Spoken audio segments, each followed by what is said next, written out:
Oh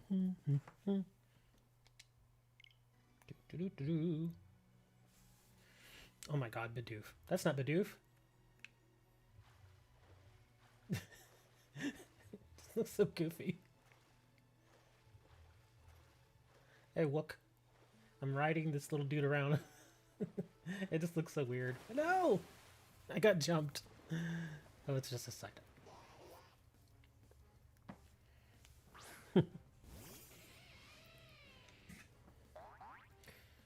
Yeah, my hours are all backwards right now, so I've been working on the store again, and I was like, I need a break. So we're gonna play this a little bit.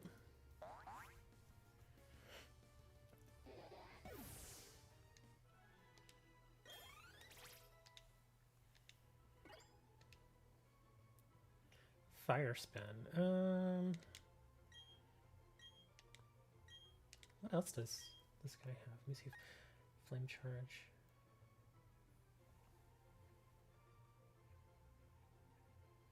Oh, flame charge actually isn't bad. Let me see. Ah, dang it, that's 85 accuracy. I think I'll just stick with Ember. Flame charge. Flame will. Yeah, I think I'm just gonna stick with Ember for now. The underground digging minigame. It's a little tedious. I did it for a little while. I was gonna ask, since you're here, what's with maybe I should actually go to the shore again. Is there a shore here where I can dang it. I was gonna say, there's a thing where when you go online, if you collect all the diglets that are down there, something it says something special is supposed to happen. I don't know what it's talking about though. I have no clue. Like even it'll even tell you, it'll give you like a little warning, it'll give you an audible warning. And I'll go and I'll look around and I'll check the map and I'm like, what am I missing here? And I don't see anything. Nothing happens, and then suddenly all the diglets are gone. So yeah, I'm just kind of like, eh.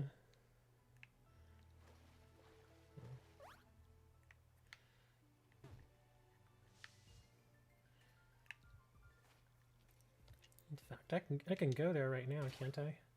Oh wait, hold on, that's right. There we go. Oh man, I can't go here? Oh, there's no underground here. That stinks. Where am I? Oh, there's a Pokeball over here. Ember's a little weak, but it's better than what that other one was giving me.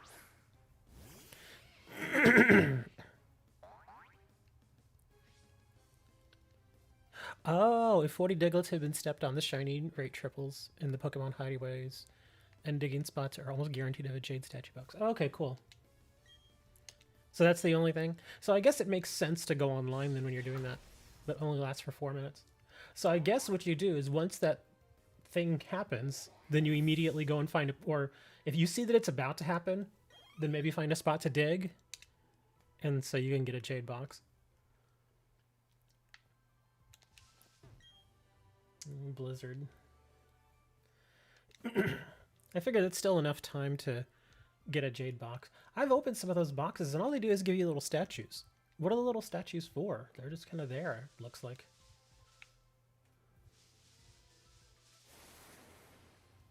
Yeah, you can't sell them or anything. At least not that I see. You want to get ready to start digging? Yeah. Like as soon as the little thing dings at you, then yeah, start digging.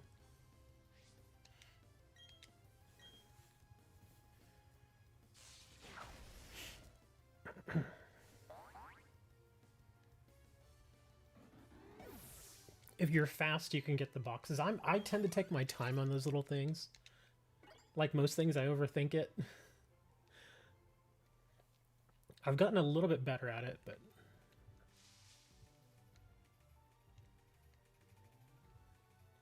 You can place the statues in your... Oh, in the secret bases. Okay. I don't want to touch the grass. Oh, dang it, I can't go that way. Well, there's really no other reason for me to be over here, is there? Okay, yeah, it's sending me back over here anyway. let's go ahead and fly over here.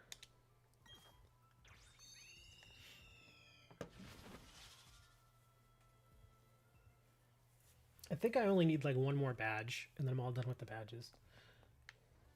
The one thing that does annoy me a bit is that when you go through certain parts of the game, there are a lot of things that you actually can't even do yet until you progress much further. So the game kind of forces you to backtrack. That's a little annoying. Oh, but here, I can go to the underground right now. Oops, wrong thing.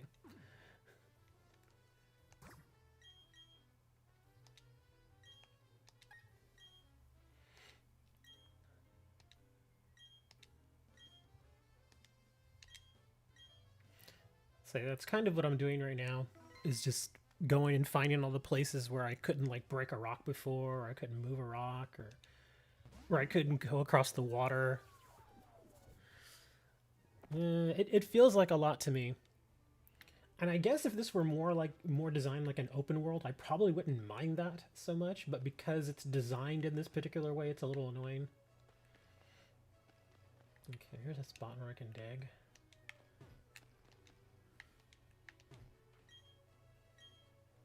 Yeah, we still need plenty of...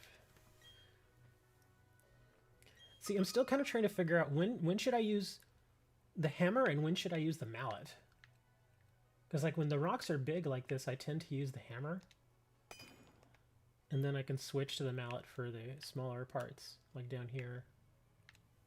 Or up here. Oh, crap.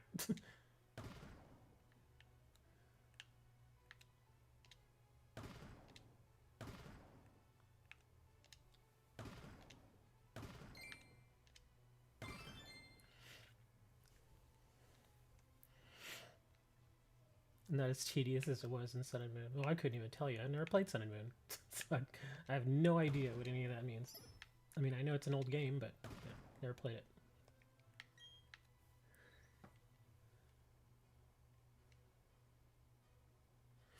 If you press R while you're around a digging spot, it shows where it is on the wall? What?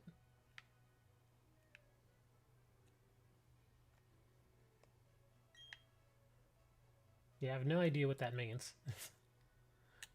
I'm not seeing anything.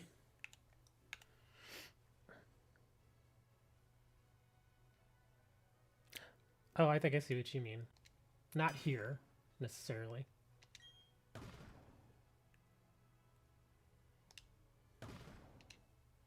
Damn it. Well, yeah, when you're walking around in the ground, you kind of figured that's what you meant. Yeah, see, I suck at this. Yeah, I can't find anything in here.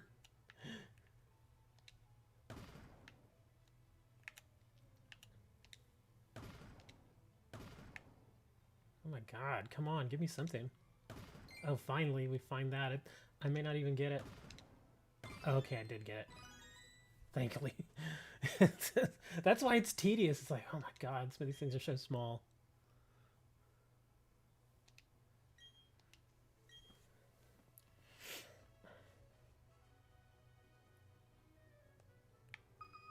Oh, I see. So it has a little... Cool, okay. I see what you mean. Well, here, let me go to the little dot over here. Let's see. Ah, gotcha. Okay, well that helps. Because before I was just like, not here, not here, not here. Let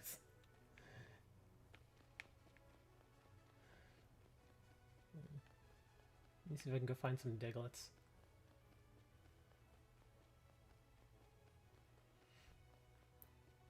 Oh, what's in here? I can't go in there. Let me in. I think that's only accessible when you have all the diglets, right? I think that's what it is.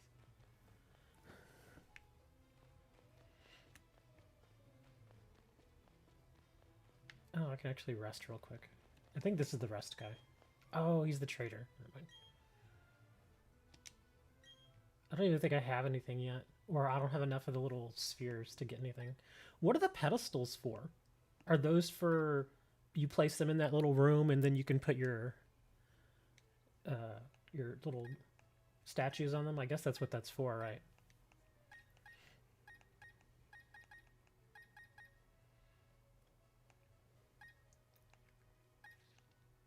Let's see, strength, dream eater, rock polish, iron tail, bulk up.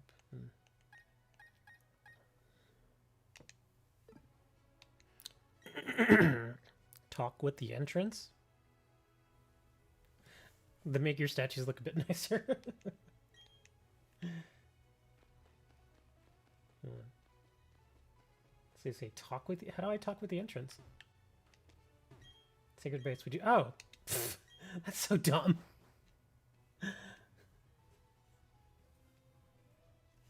Oh my gosh. I guess these are all. Oh wow, somebody found a Garchomp.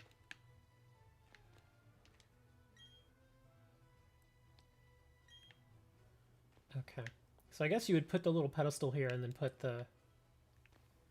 these little guys on top. So should I? How do you place these here? Yeah, I have no idea how to place these. Do I have to actually go in my? Hold on. Ah, what's this? Oh, it's so. So if I want to take a picture. Oh, okay, that's interesting. There you go. Take a picture of me and the Rotoms. There we go. You have to place them in my own? Where's my own? I have no idea where my own is. Yeah. There's so much about this game I just don't know. And I've been fighting the urge to go and look up everything. Because sometimes, like, whenever I'm exploring a game like this, I'll get impatient and I'm just like, just tell me where this is or whatever. But I've been fighting the urge to do that. You can buy them from hikers, yeah. You can make a secret base of your own with a drill. A drill?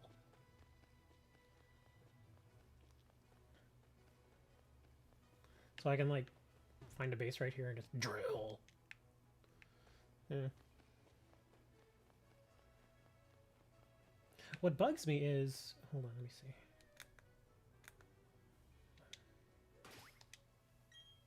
Oh, wrong map. Okay, how do you get to the little outside parts? Because I've explored all the most of this little inner area. I have no idea how to get to the outside parts.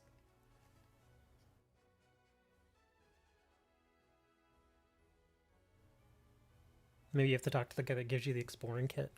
Why do you have to go back and constantly I guess re-talk to people? It's a little annoying. Yeah, I have no idea how to get to the other parts. Can you only get through there through like drilling through walls and stuff?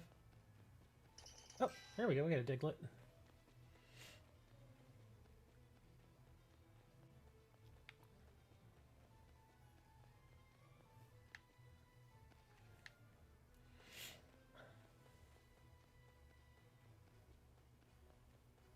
I like how Kamra's like, dude, I can actually watch this stream.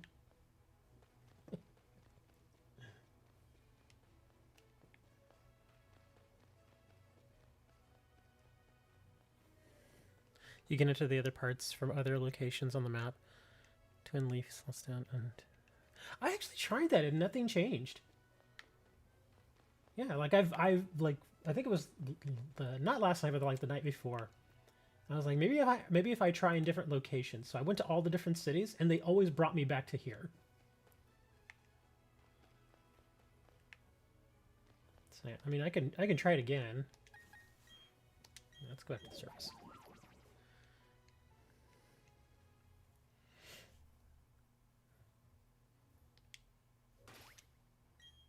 Yeah, like let me see. Like I can go all the way back over here.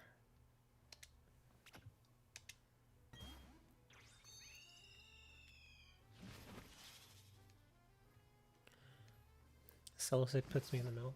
Okay, well, I'm back in Twin Leaf. Let's see if this works.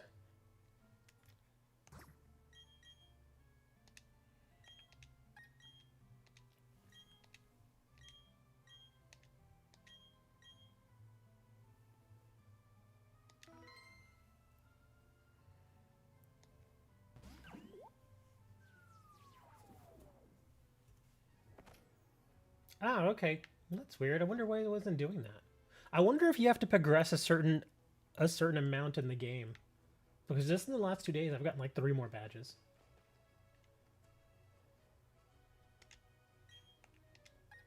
Okay. Oh, okay. So now I'm over here, down in the bottom left. Okay, that's better.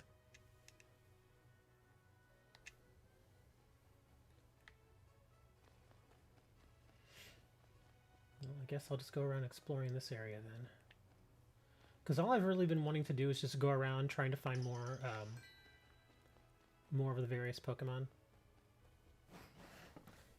Progression might make sense. Yeah. Yeah, like, see, this is all I really want to do. Oh my god, look at this ugly thing.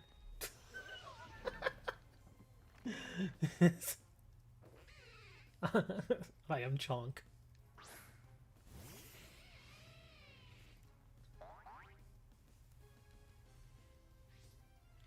Oh, it's actually level 46. So I won't just kill it in one shot.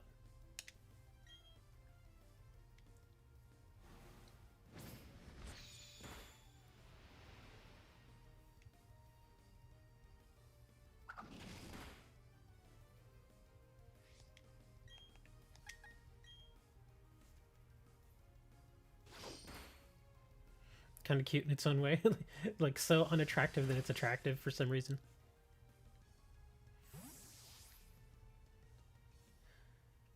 Okay, let's put Gastrodon in there just because this little guy can sit there while I'm trying to catch. This Gastrodon is actually very handy.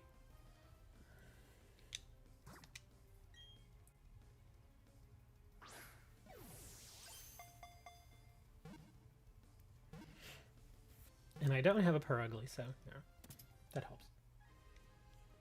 I was getting a little frustrated because, like, I guess the first few hours of the game, the only stuff I was able to find were like Geodudes, and Bidoofs. I was like, please let me face something else besides a bunch of Geodudes.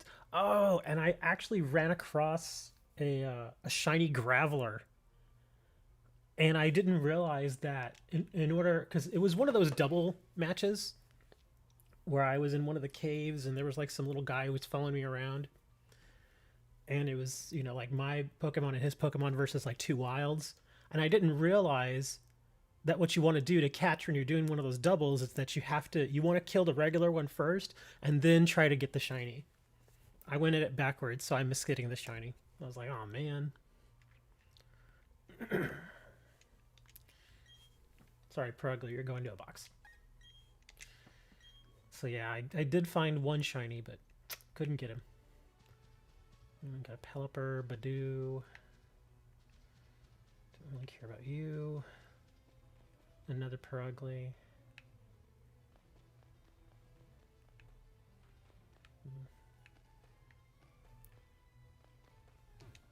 It's just one, and it's the only thing that bummed me out about it is it's obviously I don't have Graveler from Sword and Shield because he's not in there. So would have been nice to have a shiny, but it happens. All right, little guy, find me something interesting. Got a Barboach, or was it a Remoraid? Nothing interesting over here. I don't think there's anything over here. I do kind of wish that you didn't have to confirm doing the whole surf thing every single time. Like right when you walk into the water, I wish it would just immediately launch you onto one of these little guys. That'd be much more, yeah. Instead of having to confirm it every time. That is a little annoying.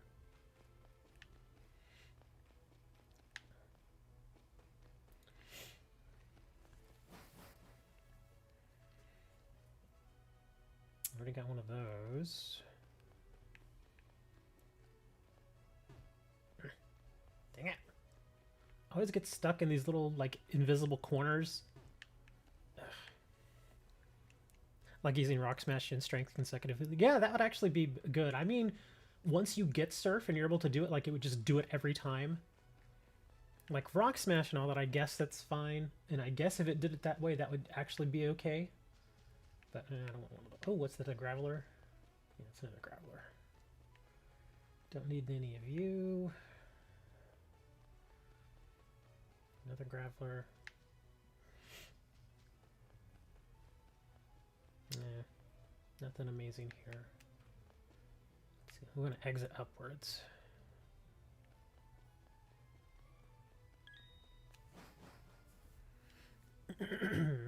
Oh, that reminds me, I finally got that climbing thing, so I can actually use that. And again, I have to backtrack to go remember where I needed to use the climbing ability. Yeah, as you can see, I'm just going around trying to check all the rooms. If I run into a Diglett, great.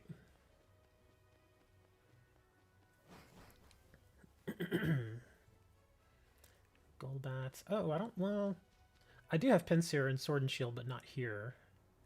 I guess I'll catch him.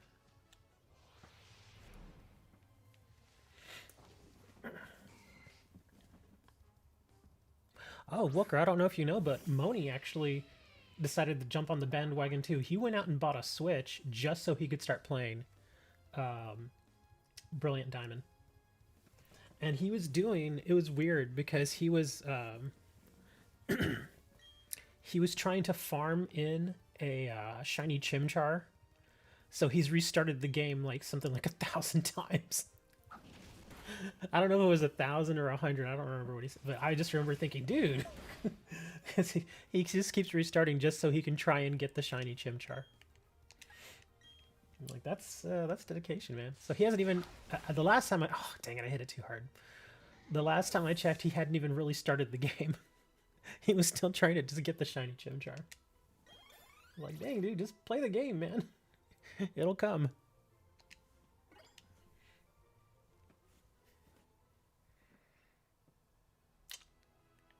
Oh, there he is. Did you finally get it, or did you just give up on that? A couple of Badoos. Another Perugly. Let's see what we got down here. Golbat. Yeah. You're still trying, dude. Just play the game. You're gonna burn yourself out.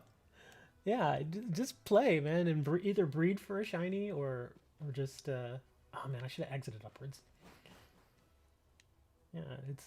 I mean, I get it's a shiny, but I mean, come on, just play.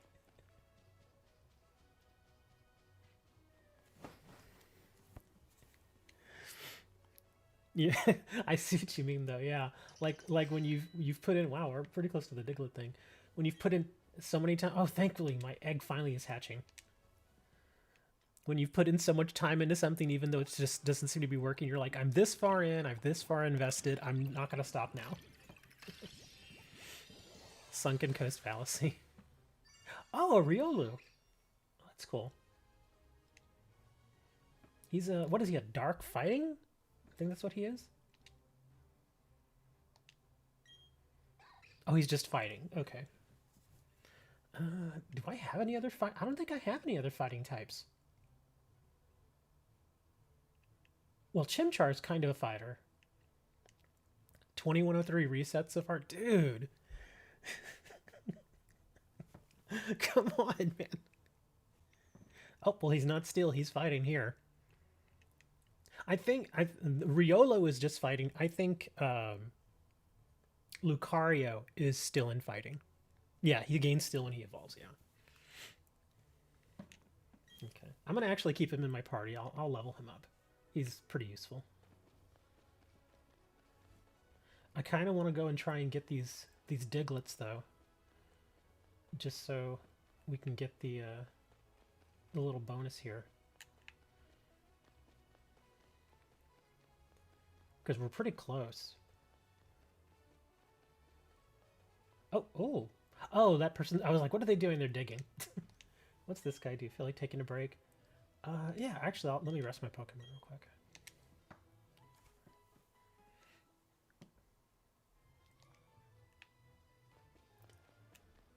Okay, I don't want to go that way. Oh, that's somebody else about to run past me. We're at 30. That's why I don't want to go into one of the rooms right now, because we're so close to the Diglett thing. Oh, look at that. Now we're at 38. Okay, look, actually, I kind of want to just hang by this wall then. Because there's nobody here either. Oh, look at that. Yeah, we're real close. Excellent. Okay, I'm going to wait till it hits 40. There it is. Okay, so here we go.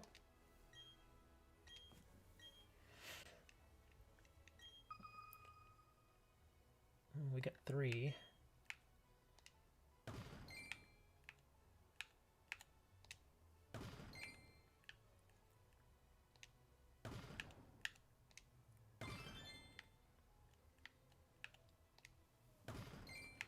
Ooh, what do we got here?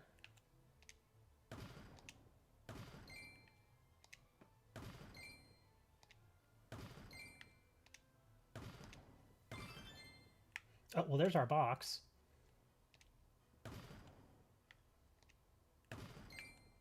Ooh, and it's going to be fire, too.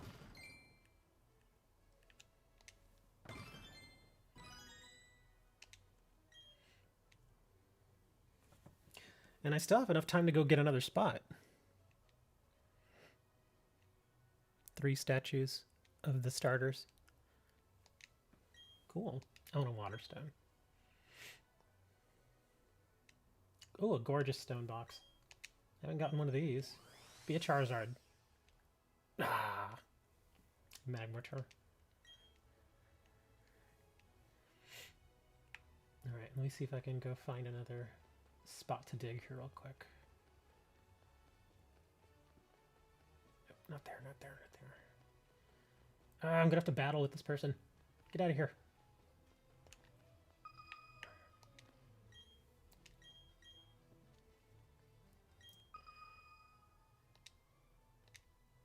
Ah, dang it, I hit the wrong thing.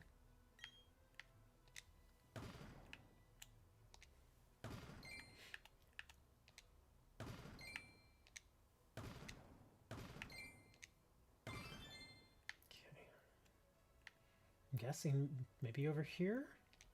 Oh, too far. Nope, not there. Not there. Not there. Oh my god, where are you? Not there. You can't be here. Nope. There it is.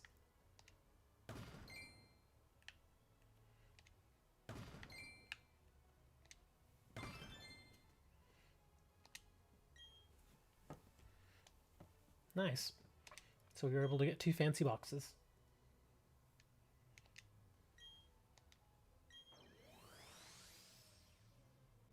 Togekiss. That's kind of neat.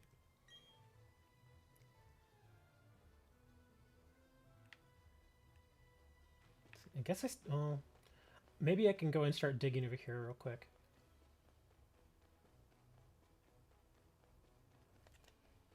Thank you for that little tip about the R. This makes it so much easier. One of the things that was tedious about it was just trying to locate the little spot.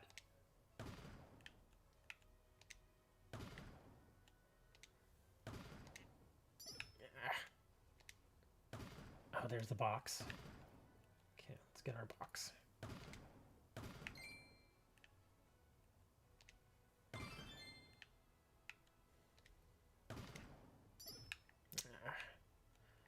Oh, it's over here. I didn't even see it. There we go. All done.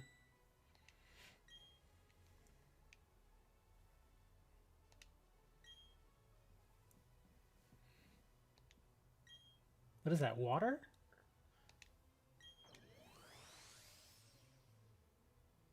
Oh, I already had a Frostlass. I think that's the little whistle to say it's over. Yeah, there it is. Okay, well, that was nice. We were able to dig 3 times, get 3 boxes. That was useful. Okay, now I can go back to just going into these little areas here, hunting. You know, I actually find doing this, going around hunting for Pokemon, I find this much more enjoyable than actually going through the story.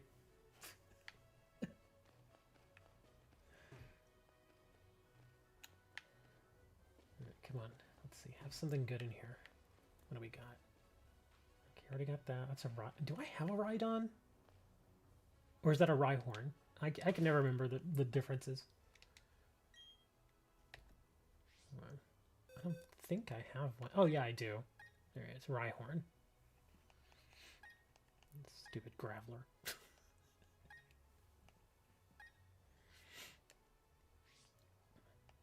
When I saw this guy, I was like, yes, a Houndoom. I don't even use him now. Although I could. Let me see. Oh, he's Dark and Fire. Let me see. He's got Bite and Thunder Fang. Those aren't bad. And then, of course, Comrade's favorite, Bidoof. You know what the interesting thing is, though? And I actually did a little reading. I never knew this. Or maybe this is something that just wasn't in... Or I think it was in Sword and Shield. But if you use... Like, see how Bidoof has Defensive Curl and Rollout? You know how, like, if you use Rollout in succession, it gets stronger and stronger? Well, I found that if you do Defensive Curl first, and then do Rollout, it's as if you had done the Rollout first. Meaning that its power is doubled. So you do Defensive Curl, up your defense stat, and then do Rollout the next turn. It's like you had done it before. So that's kind of neat.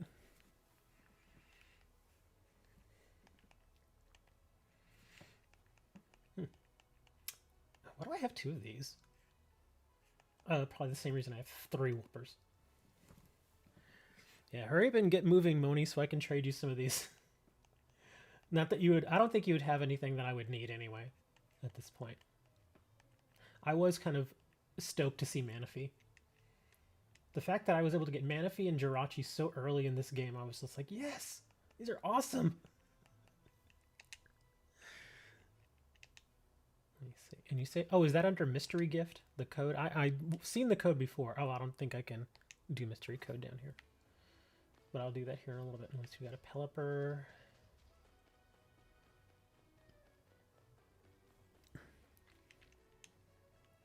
His ability also boosts any moves that buff your stats. What? Communication was interrupted? What happened? That's weird. Ah, no, god dang it. I didn't want to... I didn't want to face this dude.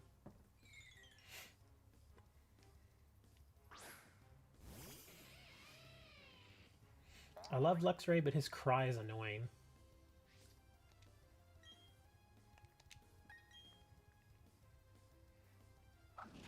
So if you did Sword Dance instead of 2x attack, you get 4x attack. Nice. It's kind of funny because who was it? I think it was Serenity that said, yeah, Bidoof's not that good anyway. And I'm like, if you play it right, Bidoof can actually do pretty good damage. I mean, it's not like a marquee Pokemon, you know, it's kind of a joke, but if you play him right, he's actually not bad. Now, of course, I don't play him, but... but I do have him there, and he's available. And I swim on his back well, I swim on his big brother's back. Faint Metal Claw. That's true. Most Pokemon, if you use them in a very specific way, they can actually be pretty effective. It's kind of like how, who is it, Clefairy? Like all those various ones like Happiny and Clefairy and Cleffa and Blissey, they're all kind of tanky Pokemon. So if you use them in a very particular way, then they can be pretty effective. Like, in fact, I think I was running... either Clefairy or... Who was it? This little guy. Here we go, Chansey. I was running a Chansey for a little bit. And look at that, level 20, and they've already got 130 hit points. So yeah, this thing is very much a tank. It's a little tank. The defense could be a little better. Oh man, my throat is starting to... Hold on a second, I gotta mute myself. There we go, that's better. Sorry. I didn't want to right in your ears, so... but that, like I was saying, look at the attack. The attack stinks. It's only 9. I don't know if you can see it. It's kind of behind chat. Yeah, it's known for its high hit points and special defense. Yeah, special defense is good. The regular defense, though, I guess you have to feed it, what is it, iron? Give it some iron to make it like a real tank. So, yeah. And I think it was this one too. Oh, here we go. Yeah, because this used to be Cleffa, and I got it to Clefairy. This one's a little different, I guess. Oh, that's right. I was thinking, what did I like about this one? I think it was it Sweet Kiss or Sing, where it puts them to sleep? And then Happiny. Yeah, all of these they're just very interesting Pokemon. They're not like big, you know, hardcore like damage dealers. It's not like a Gyarados or a Houndoom.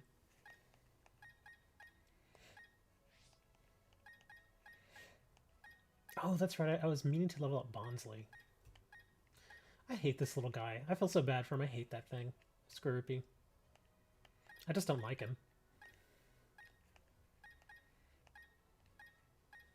I didn't name this. It was traded to me like that. Just raw chunks of iron ore. Okay, let's get back. What are we doing here? Okay. Wow, lots of places to dig here. There we go. I got us a Diglett. Oh, that's right, but it disconnected me. Can I reconnect? Or do I have to just go up and come down again? Yeah, because it disconnected me. That stinks. Another Kricketot.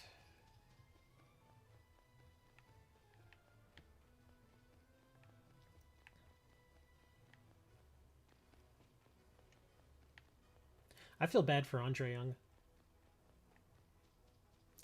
You all might remember Andre Young. He's the rival. You get to name your rival.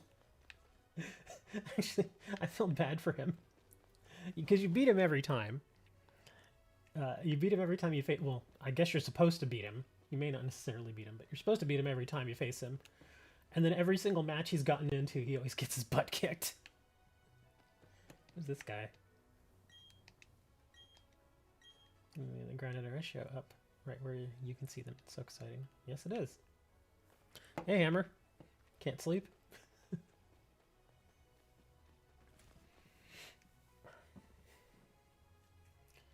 Sunlit Cavern.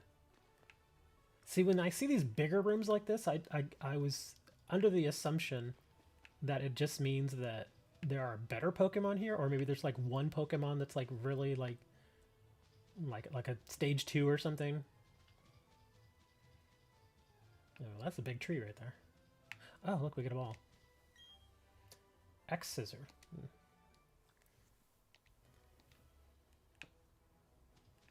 So we got here. Oh, the Wurmple. Or Golbat. I guess if I wanted to just farm experience, this is actually an excellent place to be. Luxio. Badoo.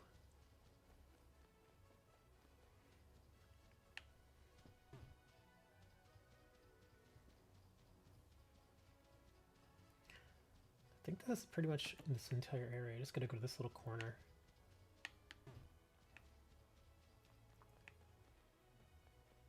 Oh, there's another ball. Oh, PP up. The bigger rooms are just bigger. Oh, that stinks. Well, I guess it packs more Pokemon in, but...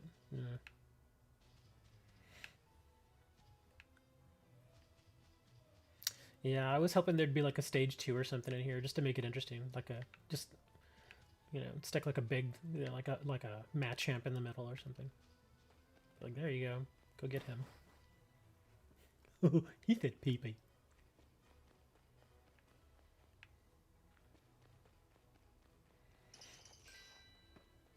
Oh, turned the wrong way.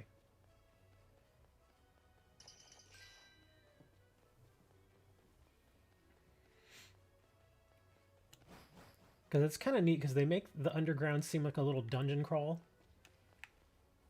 And the thing about the dungeon crawl is that usually, especially when you go into bigger dungeons like that, you always figure that at the end or at some point you're going to see like a boss or a mini boss to kind of make it interesting. And they just don't do that here. Like I was saying, that's why I was thinking that they would have like a stage 2 in here that's like pretty tough and right around your level, so you actually have to try against him. Yeah, just a bunch of stage 1s and basics. Zubat. More Graveler.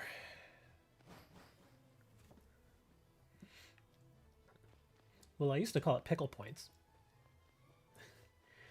I guess it depends on who you ask as far as what it actually means. Because I think in this game it actually calls it Poke Power or something, or I don't know. Or Power Points. Oh gosh, it sticks you right next to those guys. Krogunk.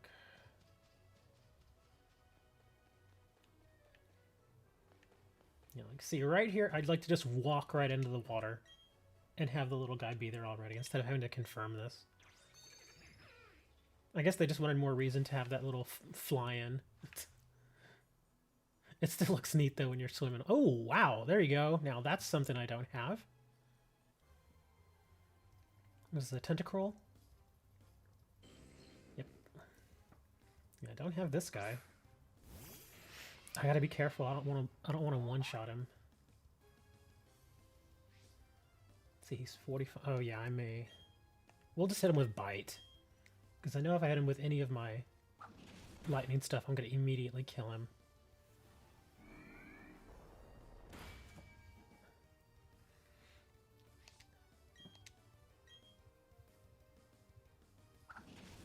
I have some quick balls. I guess I could have used those.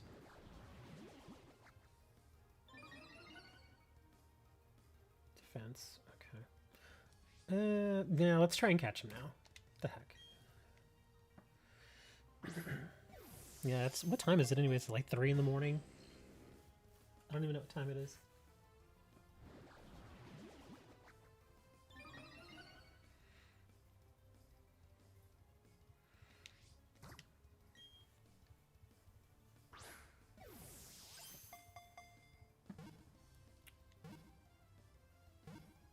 Ah, dang it. I probably could hit him again. Because he's boosted up his defense so much that I could probably hit him again and he'll be fine. Yeah. Bring him down a little bit.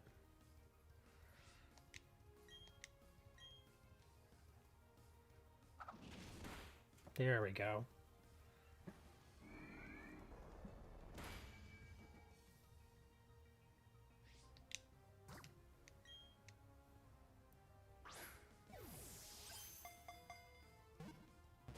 Oh, come on. I don't even know what... Another thing I wish they did here is that they would keep account of what turn it was. Because I've kind of gotten in the habit of doing that on my own, but sometimes I'll forget. Because usually I don't like using timer balls until like turn 8 at least. Just to kind of make them that much more effective. Like, okay, if I can't get something by turn 8, then I gotta break out the hardcore stuff. Wow, 2378. The 9/11 Pokemon for context, they canceled that episode of Pokemon 2001 because Tentacruel knocked down what looked like... Oh, I never knew that. Yeah, I did not know that. I imagine the episode was probably eventually aired, but... Let's see. Double the damage taken. Endure... I'm not crazy about counter, but yeah, I guess we'll replace Faint.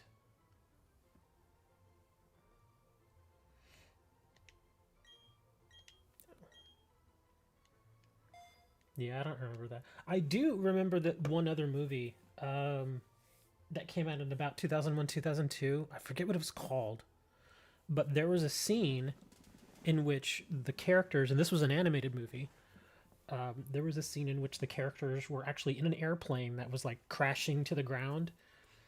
And it was, I think it was supposed to hit some buildings, but it was, they were working on it still. And it was like right around the time that 9/11 happened. And because of 9/11, they had to go back and change a whole bunch of it. Like instead of it being an airplane, now it was like a spaceship or something. And then it like hit something else. It was, yeah, I don't even know. They aired it a couple of weeks later. Oh, wow. Yeah, because they usually do that. I know some people for a while, or some shows for a while, were just either preempting or just not airing certain episodes. Just because, I mean, especially when it's that close, it's the whole too soon thing. But now I figure it's probably okay. It only aired once and never again. I imagine you can probably get it on the DVDs.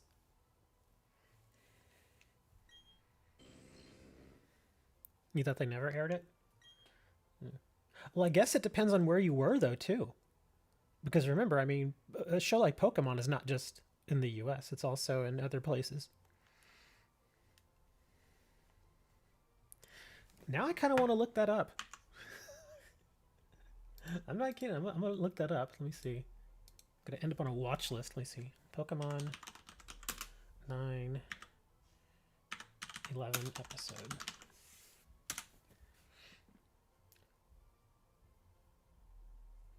Oh, here it is. It's called The Tower of Terror. Here, I'll actually read it up real quick. Yeah, this episode was temporarily withdrawn after the September 11th attacks due to its title. It has since been aired in the regular episode rotation. The episode features Ash and his friends traveling to Lavender Town to catch a ghost Pokemon in the Pokemon Tower. Ash catches him and his Pokemon Pikachu quote-unquote died during the episode and haunted his friends with the ghost-type Pokemon Ghastly, Haunter, and Gengar before his spirit went back into his living body and came back to life.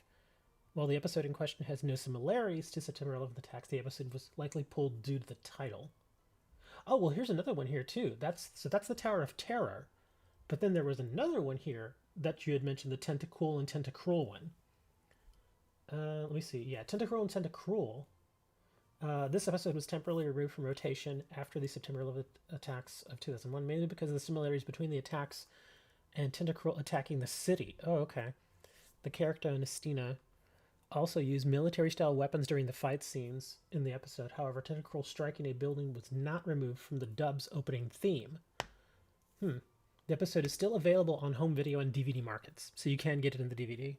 The episode was aired a month after the September 11th attacks and was not aired in the US again until the series began airing on Cartoon Network and on Boomerang. It was also not shown for a short time in 2005 following Hurricane Katrina, as it portrays a city flooded underwater. Interesting. So there's 2 episodes.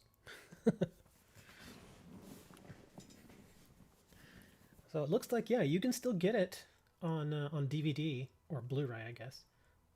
At this point, they'll probably start putting all the Pokemon stuff on Blu-ray.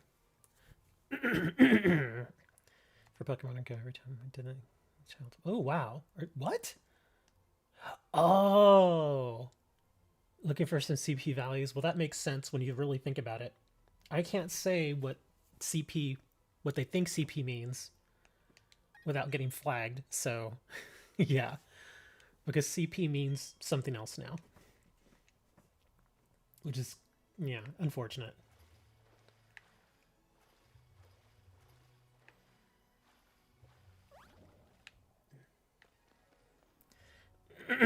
Oh yeah, the Porygon episode. I've heard about that one. I've actually seen the scene. And I understand too, it's like when you oh man, I didn't want to get this guy. Yeah, when you're watching it, if you do have sensitivity to lights and flashes like that, I won't lie, when I first saw it and it's full speed, it gave me a little bit of a headache because I can be light sensitive at times, but it was, it was okay, but yeah, I understand why they pulled it. Because I've seen, like I said, I've seen the scene in regular speed, and then I've seen it in slow motion. Slow motion, it's fine, but again, when the lights are going off that quickly, yeah, that can throw people off, cause issues. But again, I think it's one of those episodes that they don't show it on television anymore, but you can get it on the DVD. And I think even on the DVD, it comes with a warning, like it says this has flashing lights, etc., that sort of stuff. But that was kind of crazy. How many? They said something like dozens of kids ended up having seizures. I mean, that's pretty wild. Get over here, Diglett.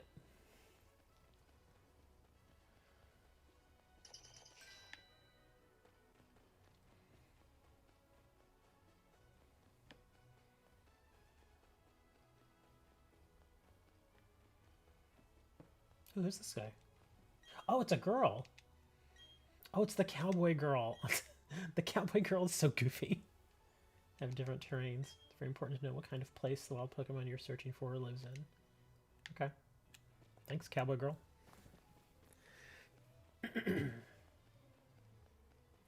You also have to think, though, as many episodes as Pokemon has made over the year, some of them were going to have some weird stuff like that. So it's fine. It's kind of like, think of any show that's been around for like 20 years. They're going to have episodes where stuff just doesn't, it either doesn't age very well, or it just is controversial in one year. It's kind of like Simpsons. Like, Simpsons has been around for so long. What are they, like, in season 24? Yeah, it's like season 24 of The Simpsons. And there's some stuff in there that you see in The Simpsons from, you know, decades ago that if you view it now, it seems kind of controversial, but at the time it was just like, eh. Oh, Pokeball. Oh, toxic. More than 600? Ouch. Can you imagine something like that happening and then all the hospitals in Japan just getting swarmed? I bet that must have scared some people. I don't blame them either. That's spooky.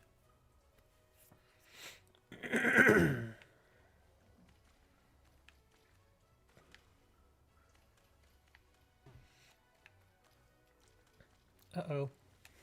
We have a bot. It's on Twitch. I don't care. Okay, let me see. Have I already explored this whole area? Is that, can I get to that other part? Let's see.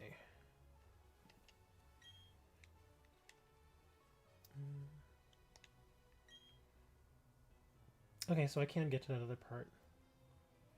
It's a long way around though.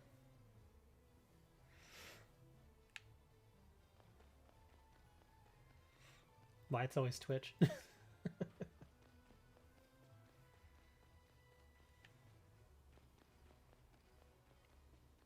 And it's weird too because Twitch is, they've always been saying, oh, we're trying really hard to protect our streamers and stuff like that. Nah, they're not.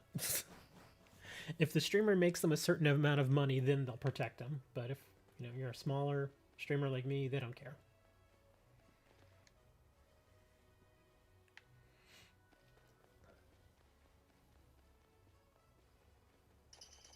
Man, I'm gonna end up finding all these Diglets by myself. The beach party.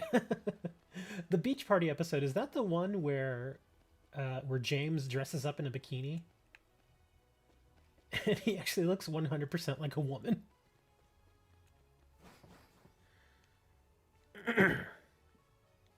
Okay.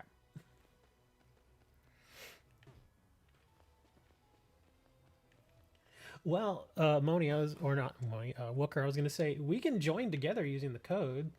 Like, we can... Gosh, I'm going to find all these. I'm not even trying to, but yeah, we can join together using codes. I don't think it's a big deal, though. Did I already talk? I think I already talked to this little girl. Oh, no, I didn't. Oh, okay, maybe I did.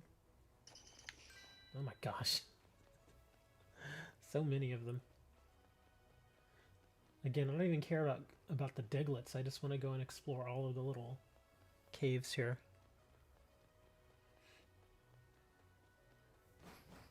It is the one.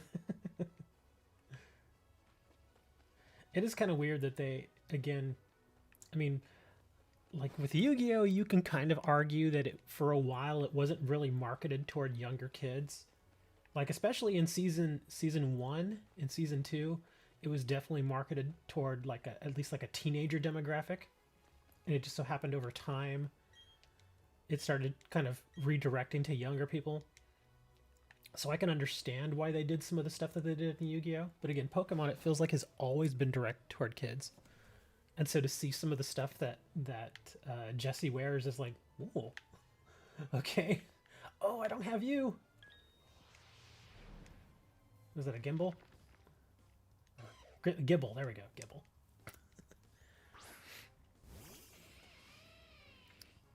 One 141514115. I always use 80085.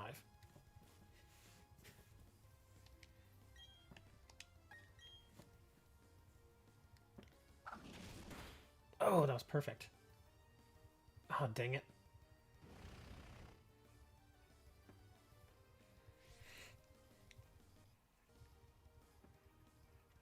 Let me see. If I don't hit him with Volt Switch, will it still let me do the switch? Oh, I guess not. That stinks. I was hoping it would let me do the switch.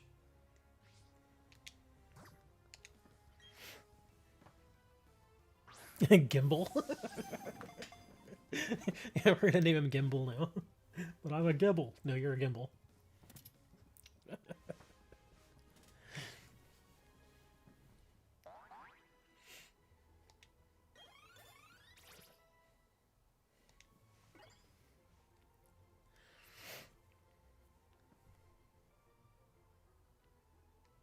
The R9 270 was broken when it arrived. Gotta send that back. An RX 580, that's all right. It's a little older, but it'll do all right. Seeing as how all the newer stuff is just stupid expensive right now. Oh look, there's another one. Oh crap! I didn't want to. Well, I guess I'm facing our girlfriend's best friend.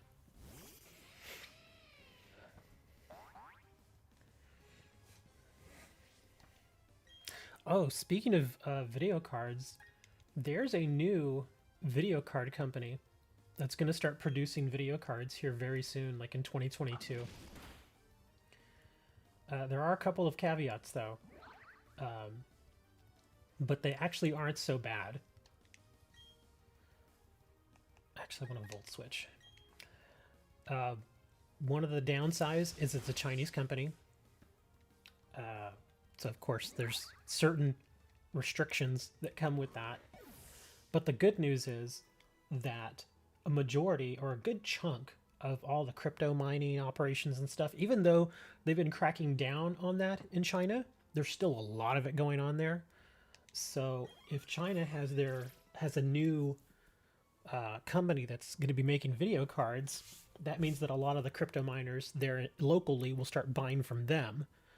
And they'll start laying off all the other stuff that's out there, the AMDs, the NVIDIAs, and the Intels. So that's kind of good news. Bad news is if you were actually wanting to try one of those Chinese video cards, chances are you won't be able to get them. Because I don't think they're going to be exporting them. Now, of course, there will be some that make it out of China, but I don't think it's going to be like you can just go to a website, order it, and you'll get it in like 2 weeks. But that's good, though. Like I was saying, since they're going to be there in China, and I imagine a lot of them will end up in Russia, too, because Russia's right there. So instead of buying up all the AMD and NVIDIA cards, they'll start buying up the Chinese cards, hopefully making those available for us. Because the Intel stuff, I don't know if you've seen it, but Intel actually has 2 video cards out right now. It also depends on driver support. Yeah, well, that's the thing, is that AMD and Intel are still huge. They're huge in China. So I can pretty much guarantee that any of those Chinese cards will work on AMD and Intel systems. It'll be fine. As far I think the biggest problem would be the software. Not necessarily the drivers, but a lot of times, you know how like with NVIDIA, you have oh, what is it called at NVIDIA? It's dumb because I have it here on my computer too. What is it called? Here we go, GeForce Experience. Yeah, and AMD has their own version of that. So if they have anything, oh, Rock Smash. So if they have anything like that, will it be available in English or will it be just Chinese? I imagine they're going to translate it into at least a few languages.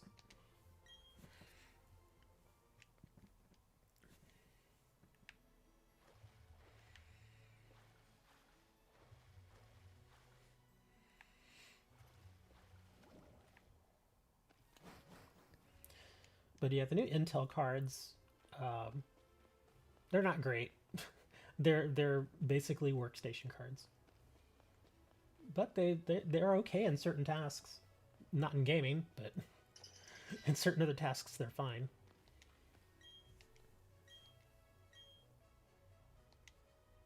A lot of these guys say the same stuff. But again, in 2022, Intel's supposed to be bringing out a gamer type card. So hopefully the new CPUs they released are also not that great. You mean the Chinese CPUs? Or do you mean the Intel stuff? Because the Intel stuff is actually... some of the new Intel chips are actually really, really good. But yeah, that is the one downside to, like, I think it was, what, the 12900K? It's a great CPU, but yeah, they do run very, very warm. You definitely have to have a high-end cooler to keep it cool. Yeah, like a 12900K, you pretty much, I wouldn't say you have to run it on water, but you probably want to, because those can get pretty toasty. But they're great in certain things. They're really, really good in certain things. But I think it was, what was it, the 12600K is right up there with the AMD chips. It's really, really good for like middle of the road kind of PC. It's supposed to be really, really good. But the 12900, the biggest reason why people are actually paying attention to that one now is because it does beat AMD in a handful of different benchmarks. Like various things like Blender, Handbrake, stuff like that. And it does pretty good, but like I said, it just runs really warm. But if you've got like a 360 AIO, then you're fine. Like I have a 360 AIO, and it's actually overkill for the processor that I have. Because my processor is still the old Ryzen 1700, which is only a 65 watt part. But when I got my AIO, it was on sale, and I got it for like $90. And it's actually a really good one, too. And so I was like, well, I can't pass that up, so I bought it, and it keeps it all nice and cool. But it is overkill. The only good thing is, or not really the only good thing, but one of the good things is that I'm going to be able to use it with the next processor that I get. As long as it's AM4, which is probably going to be that. So the next processor I get is probably going to be either a 95 or 120, 125 watt TDP. So the cooler that I have right now will be fine for it. Oh, focus punch. Intel drivers aren't all that good. They'll get better. They will get better with when things get a little more serious. Again, I think they're kind of waiting until their gaming video cards come out, and then they're going to really just go all in. Because they are going to be the third competitor. And if there's any company out there that can actually compete with NVIDIA and AMD, it's going to be Intel, simply because they have the money.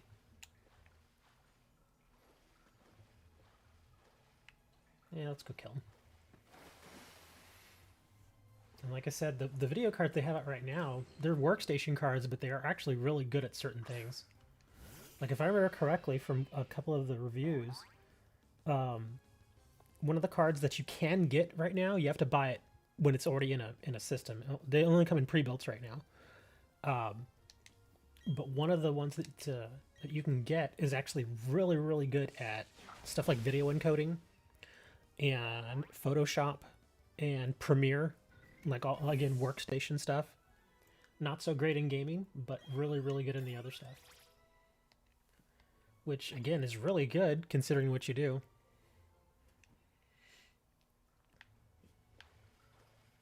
I need to rest my Luxio. I think I may have to go up. It's probably, yeah, let's go up. At least that way I can reconnect to the internet. At this point, you're just skipping this generation. Yeah, the 3000 series, they're really, really good, but they're just too hard to get, and they're too expensive when you do find them.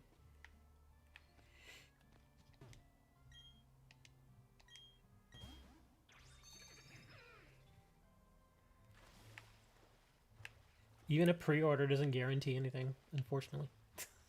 Oh, wow. Am I going to face a Magikarp? Oh, it's a Psyduck. It's like a level 4 Psyduck or something. Yeah, the 4000 series won't be out for a little while, though.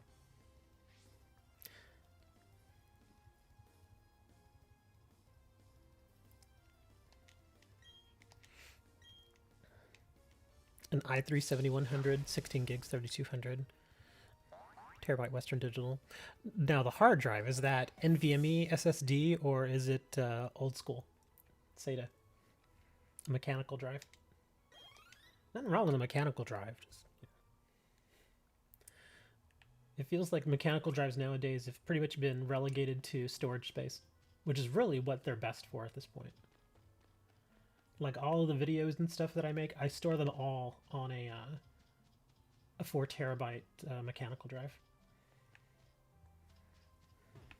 And then my primary drive, like my boot drive, is a 1 terabyte NVMe.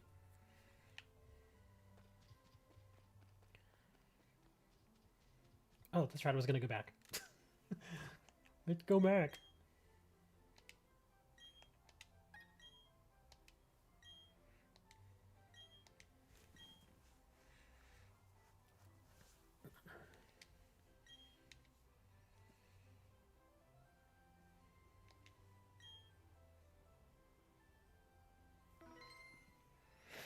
SSD. SSD's not bad. SSD is perfectly acceptable. Where's my... There we go.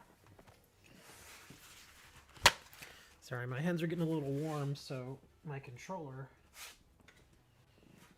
feels a little slick, so I gotta clean it real quick.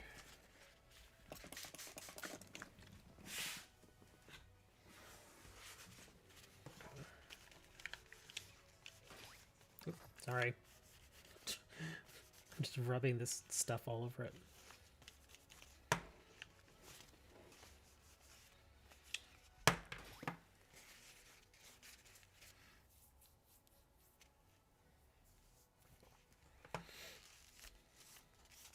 Did you go from SSD, or I'm sorry, did you go from a mechanical drive to an SSD, or the other way around?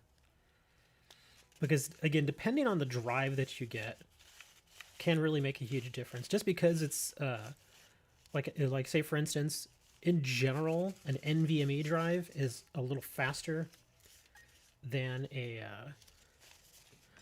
standard SSD, simply because of the interface. But just because it's NVMe doesn't necessarily mean it's going to be like super fast. Because again, if the drive itself can't read and write all that fast, then having all that bandwidth availability is pointless. Like mine's kind of in the middle. It's like mid-range. Because the really expensive ones, like the Samsungs that you can get that are super fast, yeah, those are those are very expensive. Give what? Oh, so he just wants me to give him stuff?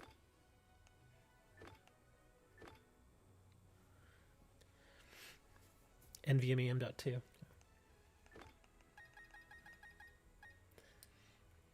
So do I just give him something? I don't want to give him my red shard. No, I'm not just giving you stuff. Go hunt for it, man. Between heaven and earth.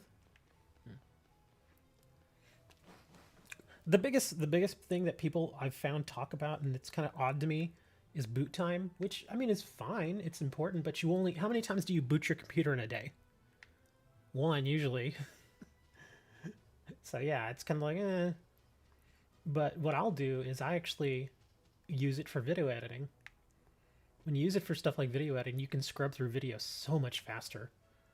Not only that, but it renders much faster too, because now you're not bottlenecked by a slow SATA connection.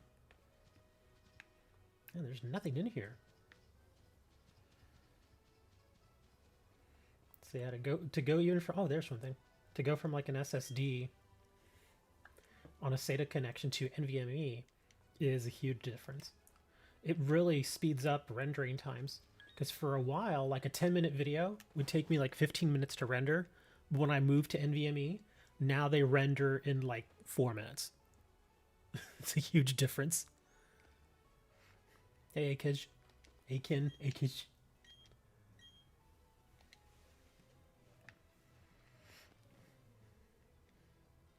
Should try going to the underground via Celestic Town? I could. It's fine. I can go back up.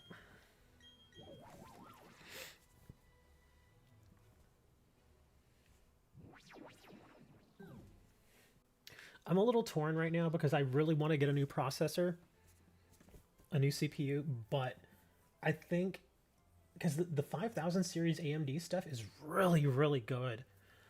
And if I get the 5000 series stuff, I can just use the RAM that I have right now. So I could basically just drop in a new CPU and that's pretty much it. Although I'll probably get a new motherboard. Because I kind of want to wait a little longer and see where DDR5 goes. But the only thing is DDR5, while a little faster, is really expensive right now. It's like double the amount. Like if you were to get like say 8 gigabytes of DDR4,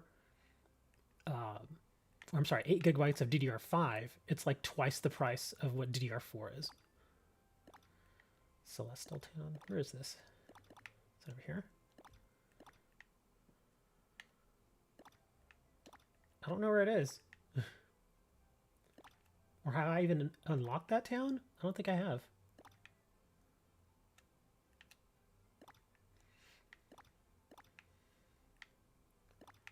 Yeah, I'm not seeing it here.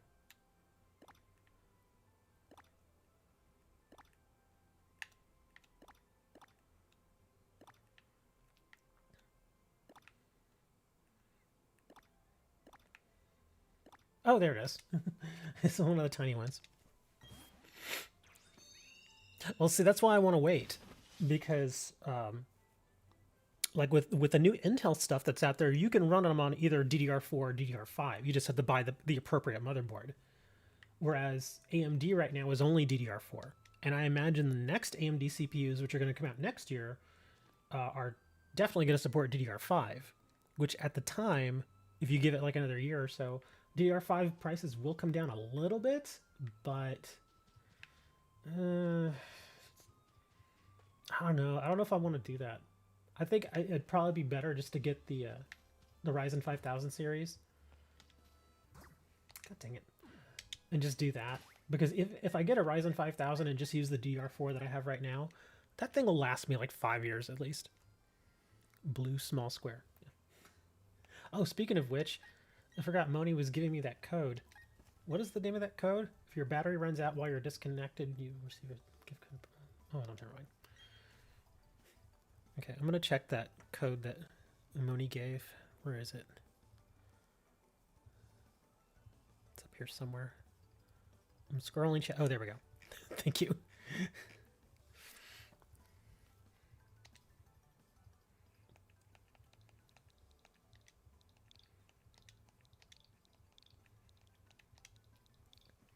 BDST under...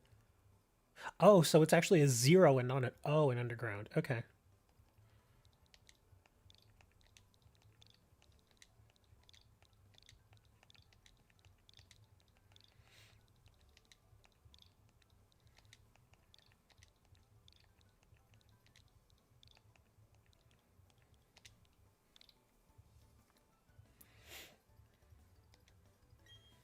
Hooray! Statue gift.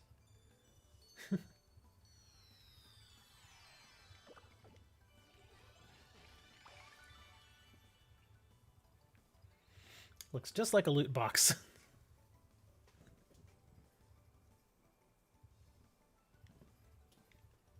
Turtwig, Chimchar. Oh, okay, cool. Ta-da! I wish you could actually make little gifts. And then, like, it'll give you a code and you can, like, give it to a friend or something. There are some differences. It depends on the program, though. It really does. And plus, you have to remember, DDR5 is very, very new. And so probably at this time next year, the standard won't really be about 52 to 5600. It'll probably be upwards of like 64 to 7100 or 7100. 7000. 7100. But yeah, that's how it'll be. So it'll mature. It's kind of like when DDR4 first came out. We didn't have 3200 or 3600 megahertz. We just didn't. I think when it first came out, it was like the max was like 2400 megahertz. And now you can get 3200 for less than 2400 was a few years ago. It's just a matter of it aging. Because, yeah, I mean, there's always that temptation to be an early adopter, but I don't really want to go down that path again because sometimes being an early adopter is painful.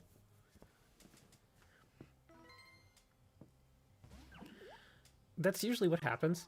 That sounds like 2133 for DDR4. That is like the default. Depending on the platform that you're running, AMD or Intel, you can I think it's with AMD, it's DOCP, and it'll automatically set the best timings and everything for you. Ah, who's that? Okay. Oh, is this the big room in the middle? Gotta dig. Oh my god, everybody's digging right here. What is going on here that everybody's digging? Wow, is there just... Oh, is there just more stuff in the walls here in this area? Is that what this is? Because it looks like it. Look, it didn't have all this stuff in the other area. Maybe that's why so many people are digging. Oh. I'm going in Sam's secret base.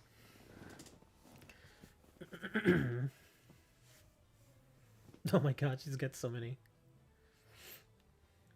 Altaria, Rapidash. Is that a Leafian? It is a Leafian. It's got Pikachu, Glaceon. What is that thing? What is that? I don't think I've ever seen that. I have no clue what that is. Can I get out of here now?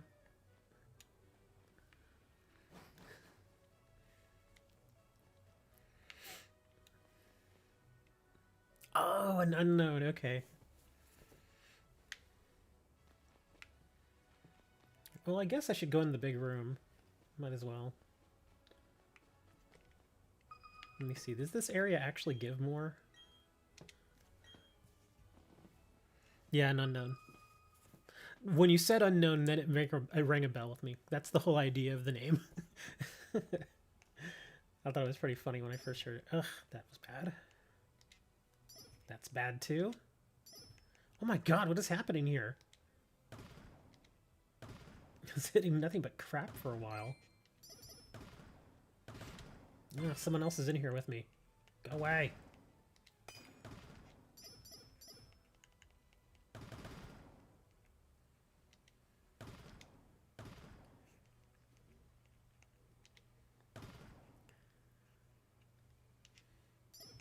Oh, it's just denser with digging spots? Yeah, because the stuff I'm getting out of here is not that great. Oh my gosh.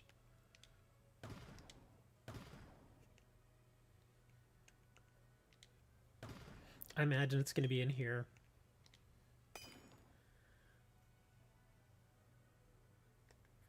So I guess it's good to come in here when you're alone, when you're offline.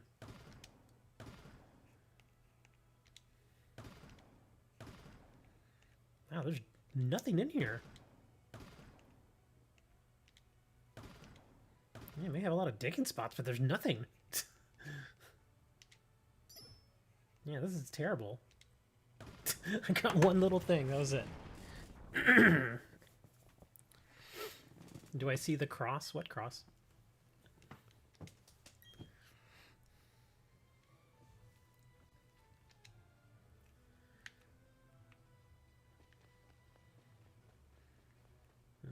So yeah, I guess this is a good area to come to when you're offline. Just come in here and dig stuff.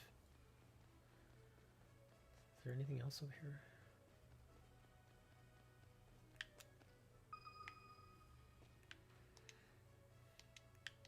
Come on. There it goes. Only 2. Ouch.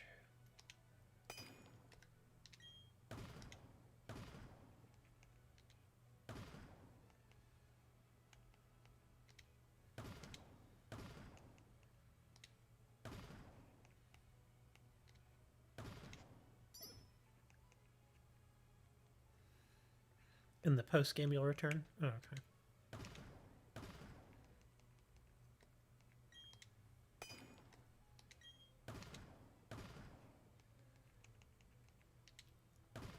Oh, here we go. Now we found something.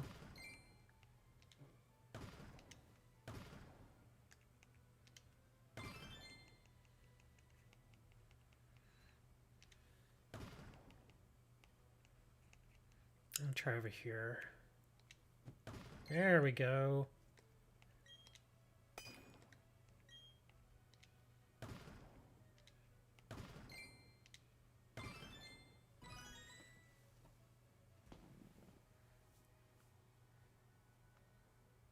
Legendaries from other games.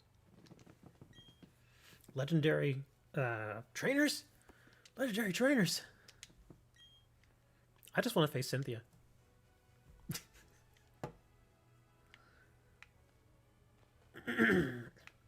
Hi, I'm Cynthia. Yes, we're all aware of you. We know exactly who you are. I only got 800 copies of your card. Oh. I imagine there's gonna be psychics in here. Oh, look at that thing. Is it a Ghastly? Rayquaza Ho-Oh. I faced a Ho-Oh in Sword and Shield. I was actually surprised. I didn't expect to see him. The picture of the cross? Well, now I gotta go look.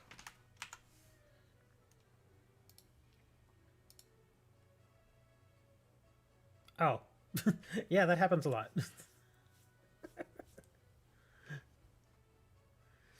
Yeah, whenever you use the hammer, it automatically kind of like hits it in a cross shape.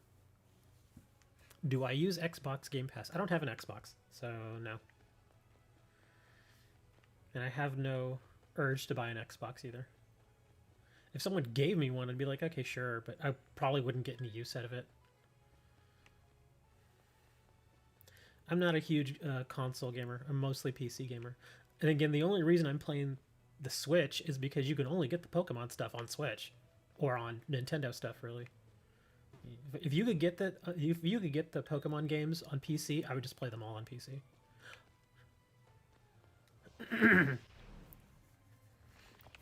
Yeah, I know you can get the free games on a Game Pass, but no, I don't really do that.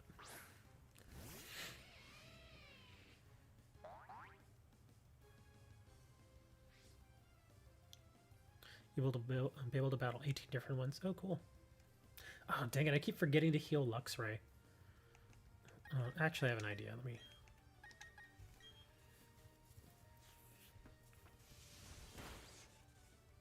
I don't even have a Kadabra, do I?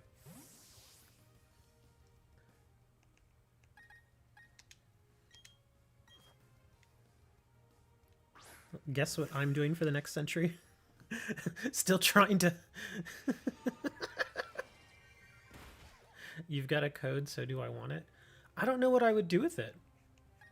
Because all the games that they have available just for like Windows, I'm not really that interested in. Like, what is the big Xbox game that everybody plays? I forget what it's called. Oh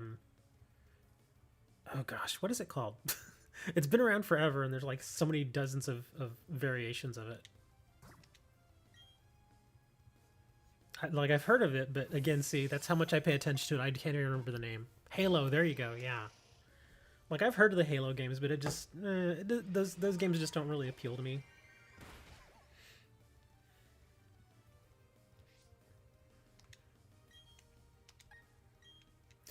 Yeah, I can't think of anything else that Xbox would have that I would want to play. There are very few, I guess, Xbox or PlayStation exclusives that I've actually really been interested in wanting to play. The only one I can think of over the past few years has been Detroit Become Human. And I think you can play that on PC now. I think. I haven't even checked.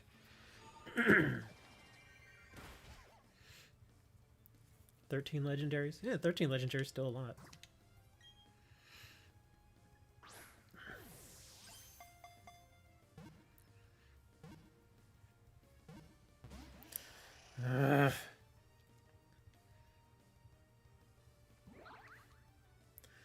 I'm probably gonna have to heal myself again here.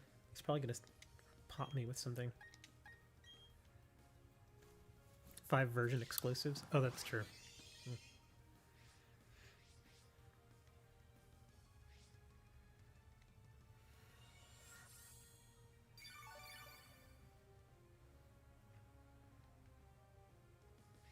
All right, let's try a timer ball.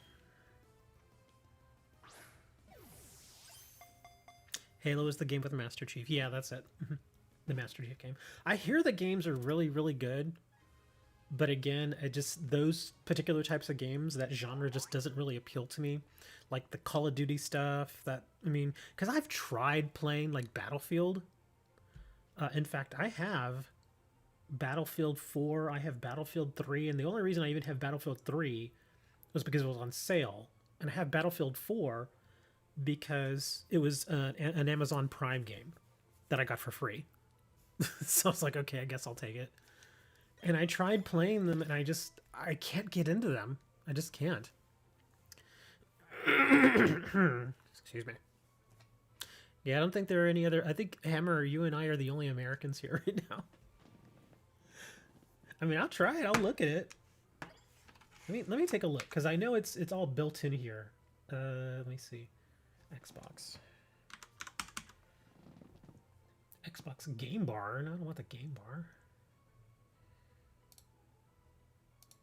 Oh, you know, I may have uninstalled it because I never use it. Let me just do the Microsoft Store.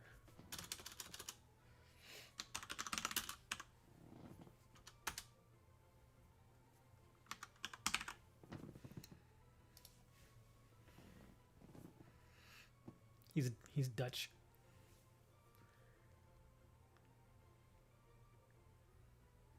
There's nothing more that I hate than people who don't tolerate other cultures. And the Dutch. Frickin' Michael Caine, I swear to God. Here we go. Gaming. Oh, here we go. Yeah. Oh, there is some stuff on Game Pass. Forza Horizon 5? It looks like that's on Game Pass. Let me see if I can look up just the Game Pass stuff. Deer Simulator. Oh my god, there's a game called Deer Simulator. And it's on Game Pass. What is this? Mortal Shell, Undungeon, Fae Tactics. Oh wow, Minecraft is on Game Pass. Among Us, Sea of Thieves, Back for Blood. There's Halo, Skyrim, of course.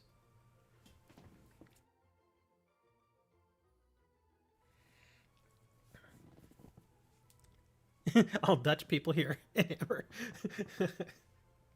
He's like, I have Dutch relative. So there is some interesting stuff on Xbox Live. I just don't know if I would really play any of these games. Like Deer Simulator, I might try that, but I mean, it just looks so stupid. But that's the idea of those simulator games. They're just really, really stupid. Let me see.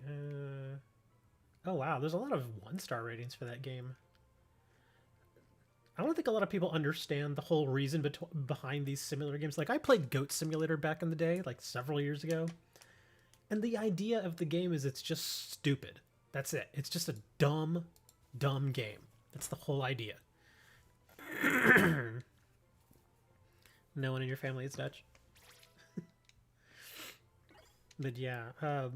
Oh, in fact, I'm pretty sure... Who did I buy? I remember I bought Goat Simulator for somebody and I sent it to them. Like a physical copy. I didn't even do the digital thing. I'm like, I'm sending you a physical copy. They're like, okay. And they enjoyed it.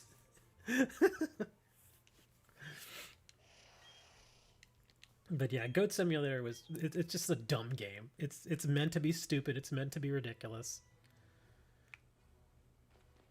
Let me see. Where's the exit here? Here we are. Hopefully I can go find a little place to dig here. There are a lot of people down here.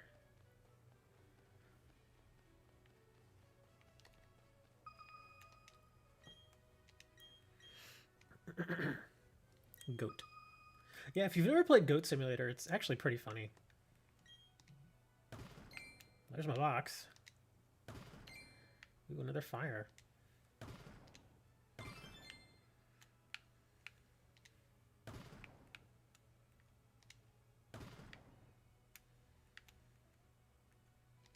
I think you could still get a Goat Simulator for like, it's like a $5 game or something now.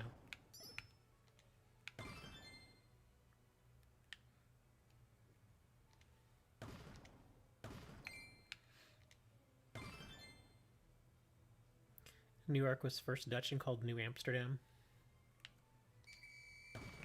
Oh, I think we're done. This is my final little dig here. Okay, we're gonna try down here. We stupidly traded it away to the British.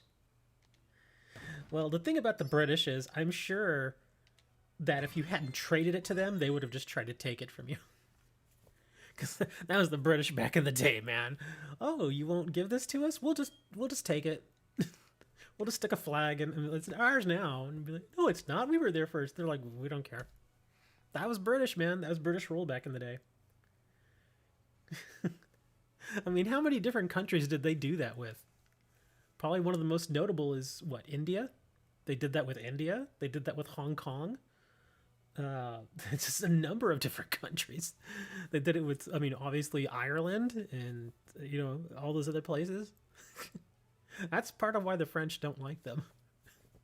Is because the French wanted to do the same thing. They traded a test for Suriname.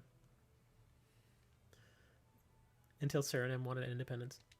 Every country is eventually going to win independence. That's just how it is.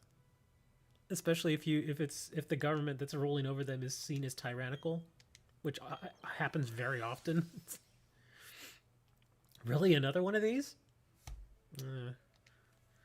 Like, that's kind of like what's going on with Puerto Rico here in the U.S. Because Puerto Rico, it's a territory.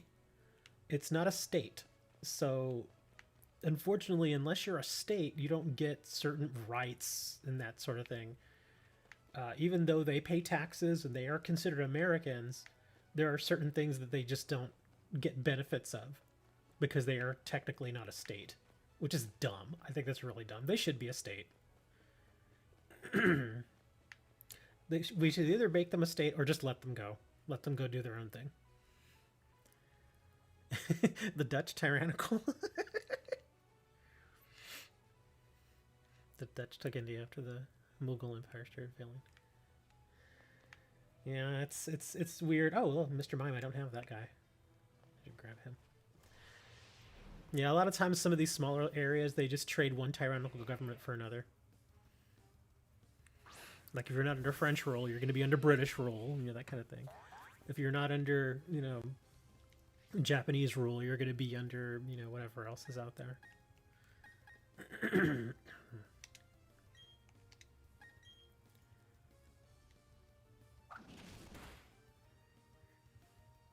The Dutch is the most tyrannical government in history.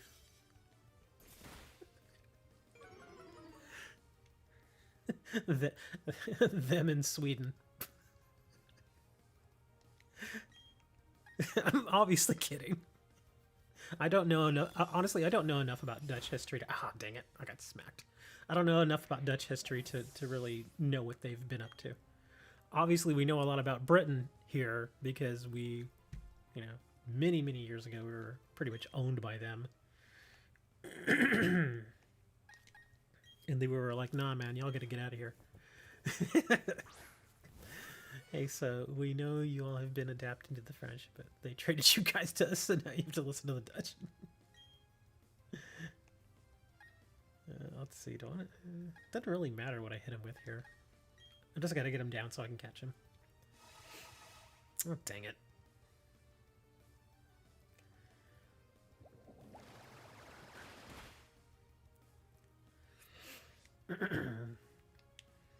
Yeah, and I can't blame those territories for really not wanting to be part of larger, like, empires like that. I mean, we're not technically an empire here in the US, but because we don't have, like, endless amounts of territory.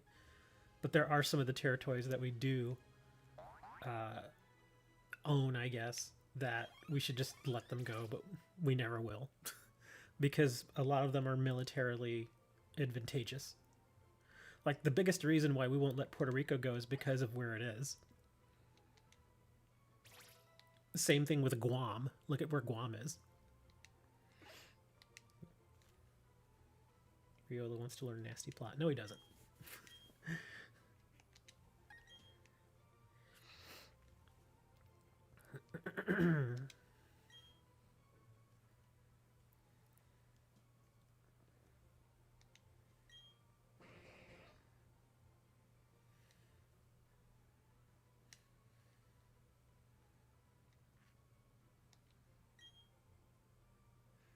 The richer Europeans were the Dutch and the French. Yeah.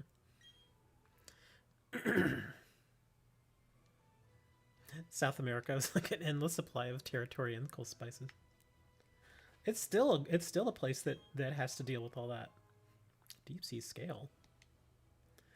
I forget what country it is, but there are a couple of countries down in South America where you can get lithium, and lithium is huge right now.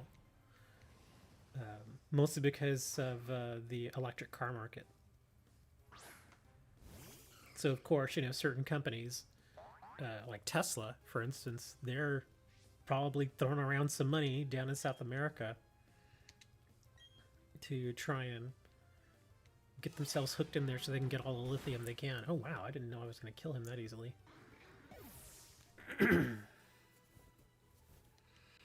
And not only that, but there's the Amazon down there, which is soon not to even exist because people keep developing it and taking all the wood and everything out of it.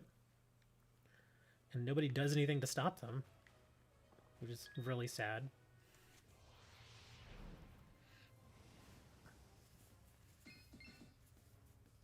Like all the, there's a bunch of tribes down there. Well, not as many as there were because they keep wiping them out.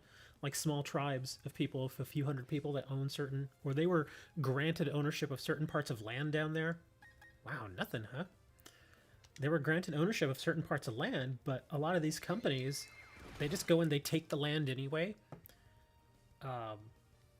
Because this is the story that I've heard. I forget the name of the tribe, but there was a company down there that really wanted their land, but they had been granted the land by the country that it was in. I think it was like Argentina or something. But the company wanted the land, and so they were just like, just go take it anyway. And so they go and they took the land, and they started, developing it and taking all the wood and everything. And of course, what can the tribe really do? So they go to the government, and Argentina's like, hey, you can't be taking that land. And then the company's like, well, we're going to take you to court over it. And of course, whenever you put, something through a court system, it takes forever for it to get resolved. And the whole time that they're waiting for it to get resolved, of course, the company is still developing the land. So by the time it's all said and done, it's been like 5 years, and the company got everything they wanted out of the land. So they're like, okay, fine, you can have it back. And by the time they get it back, they've taken out all the minerals, they've taken out all the trees, and in some cases, they've even probably killed some of the people who live there. That happens a lot down there, I hear. But what do you get in history class in America? All sorts of stuff. I'm sure they've changed it up over the years since I've been in school. But we mostly learned about the Revolutionary War down here, about our the British rule that was here. We learned about Canada. We learned about Mexico.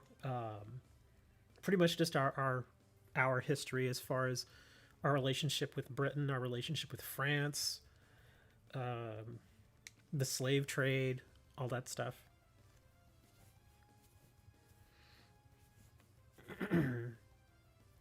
I did learn some stuff about World War I and World War II. But I can tell you right now, in the earlier grades, like grades like 1 through 6, you learn very, very little as far as the wars. Like, they teach you nothing about World War I or World War II or the Korean War or Vietnam through the first few grades. You generally don't get that information until you're older. Probably because, again, the conflicts were pretty damn bloody and horrible. But even then, it felt like they kind of glossed over some of the stuff. Like they didn't really want to teach you certain things, but it's kind of like the Vietnam War. When I got out of high school, I knew the Vietnam War was a bad thing. I just didn't know on what level of bad it was. And then when I got a little older and I actually just got curious, not even in college, I just got curious. And I went and I started reading about it, watching documentaries on it. Oh my God, dude. The Vietnam War was an absolute nightmare, absolute travesty. It's horrible, absolutely horrible. And again, it's stuff that they just don't teach you in school. You have to actually go out and just find it for yourself because nobody will teach you that sort of stuff. It's pretty sad. And I think, we should be taught that kind of stuff because, yeah, I mean, war is horrible, but that's our history. We have to learn it. We should learn it. Yeah, like, again, I think it kind of came from the perspective that they didn't want to make Americans look bad. But let's be real honest, we've done some pretty horrible things in our history. I mean, a lot of countries have done some really horrible things. And so I don't think any one country can point the finger at the other, but I mean, yeah, Vietnam was a prime example of things just going absolutely insane. And yeah, it was horrible. Absolutely horrible. Like there are things I can't even talk about on the stream or I'll definitely get flagged. But yeah, we did some pretty terrible things in Vietnam. Not only that, but after Vietnam, the way that our veterans were treated when they came home, oh man, just horrible. Absolutely horrible.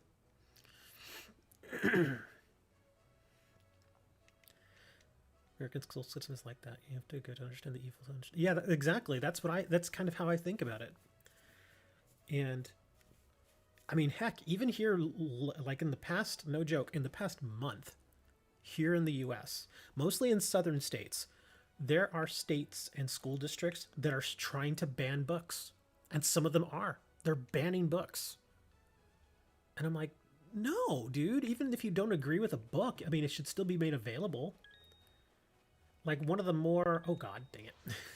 Like one of the more controversial books out there is Mein Kampf for obvious reasons.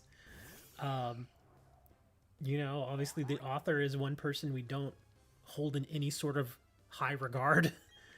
But at the same time, I still feel that the book should be made available because what better way to understand the mind of an absolute madman than to read the book that he wrote where he thought he was being righteous and doing the right thing and that sort of stuff. That's kind of how you come to the understanding of what kind of person he was. So as far as people who read that, I'm like, sure, read it. Just I hope they understand that, yeah, the guy was complete trash, and it's still good that it's part of history. That's why I think a lot of people at first, when it was made available again in Germany, a lot of them were worried. But at the same time, I think most German people are smart enough to understand at this point, yeah, he was a pretty bad dude. And they're just reading it mostly for the historical stuff, which makes perfect sense. Like, I've never read Mein Kampf. I might read it, but yeah, it's not a book that's gonna change my mind about anything. Our country has done bad stuff too. We learn it. That's the thing. Is with some areas of the country, it's very different than in other parts. Like I've learned just from talking to people, especially in the southern states, and this is why I never really considered Texas a southern state, because there are a lot of things that I did learn in school that I know that I've met people from like Alabama and Mississippi. They have no idea what I'm talking about in some respects. And a lot of it has to do with the slave trade. Like when I was in school, we learned about the slave trade. We knew it was a bad thing. We knew that the slaves were brought on ships and they were in chains and all this stuff. But certain areas of places like Alabama and Mississippi, they made it seem like they were doing slaves a favor.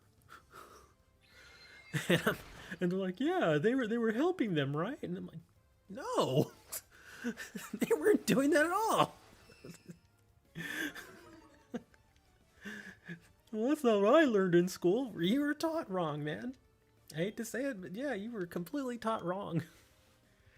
I mean, Texas has its flaws, but at the very least, I can say that I definitely learned about some of the really horrible things we did in school. Like another one that we have here that you all may not be aware of, because it's a very American event, was the Trail of Tears. If you've never heard of the Trail of Tears, don't read it unless you have a strong stomach. It was one of the most horrifying things to ever happen to the Native Americans. Uh, it was just absolutely horrible. In a nutshell, what they did was I forget exactly what states or what areas, but I know it was like in the southern areas, again, like in the Carolinas, Georgia, I think certain parts of Florida, some parts of Mississippi and Alabama. There were a lot of Native Americans there, and that was their land. Um, but of course, the American government, being the American government, they wanted the land. And so they forced them all off.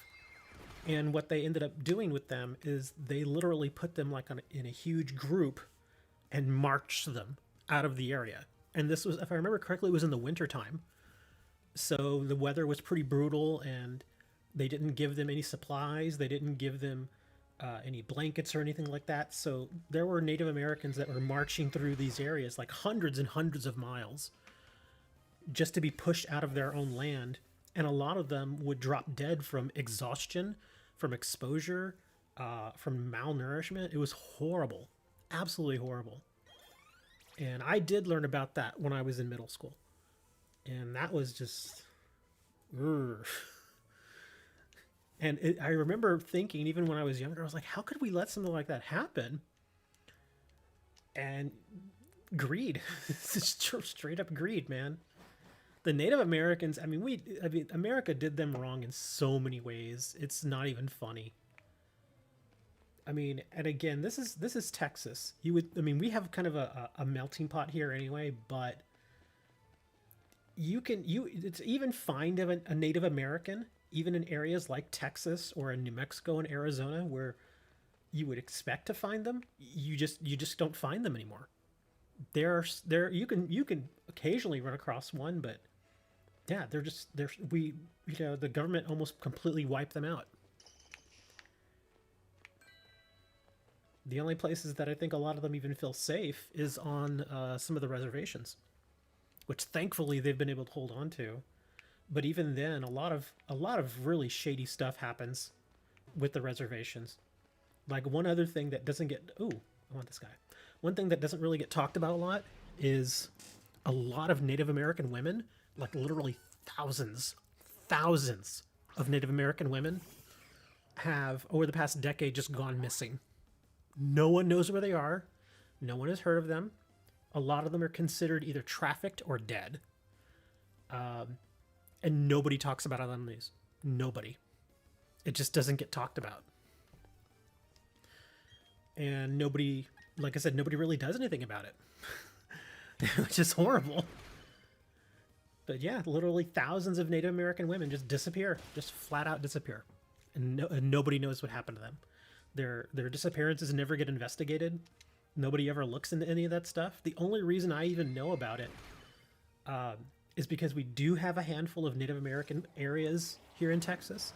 And so some of that news does get out to us. But yeah, unless you went really looking for that type of information, you would never know. Hey, Brandon. We're talking about horrible things. Sorry. President of the European Commission is Ursula von der Leyen from Germany. You're Native American? Oh, well, then you would know some of this stuff. Do you actually live on a reservation, or you just kind of wherever? Because I've met plenty of Native Americans over my lifetime that don't live on the reservations or anything like that. But they do keep their heritage and their culture intact, which I think is good. Man, I need to get Luxray back here. Oh my god, he's got a ball on his... Jesus. Long neck Pokemon? Okay, sorry. You're in a res? I think you're lying, but okay. But I actually knew a guy, I was probably about 20 years old, and I knew his girlfriend, not like that.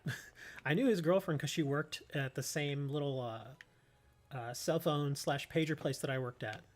And he was actually a pretty nice dude, but he was Native American. And he would go to like these meetings and stuff that they would have. And he even showed me pictures of him like at these various meetings and and gatherings and stuff where they kind of kept their culture going and they would do all the various things. And I'm not gonna lie, I didn't understand all of it, but I still thought it was awesome that he was able to still do that stuff. But yeah, tons of stuff like that happens. Oh yeah, speaking of which, Canada. We've been hearing a lot about Canada too, because again, everybody has this idea that Canada is like this winter wonderland, but they've been going through something similar, where apparently there was a school in Canada where they used to forcibly house Native Americans there. And over the years, literally dozens and dozens of the children that were kept there would die, mostly because they were neglected or they were treated horribly. And that was a big story. That story came out like a year ago, where they found like literally a mass grave at one of those schools in Canada. And they found something like 100 bodies of kids that were just like thrown into a pit and buried. And I was like, oh my God, that's horrible. And that's a horrible story just on its own. Well, I don't want to say it gets better. It gets more horrifying because they went to a second school and guess what they found? Another mass grave. So yeah, and I'm laughing about that, but it's not like, oh my God, this is hilarious. This is like okay, more kind of like a nervous laugh.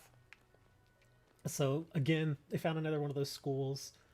And so now you've got a situation where everybody's like, okay, now there's eyeballs on this story. There are people, looking into this sort of stuff. So of course they look into it more and more. 3 more schools, 3 more instances of mass graves, Native American children who were treated horribly and pretty much murdered. And last I checked, because they're still doing this investigation. It's like a nationwide investigation now. Where literally dozens of schools, and they're all finding the same thing, where these kids were just neglected and tortured and just absolutely horrifying. Literally, I think at last count there were something like 15,000 bodies that had been found, and those are just the ones that were found. And it's just getting worse and worse and worse. And a lot of these schools were supposedly run by the Canadian government. So yeah, Canada's not looking too good there. I'm not saying that we're any better in here in the States, but Canada does not have, they are not held for, they're not looking much better than we are.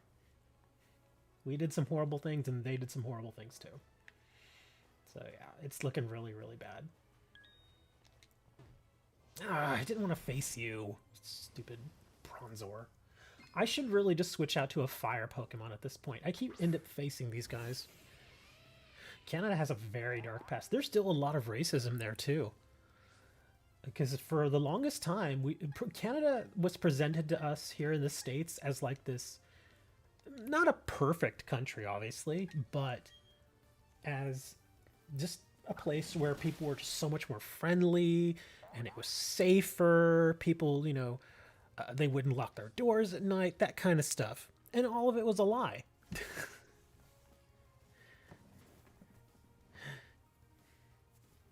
Pretty ugly, man. Tribal law enforcement typically lack jurisdiction to arrest, charge, and prosecute non-natives. That's true. Whether they're speeding or committing a violent crime on tribal land. Yeah. It's that's the thing I don't like about the whole reservation system is the jurisdiction between, if somebody just goes onto the reservation and commits a crime and then they leave, or it's the whole thing is really, really strange the way it's all worked out. At least that's in the U.S. In Canada, I don't know how they deal with that. But yeah, Canada is not, unfortunately, not much better when it comes to that stuff. I'm going to switch my Pokemon around here. Did we get a little too heavy for you on a Sunday morning? What am I listening to, man? This is horrible.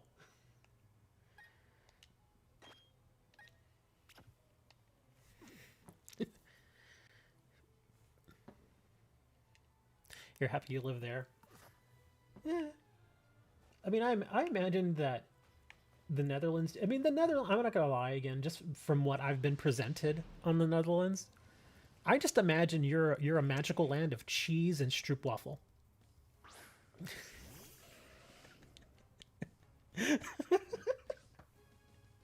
Oh, and marijuana.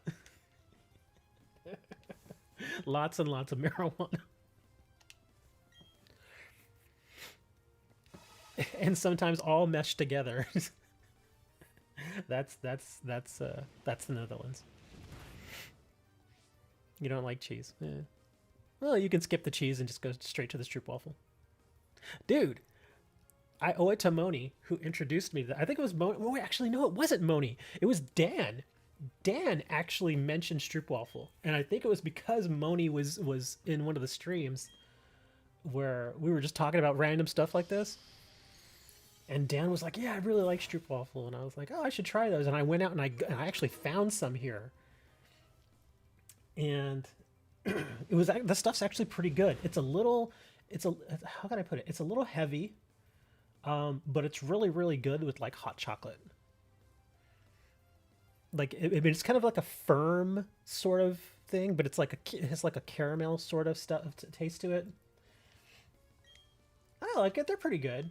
They're a little expensive here because again they're imported, but they're pretty good. They're not bad. They're really really good with hot chocolate. You almost never eat stroopwafel. You know, I've been to residential school as a child. What? You had a child at residential school? What? You don't really want to eat it often? That's true. Yeah, stroopwafels, it's one of those things that you have just every now and then. You don't make it a habit. It's not like tea and biscuits in Britain. In that coffee mug. Yes, I still have the coffee mug. Obviously I do. I'm not going to get rid of it. But I still have it. But it's not healthy and I am broke. Ah!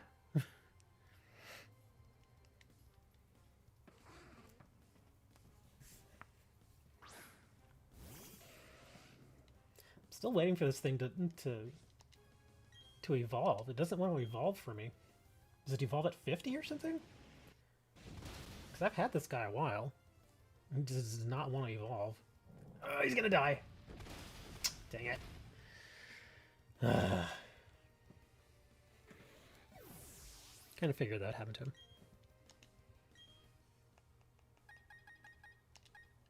Alright, Moni, go get him.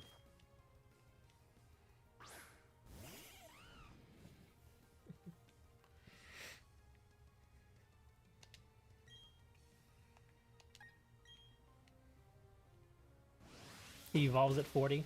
Oh, okay. So that explains it. Yeah, because I'd really like to get him a Rapidash. Rapidash is much more effective. Excuse me.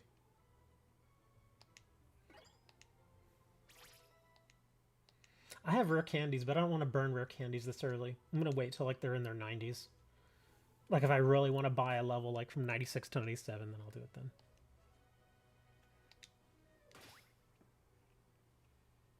Where is my Pokemon? What? Okay, we're gonna switch you out, I guess. I guess we'll... Oops. Put you over there.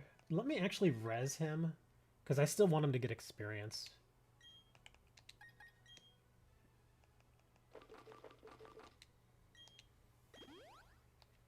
There we go.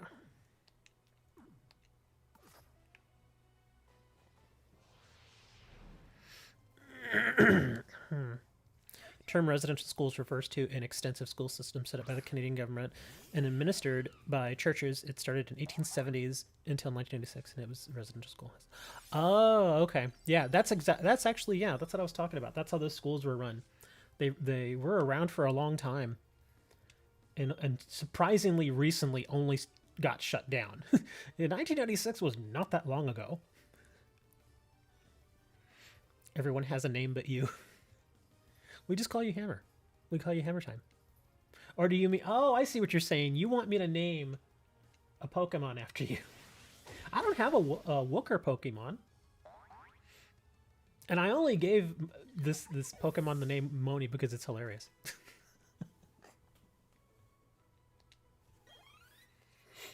Because Moni would be like, and that was it. And I think that me giving him the name Moni made Moni go out and get a Nintendo Switch so he could play. Oh, Sneasel.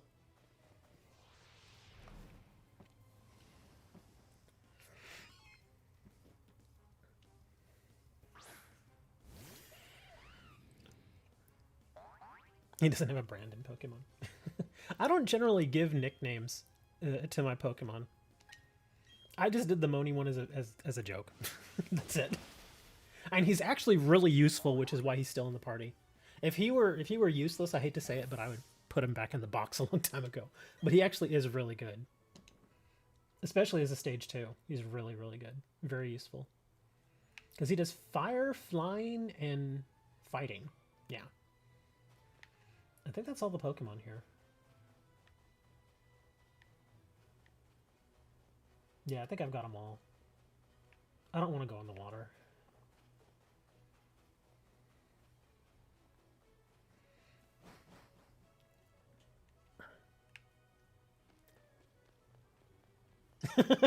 I'd put it back in the box. It sounds bad, but yeah. Get back in your box. Oh, I'm going to box. Bring out the Gimp. Gimp's sleeping. Guess you're just gonna have to go wake him up now, won't you?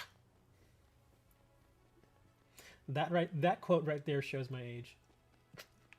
It shows that, yeah.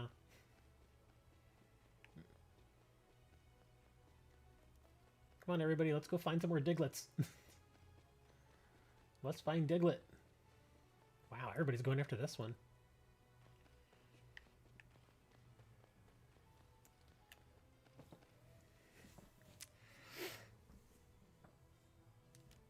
Have I hunted for a shiny with radar yet? I've not been hunting for shinies. Although I did run into one and I wasn't able to catch it, which is a bummer. Oh, another Bronzor. Well, oh, I can kill him now. Come here. I can easily kill you now.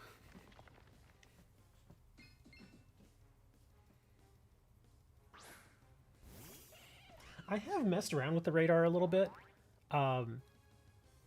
It's kind of strange, though, because it says that it's supposed to be able to locate items that you can't normally see. I've only found a single item that I wasn't able to see before with the radar. That's it. Just one. What shiny was it? A Graveler.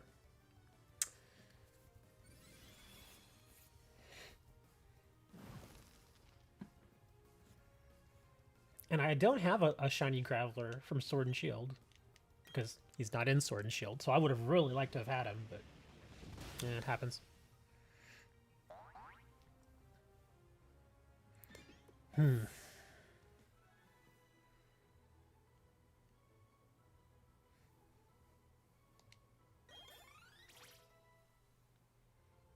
Weird that I've managed that Gastrodon is my highest leveled Pokemon here.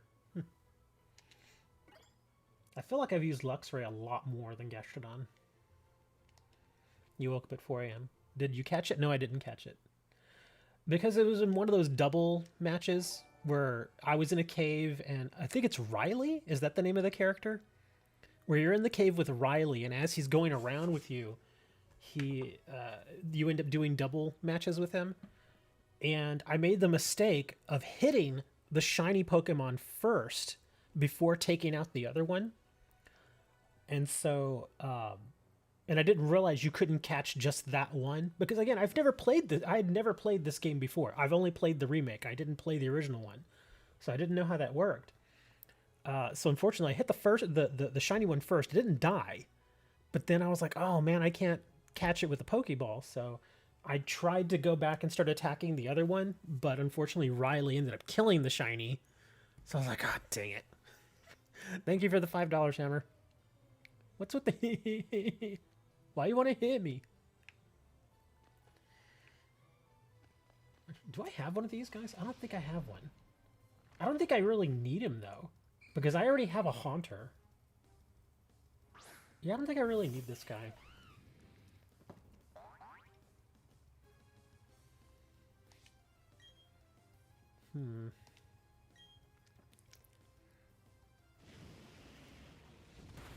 Yeah, just kill that thing.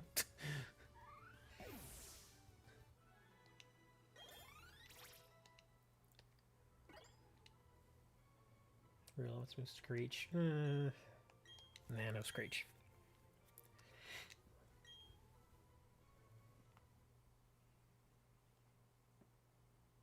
Oh, there we go. Nice.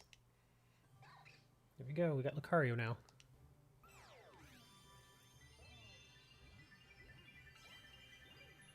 That's an interesting animation. Man, he has a spike in his chest. I don't even know. Is mine male? I don't even know.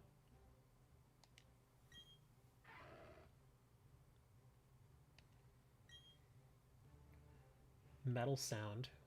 I don't know what this is. What is metal sound? Oh, mine's a female. Oh, I'm sorry. Mine's a male. Metal sound. A horrible sound like scraping metal. Partially lowers the target attack's special defense. I'll pass that. Because I'm funny? I'm not funny. Aura Sphere. Oh, I think I know what Aura Sphere is. Hold on. Oh, it's a fighting. I thought it was psychic for some reason. Plus 2 more power. This attack never misses. Oh. That's actually pretty nice. I'm going to actually get rid of quick attack. Yeah.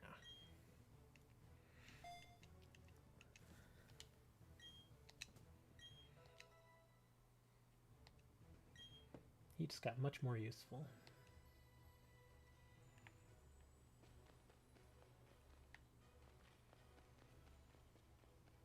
Ooh. Is that a Mischievous? Yeah, it is. I already have one. No, get away from me! No, get away. No, let me alone. No, go away. I don't want to face any more of those stupid things. I'm a total comedian. You know, I've never done stand-up, but strangely enough, both of my siblings have.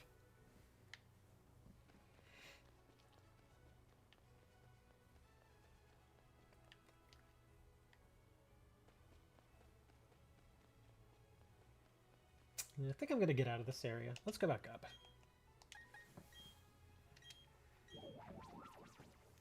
My brother actually used to be part of a comedy troupe for a while, and I usually helped them out. I never did any of the stage stuff, but I would help them. I'd help them set up, and I occasionally did sound for them. I wasn't very good. And I even told them, like, I don't really like doing sound. And they're like, why not? I'm like, I'm just not very good at it. But it was still cool. It was still nice to go and see the shows. Let's see. Where was I going to... Oh, that's right. I can... Do you think this game is worth the money? I only paid $50 for mine. I didn't pay the full price. It's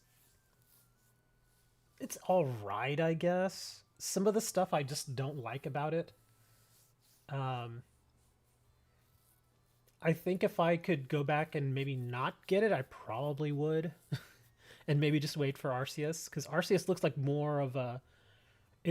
Arceus looks like more of like how Sword and Shield looks. So I think I probably would have not bought this and just waited for Arceus, or Arceus, however you want to say it. It's all right. But again, like I said, this is only the second Pokemon game I've ever played, really. The first one I played was Sword and Shield. And Sword and Shield was so good, at least for me it was good, that it kind of spoiled me. And so to go from, you know, graphics and everything and systems like Sword and Shield had to go to something like this, it's a little, it's very much a step backwards. So, yeah. I mean, it's fine, I guess. I don't know if... Oh, no, don't go over there. I don't know if I would, you know, go back and pay full price for it. I just... But I figured, you know, I spent the money on it. I'm going to play it.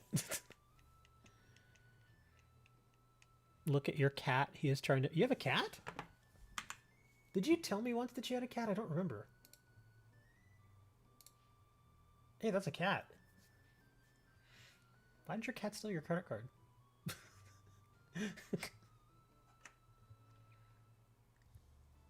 I used to have a black cat way back in the day. I would want to have another cat, but I just don't think he would do well in my apartment. Not necessarily because it's an apartment, but because I would have to limit his access to certain areas. Or like places where I keep all my cards and stuff.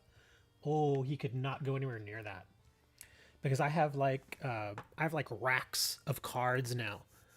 And I can tell you right now, if he were like, there's a rack right here, right next to my desk. That's, let me see, 1, 2, 3, 4. It's 5 levels tall. In fact, it almost reaches the ceiling. That's how tall it is. And you know a cat is going to try to jump on the very top. And if it's a sizable cat and he jumps off, there's a good chance that he knocks this over. And I would probably never forgive him if he did. Because there's thousands and thousands of dollars of cards on these racks. So, yeah, I would love to have a cat. But again, I just, a cat being a cat, it's going to jump on this thing. So, yeah, that's one of the biggest reasons why I can't get a pet. Because of that unpredictability. Well, actually, in this case, predictability. Because I've had cats before and I've seen them do stuff like this. So, yeah, I just couldn't have one because he would just start destroying stuff. Okay, where was I going? Oh, dang it, I keep hitting the wrong button. Let me see, where's my little flag? Oh, here we go.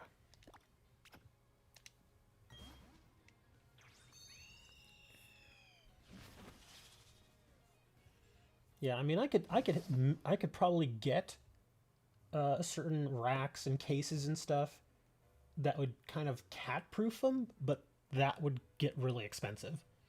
Because I've looked at other stuff to hold my cards, and some of them are really nice, like they're like cases with like glass sliding doors and stuff, but that's really expensive. Like one of the tables that I have here, it's not even a table, it's basically like a large wire rack. And it's got 3 levels to it, which I have, again, I have more cards on there, I have a lot of supplies and stuff. And this thing, I think I paid probably $35 for it. It's actually really nice because it's all metal. It's all steel. So it's a little heavy, but it's very, very sturdy. If I would have gotten something that was a little fancier than that, suddenly we're going from $35 to something like, hundreds of dollars. So that would get expensive. Would you call Cynthia mommy? Why? That seems weird, man.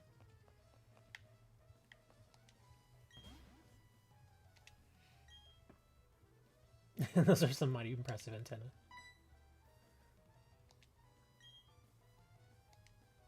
Because of you, they took my Clefairy away. Parker called it quits and went back to his hometown. I don't know anything about any storage key. Oh, well, he left a ball behind. Thur, you left your ball. He's like, I don't know anything about any storage key. I guess he's just giving up. Yeah, that's what that dude's doing. He's like, I don't know anything about a storage key. Leaves the storage key behind on purpose.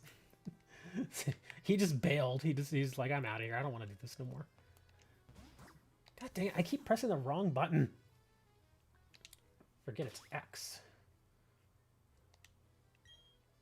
So, okay, it tells me to go to their HQ, which I guess is here.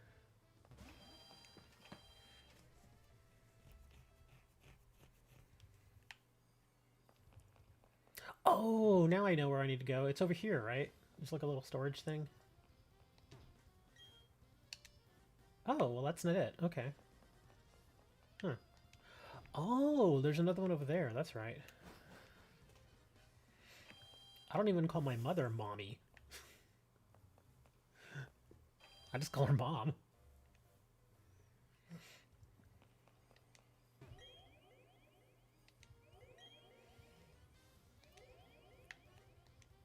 Dang it. Yeah, I have no idea what to do with this thing.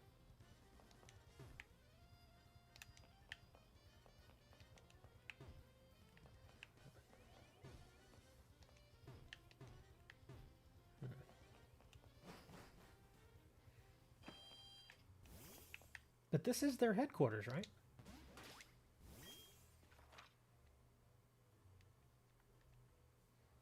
Head Team Galactic's headquarters, yeah. Maybe, I guess I need to talk to somebody. That's another thing I always forget about these games, is they generally want you to talk to somebody.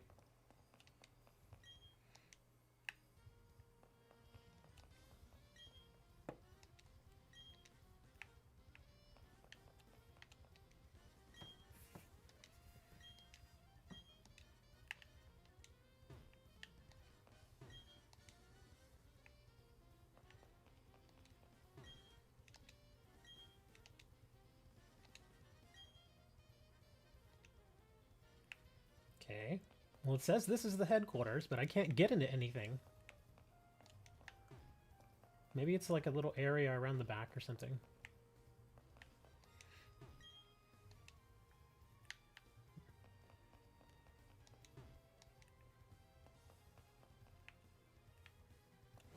And the thing is, I know Wooker knows the answer to this. But he took off. He's like, I don't want to be here no more. Maybe in this... Oh, I'm an idiot. He dropped the storage room key. I need to go to the storage area. I'm an idiot. Yeah, storage area is right over here. Oh, I can probably go get this ball now, right? Yeah, I can go climb this now. Grab this ball.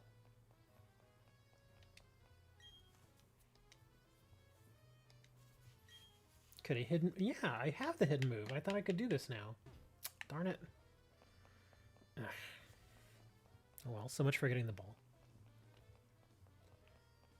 Gotta go to the little storage area. Not here. Here we go. Is this... No. No. Guess we gotta go up here.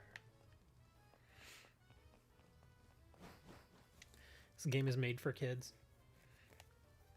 Doesn't mean it's easy.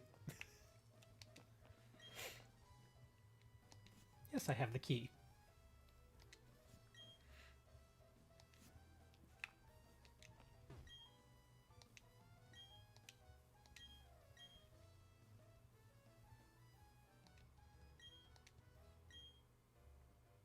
But the storage key snapped off inside the keyhole.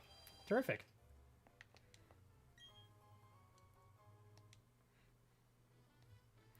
I keep getting all the stones. I can only imagine when I'm supposed to be getting Eevee here. Hey, there we go. Now we're inside. I'm gonna run all the way over here and talk to this guy.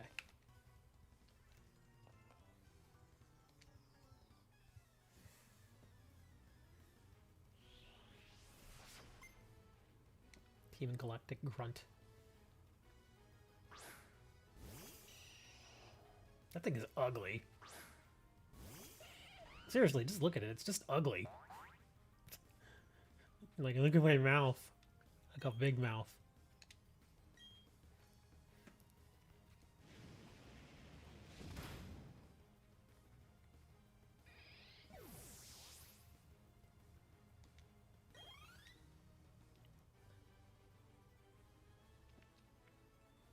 Oh, dang, I think I forgot to move my item. I imagine I'm going to have to face more of these guys. Monk. Oh, he does have it. Okay, just making sure he had the item. That little item has earned me so much more extra money. That's why I always want to make sure I have it.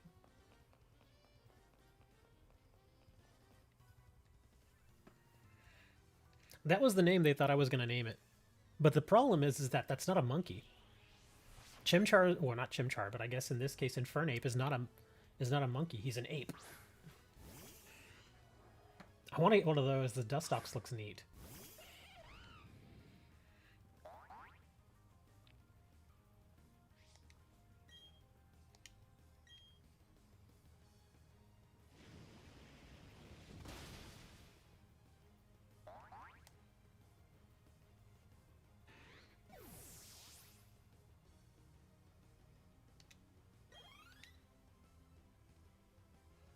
Bronzor.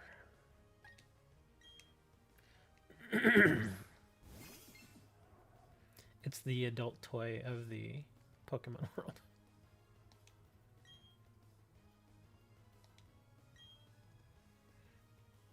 Everybody knows about Weeping Bell.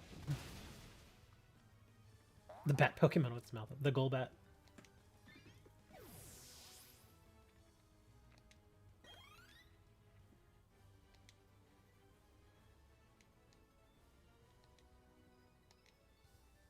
Yeah, the only reason I see to even face these little guys is just to get money off of them. Like, oh, you have money. Well, I guess I should probably go and explore the rest of this place before I go upstairs. Bottle of zinc. You learned that from the professor. Which professor? The professor in his mill tank? I know you remember that mill tank gift that I have. he and mill tank are really good friends. Haven't gotten a promotion yet. Oh, that's too bad. Dang it. Well, okay. At least I know that door is there now.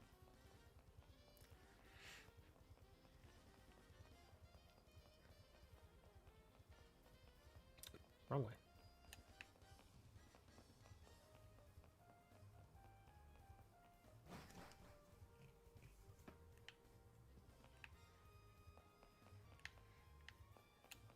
Oh wow, he's not even reacting to me. But he doesn't even have a Pokemon. I'm the gruntiest of the grunts. It's my fault though, I still don't know how the warp panels connect. Okay.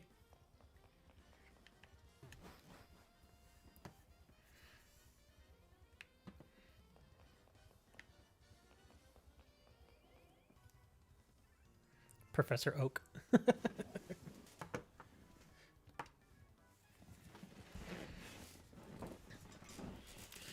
Yeah, Professor Oak loves him a good mill tank.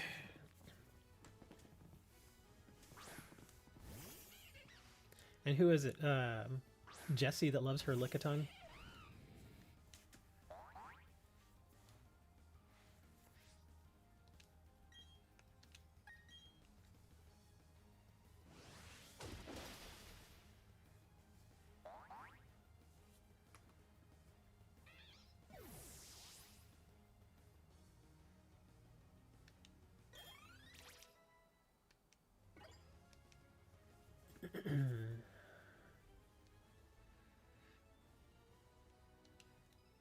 Their hair is so goofy.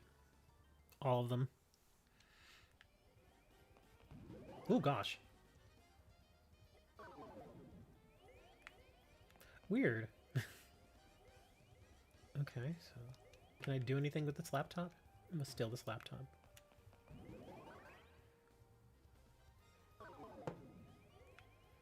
Huh. Okay, I guess we're going upstairs.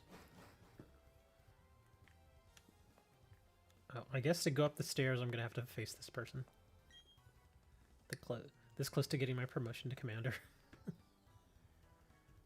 A very cursed video of Pokemon. Is it the one with Togepi? Togepi's been working out, man. It is safe for work. I've seen some very strange Pokemon stuff over the past couple of years. Some very, very weird Pokemon stuff.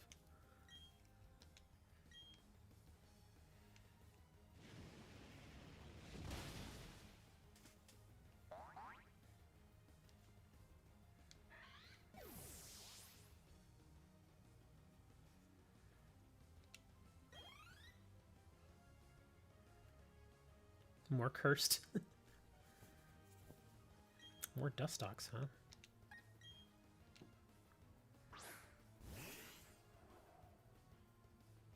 The starter squad video?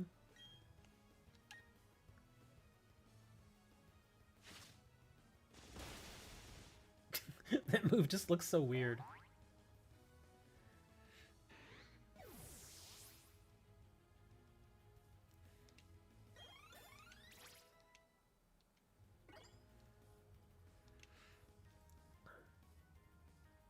Cascoon. It's a bug, right? Okay, I'll be fine.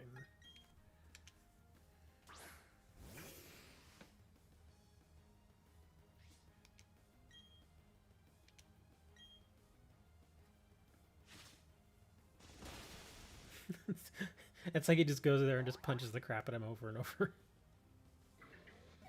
And that's cursed video. I've seen some pretty terrible stuff on the internet. In fact, most of the cursed stuff that I've seen on the internet, you can't even find anymore. It's hidden behind the dark web wall.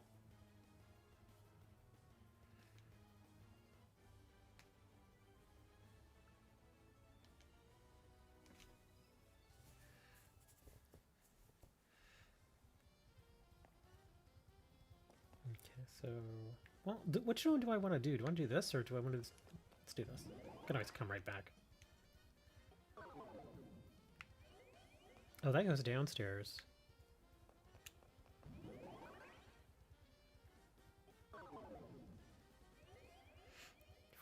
He reacts to it. I mean, I'll watch it. It just... Where is this? Hold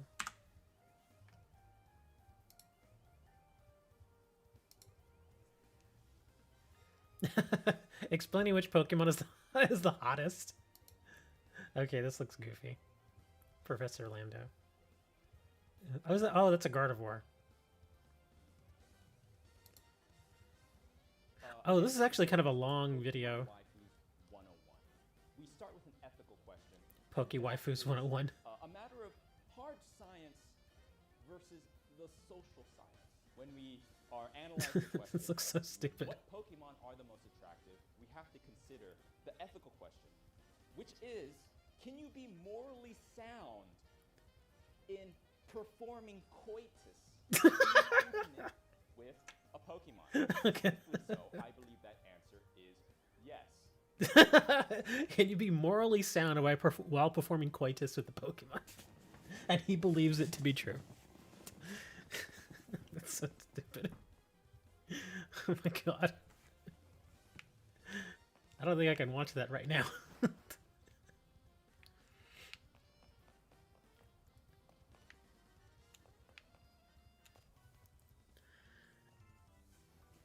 And the thing I think that makes that video as good as I think it is the fact that he takes it 100% seriously.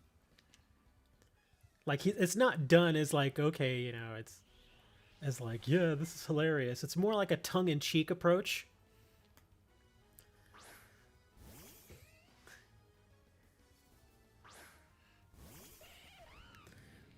That's just weird. Y'all are weird, man. Why y'all want to be doing weird stuff like that?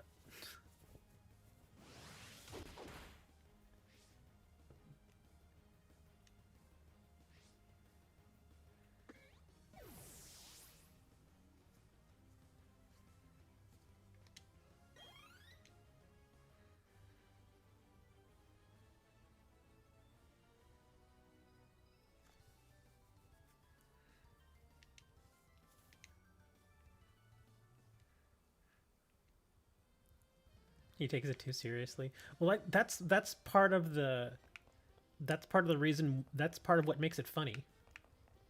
Is that he takes it too seriously. Dang it. Well, I can't get in there. Maybe one of these guys drops it. Come here. I smell an intruder.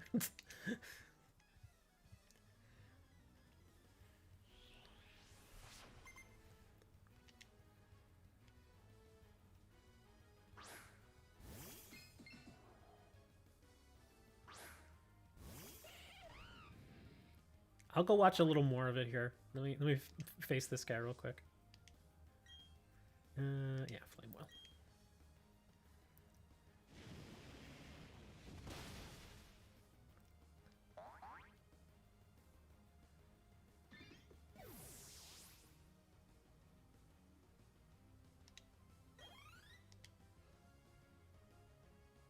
Stunky again?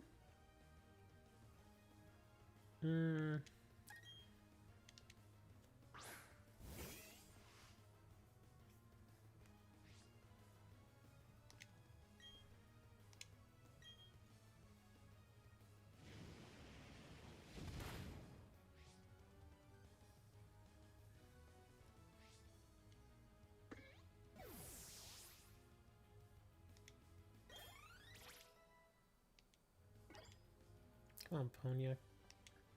Get to 40 already. I may switch back to him now, just to give him a little more experience. Okay, hold on. Let me actually load this in my browser real quick. There. Pokemon Waifus 101.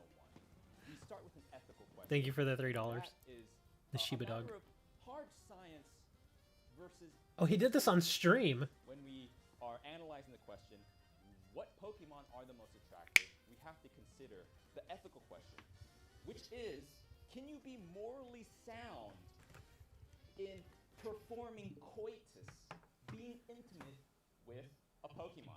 Succinctly so, I believe that answer is yes. The great philosopher Hadaway once said, what is love? The reciprocal nature of love is the key. I do my best to cover previous material to give a holistic view perspective Holistic? of what was going on, but I can't review everything. We only have so much time to learn, sadly. So, review. What is this? The furry scale. Okay. Really quickly, the furry scale: 1, not furry; 2, semi-furry; 3, furry. This is where the line is crossed, right here. 4 is dangerously furry. He's trying not to laugh. That's just an animal. Applying it to an analysis of Pokemon waifus, one of the main things that reoccurs when I'm teaching the furry class is this idea of a soul. That essence of a soul delineates between furry, dangerous furry. And 5 here, there is no soul here.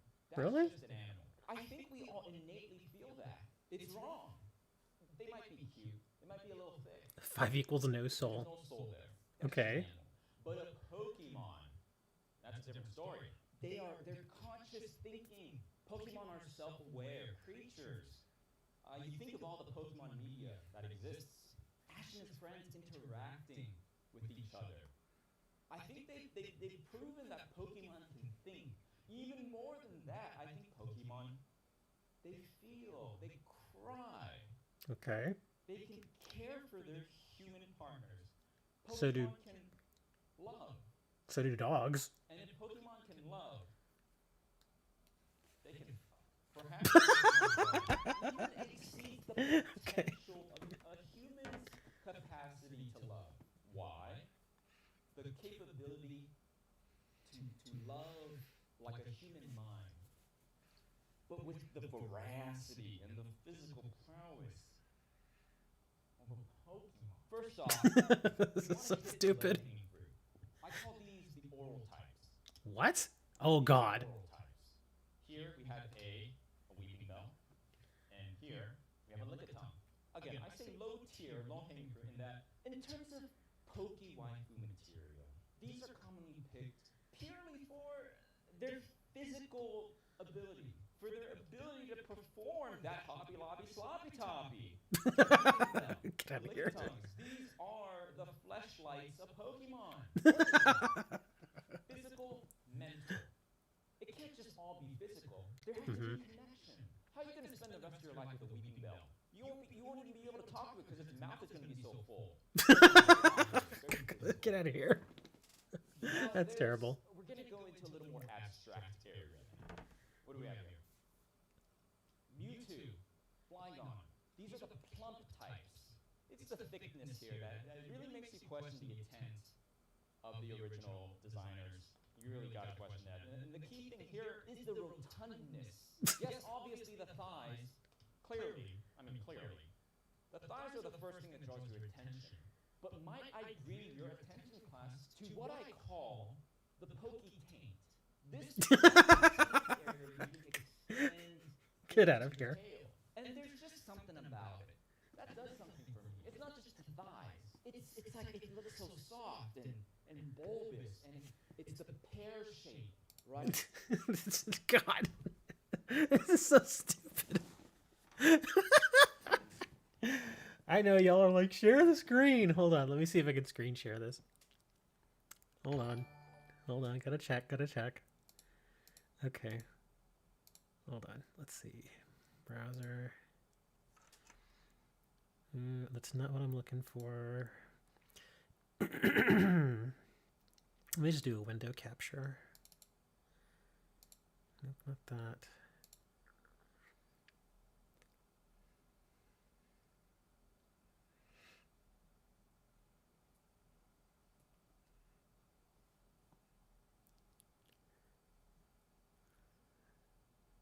Okay, here we go. This is what I'm looking at in case y'all are wondering. Here we go. It comes it's like the belly and it turns into the tail. You know, there's something about it, like, you know, not like it is thick, yes, but there's just it's the fact that it's like it goes like under and through. Something sensual about it. The plump types, the pokey dilfs, Machamp, Incineroar, some of the more popular types. And the question is why? Many of the pokey dilfs have this fighter aesthetic. This it's not a coincidence. It is not a coincidence. Nature just doesn't deal in coincidences, my friends. We have two wrestler-themed Pokemon that are both Pokédills. Coincidence? Mm-mm.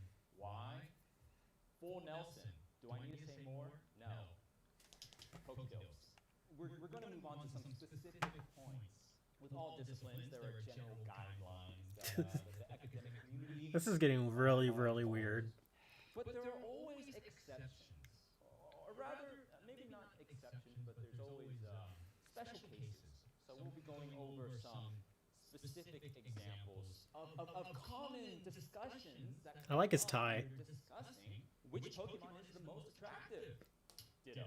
I don't think we can have a discussion about which Pokemon is the most attractive. Which Pokemon is the most breedable without the breed king himself. Ditto. Or the breed queen. In theory, on paper, it sounds like the ultimate waifu, the ultimate Poke waifu.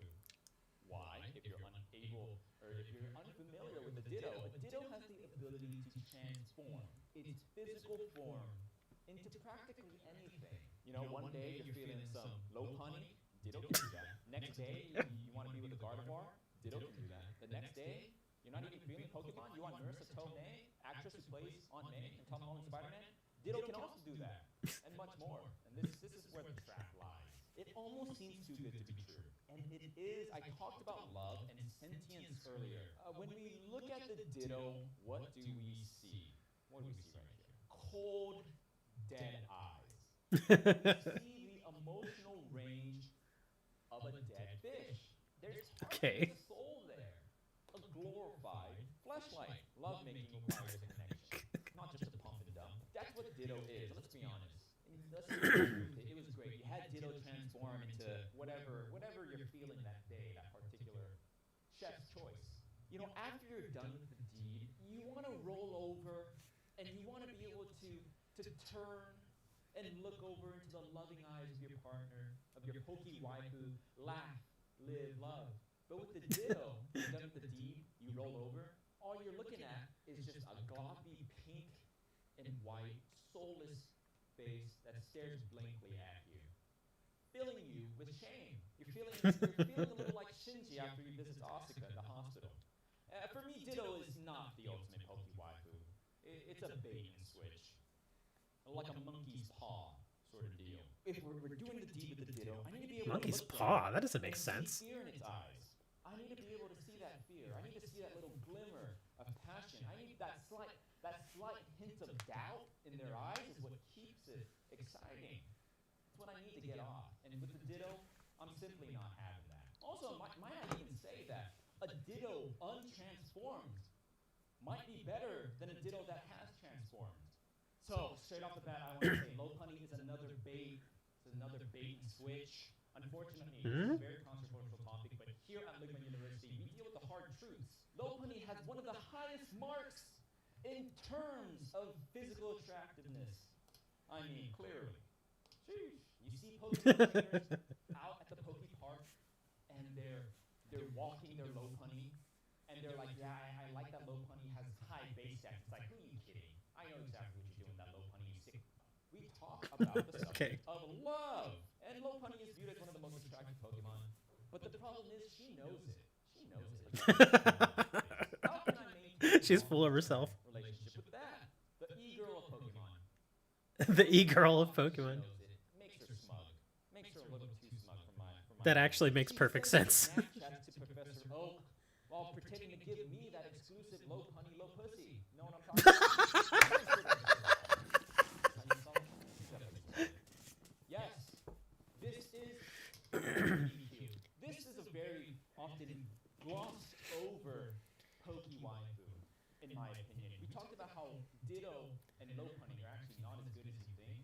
I'm about to tell you why Mimikyu is a very underrated Poke waifu. There's nothing hotter than a girl with low self-esteem. Oh my god. Is gonna work That's horrible. your love. She's gonna work it because she's always worried about your ex.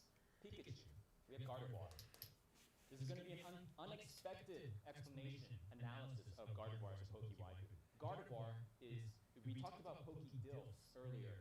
Gardevoir is one of the Poke MILFs. She has the MILF haircut. It's the sensuality of the Poke MILF that I want to talk about. You know, the physical allure of Mrs. Incredible, but the mature veneer of a respectable woman. She respects herself. It's a give and take when you come with the Poke MILF, Gardevoir. She eggs me on to work harder on myself and on our relationship. But so what's the problem, you might ask? Yes, Gardevoir is hot. She's sensual. She's got a MILF haircut. In fact, she's kind of got a MILFy vibe about her. A MILF Pokemon haircut. are Pokemon. And Gardevoir is a psychic Pokemon, a quite adept psychic Pokemon. And what's the worst possible thing that a girlfriend could be able to do? Boys, Gardevoir can read your mind. It's bad that your girl reads through your texts. What if she's going through your mind? What if she's reading your subconscious thoughts? That's just a recipe for disaster. And again, we're talking about waifus. How can I maintain a long-term relationship with that?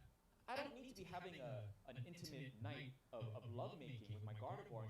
And she Doctor Stranges me and reads my mind. And she sees that I'm thinking about that sweet Lopunny Lopussy. Oh my god. Dude, come on. The monkey's paw. If Gardevoir can read my mind, she's either going to be one of two things: incredibly jealous or fearful. Those two are just, again, recipes for disaster. So close to Gardevoir. But alas, it's not quite there, and I need you guys to be aware of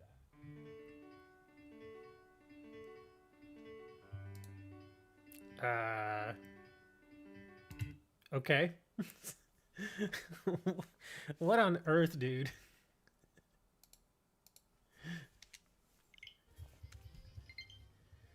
That's so goofy. And Aiken's asking, why do you have so many tabs? That's because I work from my computer. Pretty much every single one of those tabs is for work.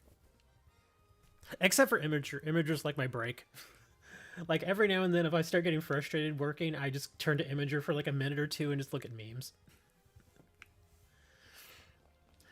The Gardevoir thing is just weird.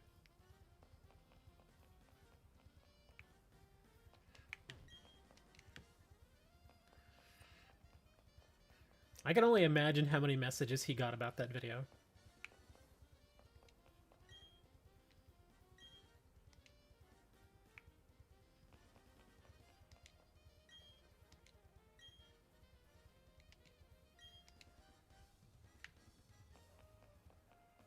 Okay, well, Did you think... Was it cursed? The cursed is a strong word for it. Silly, sure. Cursed? Nah, not really. I mean, again, I've seen some really, really goofy Pokemon stuff over the years. Even before I was even into Pokemon. There's just some weird stuff out there.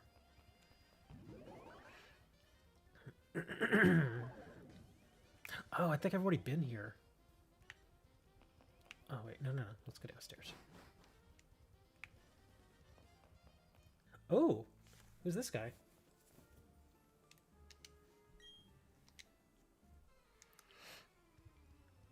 But it looks like, based on that dude's channel, it looks like he's actually got several other videos where he talks about waifus, which is actually entertaining.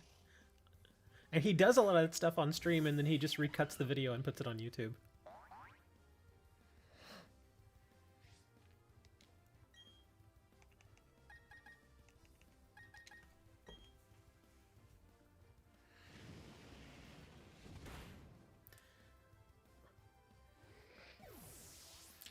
Yeah, I've seen way too many Pokemon things on the internet now. Even just looking on Imager, because like when I go to Imager, I don't really look for any one particular subject. I just kind of go through all the various posts. But even then, every now and then I still find a really odd Pokemon post. Like pretty much all the little posts that you see me put in the Pokemon channel, I find those on Imager when I'm just messing around there.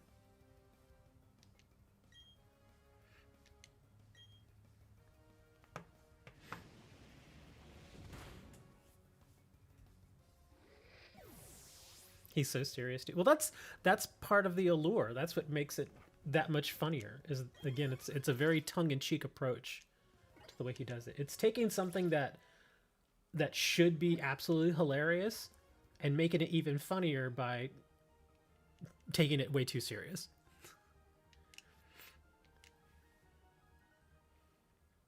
It's kind of like breaking down uh, the song "Baby Got Back." Like imagine writing a college paper on that song and breaking the song down. You would have to take it seriously because I mean it's a paper, but at the same time, it's like what is going on here? Ooh, a sludge bomb. Tur? What's tur?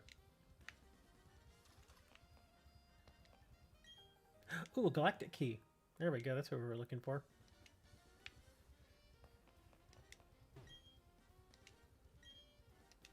Well, yes.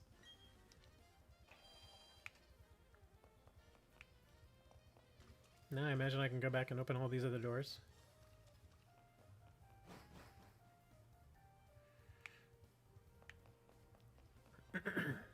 And you have to remember, the reason he made that video is because he understands that that is actually a subject of discussion.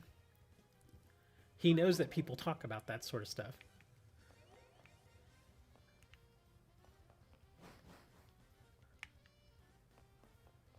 So the video itself cursed, or is it the topic altogether that's cursed? That's what you really have to think about.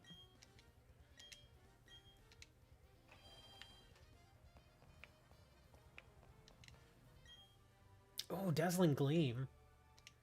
That's a good one. Okay, so I've made it here. Am I just going through here and just finding all these various Pokeballs? Is that the whole thing? Because I can't really see anything else that I can do here. I could probably go back downstairs now. These look like tiny nuclear reactors. The topic is just odd. But again, it's odd, but it's again one of those things that you know people have discussed way too many times.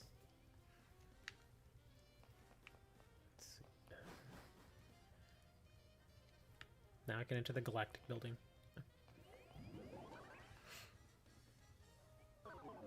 Okay, yeah, I just have to find my... I was checking to see if there was anything here I missed. I don't think I faced her, did I? Oh yeah, I did.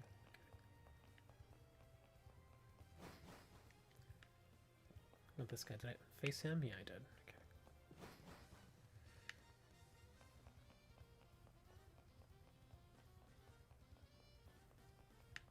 Okay.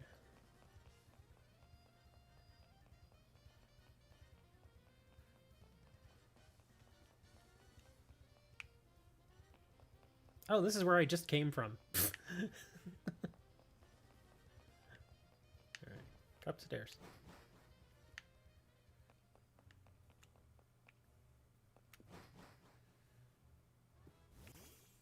Cool. Okay, now we can go get in the building.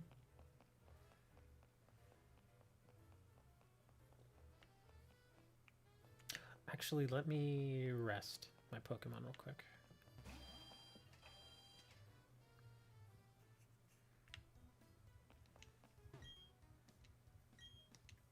I didn't expect the DILF section.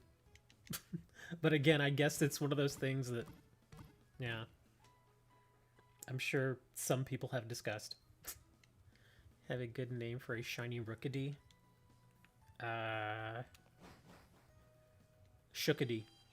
I don't know. I don't think I've ever seen a shiny Rookidee. I've seen a shiny Corviknight, but not when he's just a A Rookity.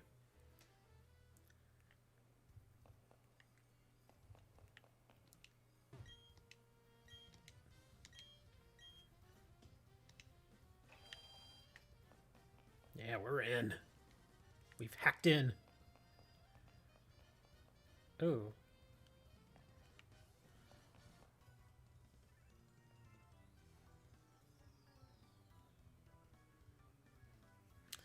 And we got more bots.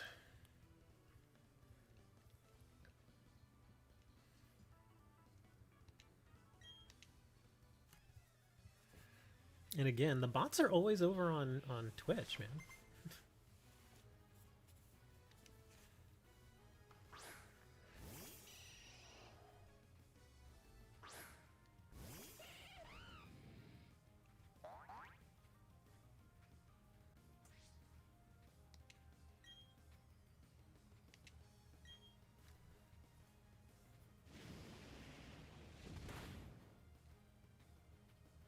Rookadia's gold. Because I know the shiny Corviknight, he's like a rusted brown color, isn't he? Gold bat. Actually, let's put in Luxray. One of the shinies I think I like the best as far as their color, just looking completely different, is probably Espeon. Because Espeon is normally like a pink, but the shiny Espeon is green, like a almost like a puke green. Almost like a Joker green, really. So when I actually got one, I was like, wow, that's a weird looking Pokemon. It's so green, it looks completely unnatural.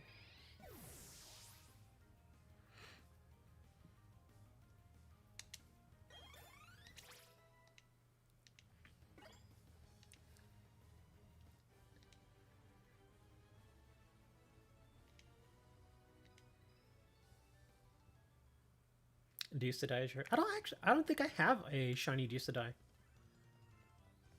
Yeah, I mean, there's still plenty of shinies I don't have, but... The one that I keep finding in the wild, though, all the time is Vanillix. I've gotten like 3 shiny Vanillix in the wild. And it's mostly because I farmed them. Because they're stage 2s, so they give a lot of experience. So whenever I need to level something up, I'll just go farm them. Oh, and I finally got a Golurk shiny. The Golurk shiny actually looks kind of neat, too. The coloring looks very interesting. Ducedai is from DLC, though.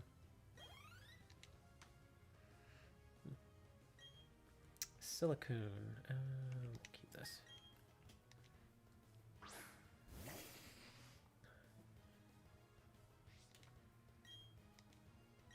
Yeah.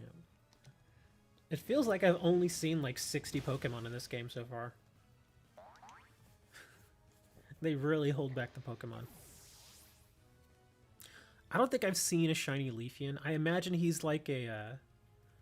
he's probably like a fall color, like an autumn sort of color, like red and brown and yellow. Instead of the greenish tint that he has. You get him from an Aggies and a Lowland starter. Oh. Wouldn't you be able to get it? You could probably farm a shiny Ducedai in Sword and Shield. Because aren't they in there? I think I remember seeing them around. Because I know it's a stage 2, but you could farm the little guy and, yeah. And just level him up.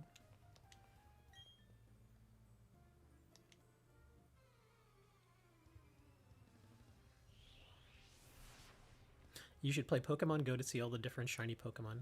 Oh my gosh, Pear lives. That's amazing. Where have you been, Pear? We were worried about you.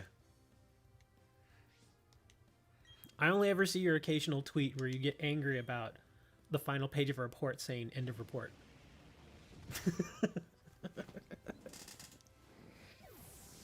Been working so much. I imagine so. You're going to be working a lot more too. Because of the new variant.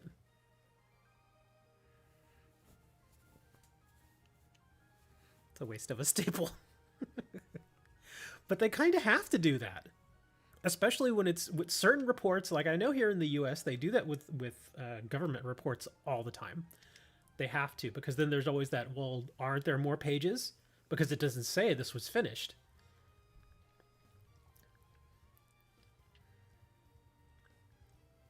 Pokemon Go doesn't even have half of the Pokemon, though. I imagine they do that on purpose, though. Something came up and now I have more shifts. Somebody's not able to work their shifts, and now you get to pick up.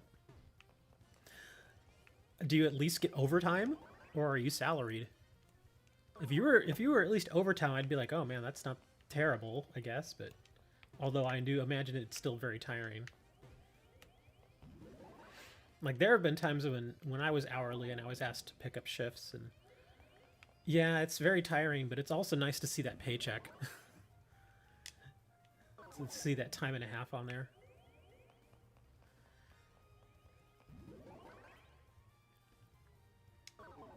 It's pretty obvious, which is why I don't know why he makes this staple. It also could be for legal reasons.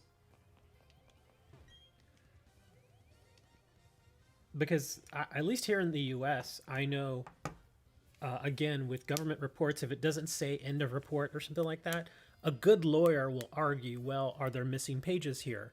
And they could use that as a means to delay a trial or be able to argue that something is incomplete, that sort of stuff. But again, that's with the legal system. I don't know the reasoning behind your reports.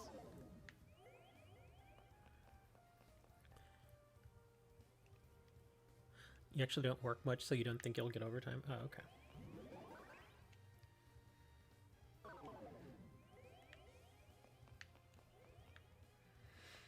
Yeah, I can't. I think I mentioned it before. I've played Pokemon Go. I just couldn't get into it.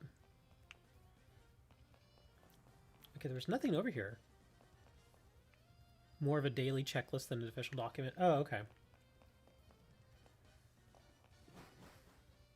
What's night? Yeah, I was already here.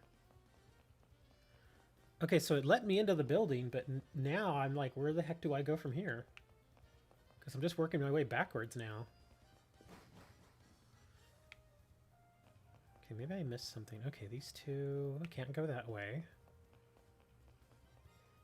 Already messed around with this dude. Already used that little teleporter.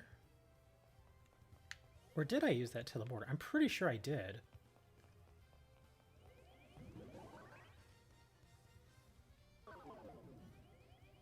So many days where you hoard shiny Pokemon. Oh, there's beds. I found some beds. Oh, and a... Yeah, sure, I'll take a rest. I'm just gonna go to sleep here. Well, I guess the one good thing for Pokemon Go, if you really can... Yes, I know it heals Pokemon. If you actually can hoard and like farm shiny Pokemon that easily in Pokemon Go, I guess it would help in the sense that you could take those from Pokemon Go and then put them in Pokemon Home and then transfer them all to the regular games. Are you enjoying your unescorted, unauthorized, and unsettling team? Oh, I'm sorry, tour of Team Galactic HQ. See shiny Pokemon pop up any day now. I've already seen one, so it's bound to happen to you, Moni, as long as you don't keep resetting. He's like, no, I'm gonna keep resetting. Oh, 2v1, huh? Let me see, I think Jirachi. There we go, yeah, Jirachi's my second one. That's why you can't send Pokemon back to Pokemon Go.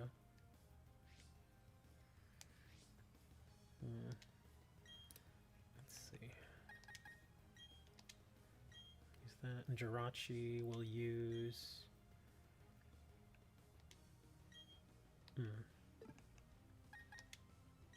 We'll just use Swift.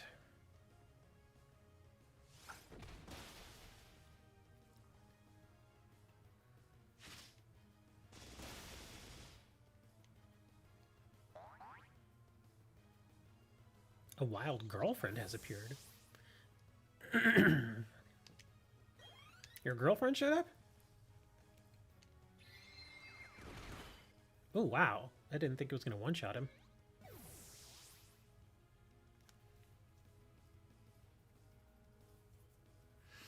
Found 3 0 shiny Chimchar so far, but 3 uncatchable Starlies. Just go into the game already, dude. You'll probably have easier luck finding shinies that way.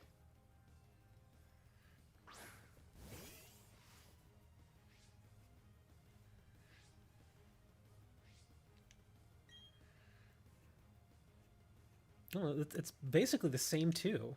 Okay, well, I guess we'll put you over here and do the same moveset. You wish you had a girlfriend?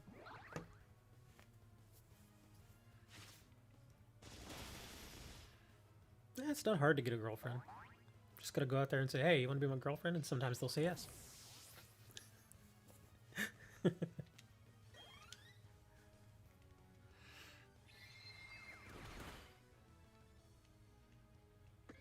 Oddly enough, I don't think I would have time to have a girlfriend. That's the biggest reason why I don't get into a relationship, is I just... Like, I usually fill my days with running my store, making videos, you know, doing stuff like this, like streams. And I put so much time into that stuff that if I were to get a girlfriend, I think that I would neglect her, and that would be unfair to her. Wow, a Glameow, huh? Oops. I chose the wrong one. Damn it. Alright, well... Yeah, apparently... Oh, okay, it automatically attacked him. That's good. Because I chose the wrong choice there. You don't have the time. Yeah. How can I put this without sounding like a complete weirdo? We're not really a weirdo, but I guess maybe... I don't want to say heartless either, because people do this all the time. I'll just say that I have had friends over, if you know what I mean. But it's always been kind of with the understanding that it's just like, well, you know, it was fun. And I think it's fine because they understand that too. Way to get friends, ask a girl and she will friend zone you. But if she says she run as hard as you can.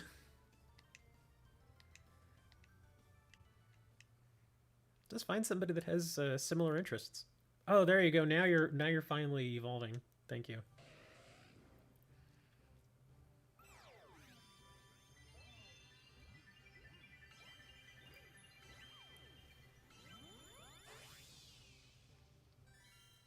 There we go. Good old Rapidash.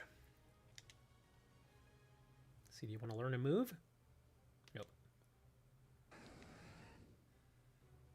Oh, you do. Smart Strike. What is Smart Strike? Stab the target with a sharp horn. Its attack never misses. Only 10 attacks. And, you know, I may actually dump Ember for this one. Simply because it's a different move. It's a steel and not a fire. I have way too many fires as it is right now. So yeah, dumping Ember would probably make sense. I know that Smart Strike's not the... well, I guess it's okay. It's a decent move. It's better than Ember. Haha, I beat you both. Sorry. Oh wow, 3 of these little portals.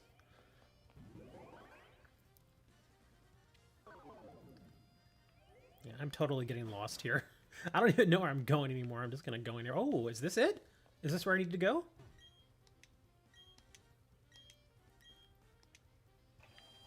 I think this is where I need to go. It is the boss. It must be the trainer I've been hearing about. His name is just Boss, that's it. He looks terrible. He looks like he's tired. Like, I'm tired of everybody's crap. Yuxi, Mesprit, and Azelf. Interestingly enough, I was able to get an Azelf and a Yuxi in Sword and Shield via trade. And they're both very good. I like them both. The Mesprit I'd like to get.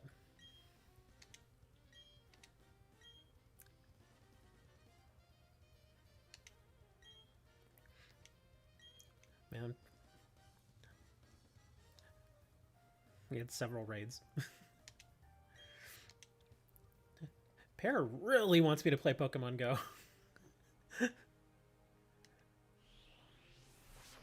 Well, he's only got 3 Pokemon. What kind does he use, though? Oh, Mukro. The little hat.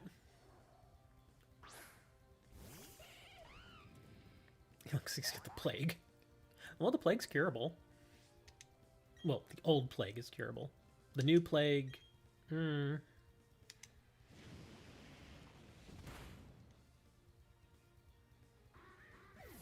Just saying, you can get Pokemon so easily with Pokemon Go.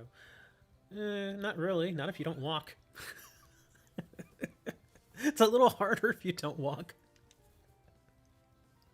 Unless a Pokemon just like shows up in your living room. Which I remember the short time that I did play Pokemon Go, like in 2016, I never had a Pokemon show up in my bedroom. Some people have said that they have that happen every now and then. The closest I had one show up near me was like down the street. Other than that, nah.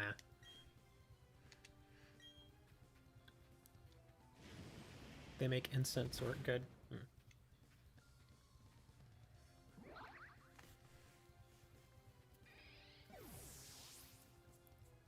They recalibrated the spawn spots. I remember when it first came out and people were like going into other people's yards and stuff, like their backyards, trying to catch these Pokemon. I know that happened here in the US, where like the first couple of months it was out, it was like on the news, people were like, yeah, these kids keep coming to my backyard.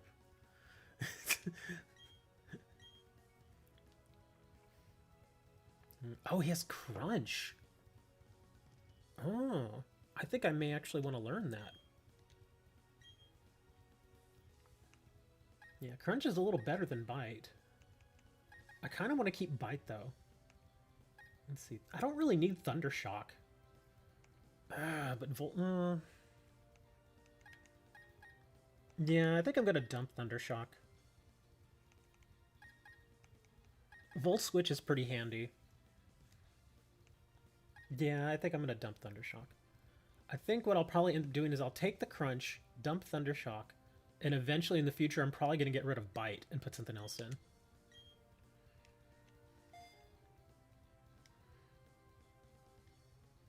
Get a shiny Pikachu with Cap in your house. No Cap? What?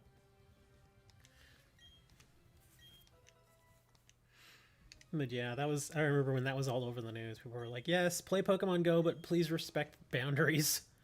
Because that's what a lot of people just didn't, it's as if they'd never figured, oh, well, I shouldn't just jump into some random stranger's backyard. Which was kind of goofy.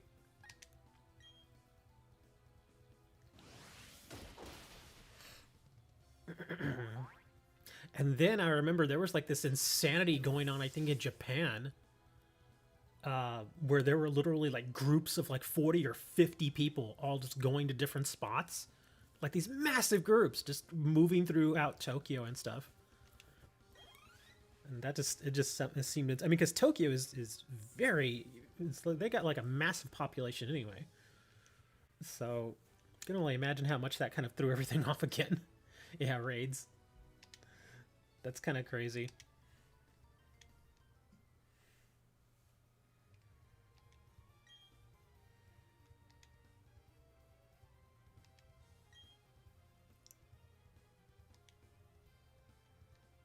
It's easier to catch the legendaries.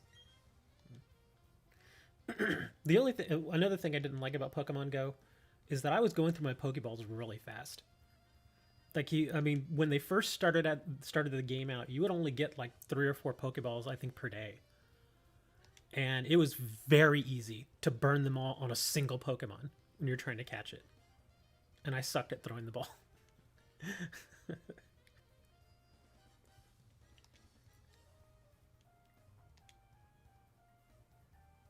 You make the power of Pokemon your own. Now we have so much Pokeballs. Yeah, that was one of the things I kind of figured they're going to have to adjust this, because I know even back then you could buy additional Pokeballs, or you could, the way they did it, I think, was do they still have a currency? I think they had a currency that you could buy. It was like $10 and you get like so many gems or whatever they call it. I don't know. But then you would use that currency to get Pokeballs.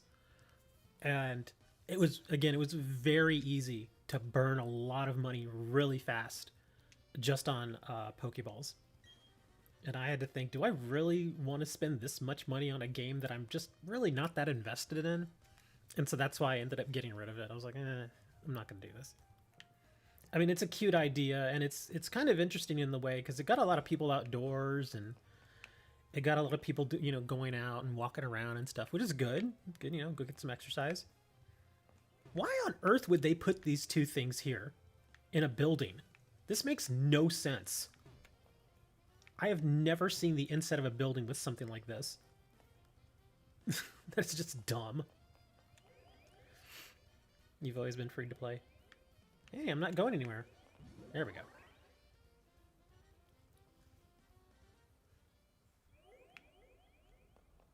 Oh, what is this?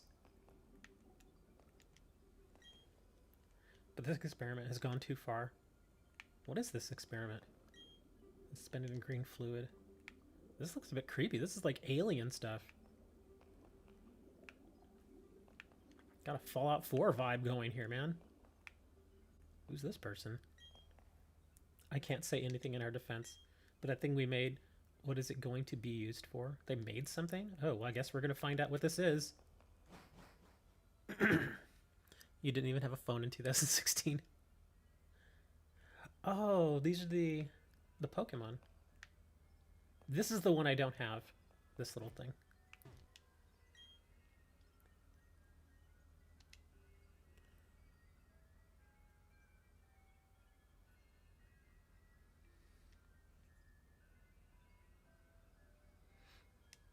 Yeah, there's a new glitch to teach any move to Pokemon. I literally have Infernape with Dialga and Palkia special moves. Or of Time and Spaniel Rend. Okay.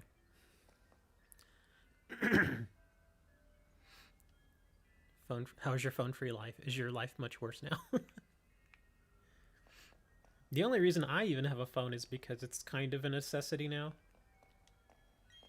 You came all the way here just to save some Pokemon. There have been days where I haven't even looked at my phone. Like, seriously, like all day today, I have not looked at my phone even a single time.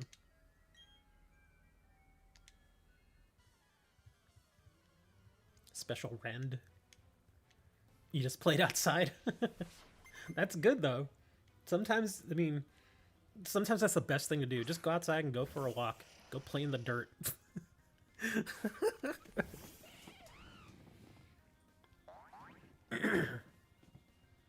Rotate the 3 phones.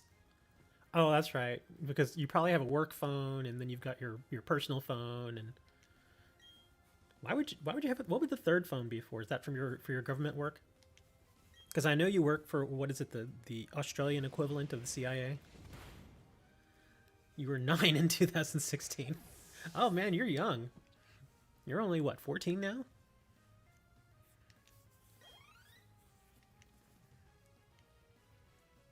Send out Bronzor. Nah, we'll keep this.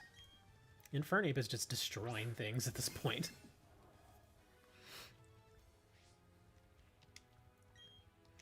Yeah, I've got one phone and I just don't even really use it. It's there mostly, for emergencies and stuff. There wouldn't be any other reason. Yeah. Well, I mean, here in the U.S., well, again, he's not from the U.S. He's from the Netherlands. But like here in the U.S., even back in 2016, I know kids as young as like 5 were getting cell phones, and I'm like, why? Where is your kid going that you wouldn't know where they were if they're 5 years old? And if they were going somewhere where you didn't, where they may have for some reason needed a phone, I imagine they'd be like with a parent or something. Let's see, Toxicroak. Toxicroak is poison and fighting, I think, right?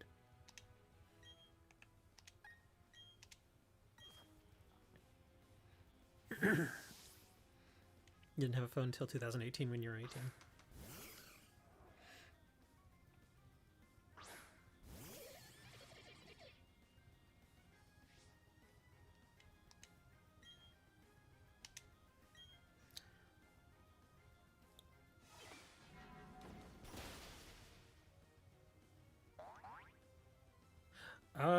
Okay, so that's why you have...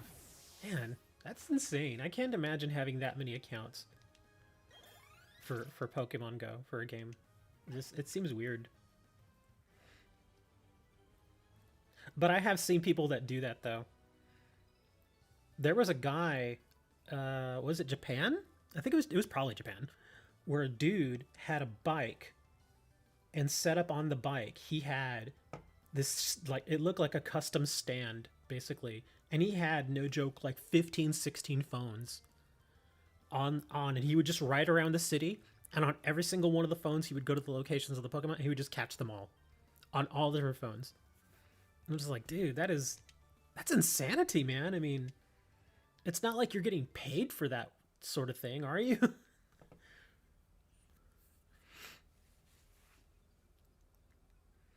Yeah, I would never give a 9-year-old an iPhone 13. That's just dumb. There is no reason for a 9-year-old to have a $1,200 phone. I'd be like, you'll be lucky if you get a flip phone. No, I'm not gonna be like the old person. I'm gonna probably give him something a little better. Would you like to press the button and set the Pokemon free? Yes, of course. Some people spend money on pieces of cardboard, but pieces of cardboard do have resale value. So keep that in mind. Ta-da! Red chain from crystals he took from the 3 Pokemon. That's the thing I don't like about spending money on digital games, because if the game closes down, or if it shuts down, which all games will eventually shut down, then you can't do anything with your digital items. That's it. They're gone.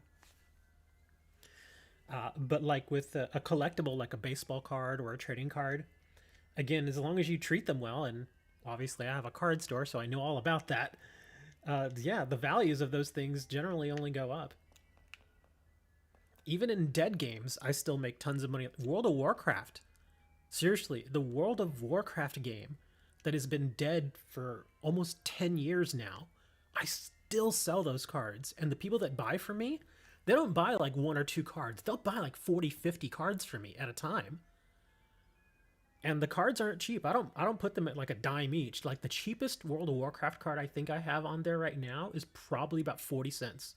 And the most expensive one I think was only about 25, 30 bucks. But people buy them all the time. Oh, look at iChan showing up. That's why you play NFT games from now on. Get out of here, Annie. Precisely why you don't spend money. Why you don't spend money on games.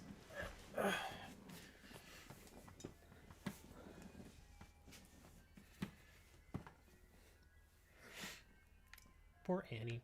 Are you feeling any better, Annie? I know you were having health issues where you were dealing with becoming a cow or something. Is that what happened? Did you finally become a cow? Do you sell cards? Yes, I sell cards. Join you on Splinterlands.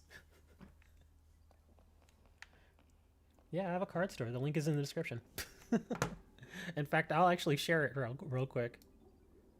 You sound like a granny.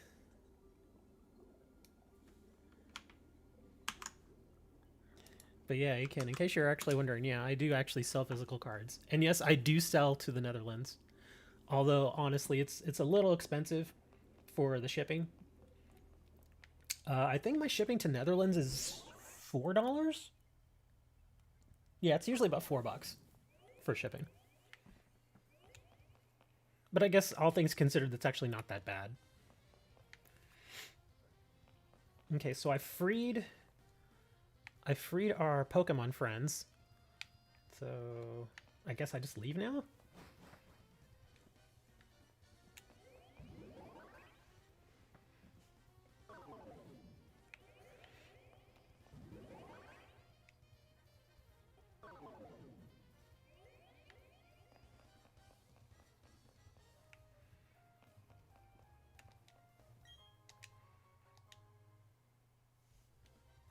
Most of the time it's 40.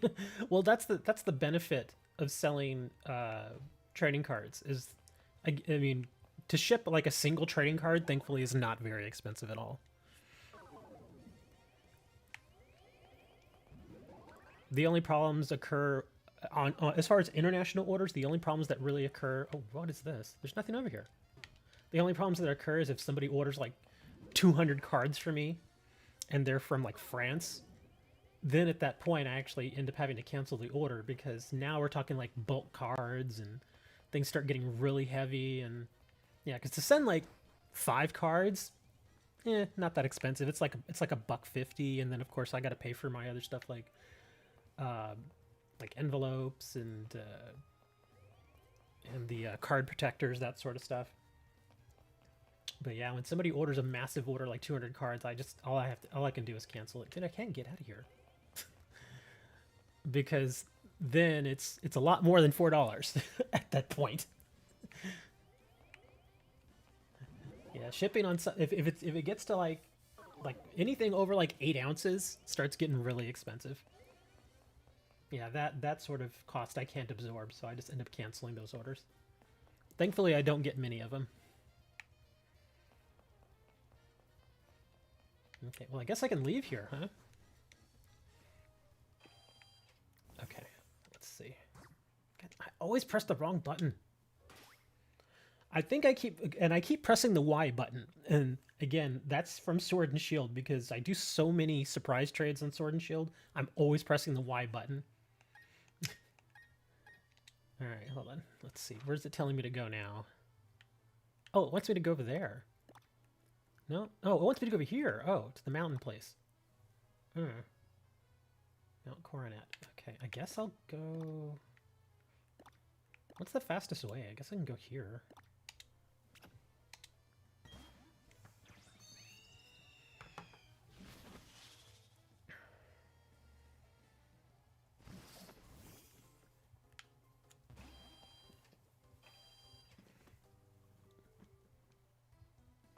Where do you ship from? From Texas, in the US.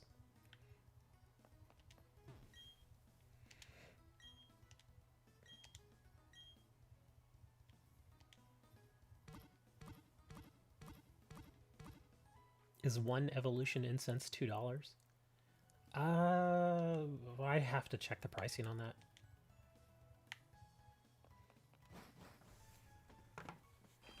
I can look. I don't think I have very many evolution incense left.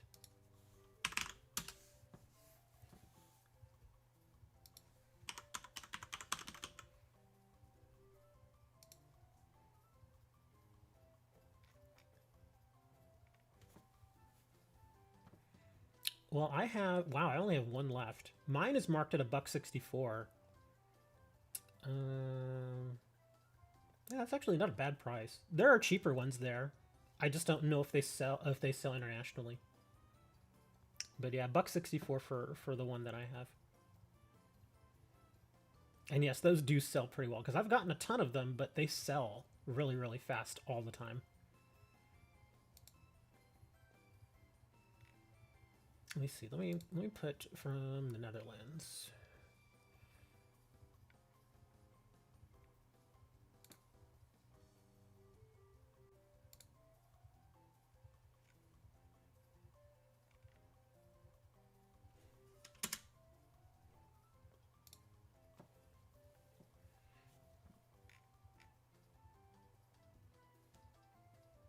Okay, yeah, there it is. Oh, Wasteland Gaming's only offering for $2. That's actually good. Well, $2 for shipping, I mean. I have to put mine at $3.99 shipping because, again, a majority of the orders that I get from overseas, they tend to be larger orders. I don't know why. It's just weird.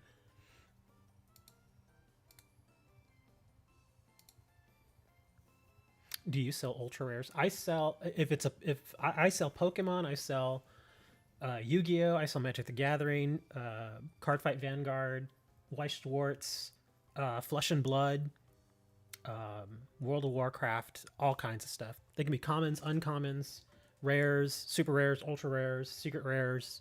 If I pull them out of packs, I generally stick them on my store.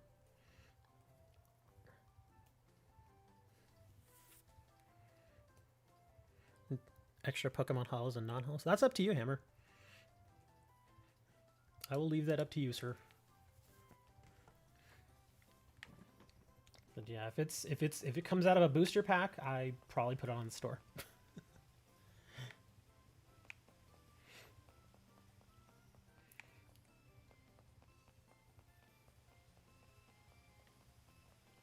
Where was I gonna go? Oh yeah, that's right. I was going this way. I have to go to that mountain.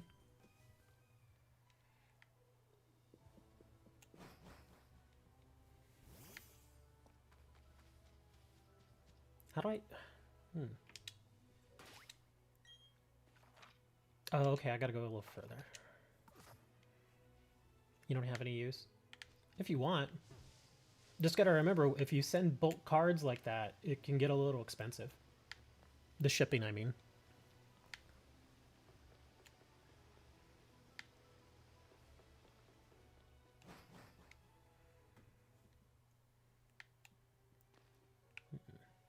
No, I didn't want to go out. Go back.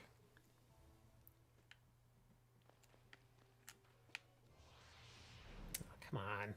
Oh, random encounter. Really? Cleffa? Didn't expect to see you in here.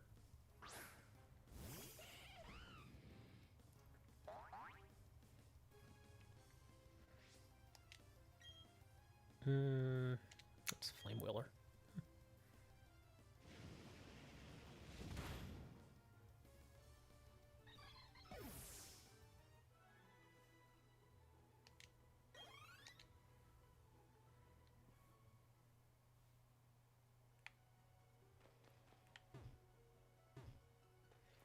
I'm trying to think of the cards that I sell the most overseas. And I'm not talking about Canada when I think, you know, international, that sort of stuff. Even though Canada technically is international and I have to pay international rates for it, I don't really think of them as international.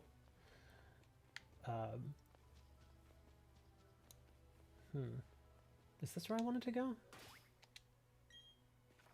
Oh, I went too far now. Oh, crap.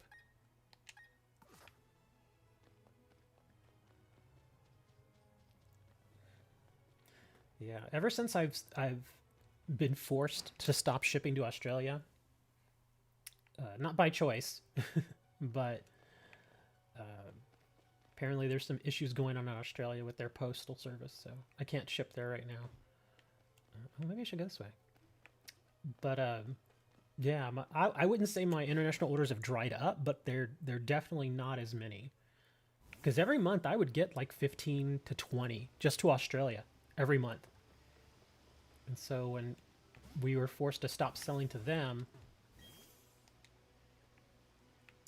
that really cut down my international stuff. Okay, I have no idea how to get to this mountain. God dang it, stop hitting that button. Yeah, now I've gone too far. Okay, apparently the only way to get through there is... Move, dude. It's over... Yeah, I have no idea how to get to this mountain.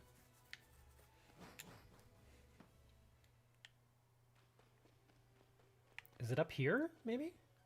And I can't get up there?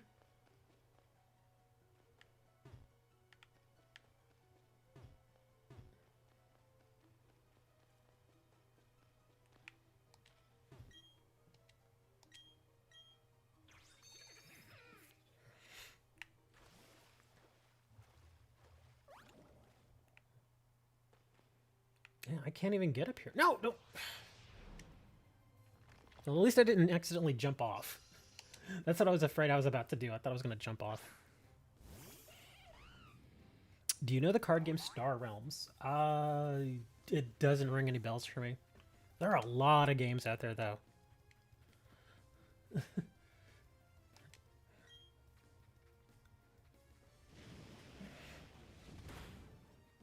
Yeah, there are games listed because there's like a massive list of games that we can post on TCG Player, and I can't go up here. I can't. I guess I need to finish killing, or not killing, but defeating the last gym leader because I need to get that move. But yeah, there's a massive list of various games that we can post on there.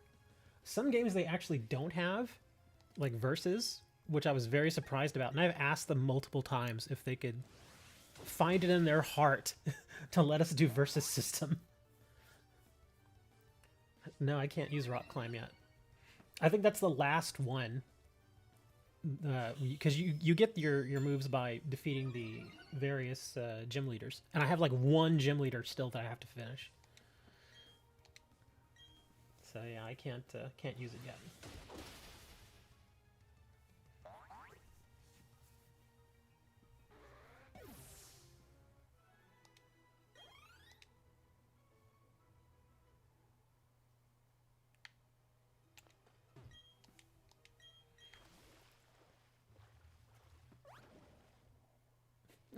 I love that little thing where you just jump on his back and he's like swimming around. That's weird though, because it's telling me to go there. I can't remember what other gym leader I need to get to then. Well, actually, I can fly up here. I'm an idiot. Yeah, I can just fly up here.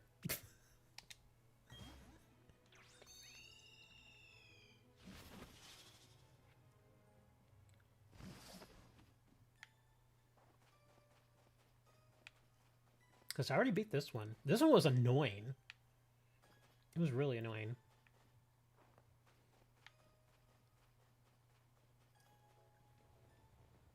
Oh, and this one going through the snow. The snow is so goofy in some parts. Okay, let's see. I'm just gonna go down. Okay.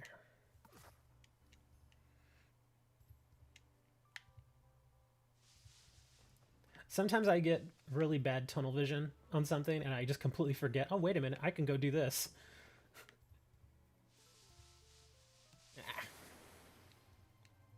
Show you the map again? Okay. Well, I have to face this thing first, but I'll show you the map.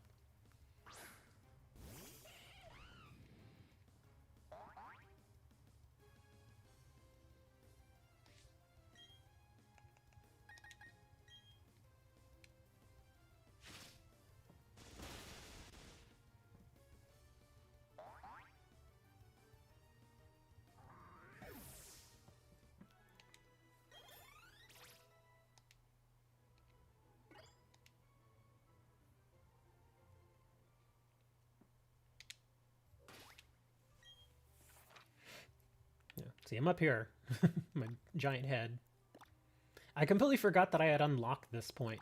So that's why I was going to the mountain here thinking, okay, I need to go up here. No, completely forgot that I unlocked that.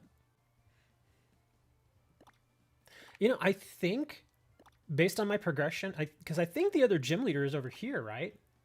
And they wouldn't let me go over there yet because of my progress. So I think now that I've progressed a little further, I think they will let me over here now. So I can just go check. Because I know once I go over here, I think the gym leader's here, and then I can go to all these other places eventually. But let me go finish this. Let me see what this guy's doing here. Still blows down the Mount Carnat. Where are your gym badges from so far? I can show you. Let's see. Where was this again? Oh, a trainer card. View badges. Yeah, these guys. So I guess I need to face this last person, the blonde guy. But yeah, the rest of these I already got.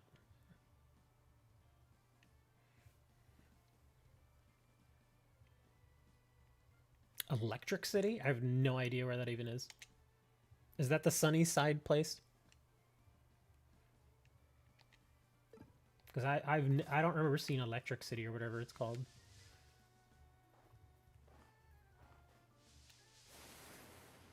Sunny Shore. Okay, there you go. Yeah, that's the one I've not been to yet. It wouldn't let me go there. And again, I think they lock certain stuff up until you progress a certain amount. And I've progressed it quite a bit now, so I can probably go there now.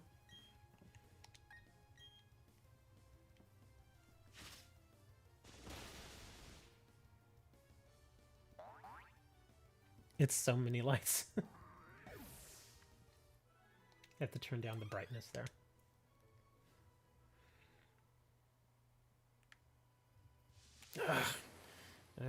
Random encounters.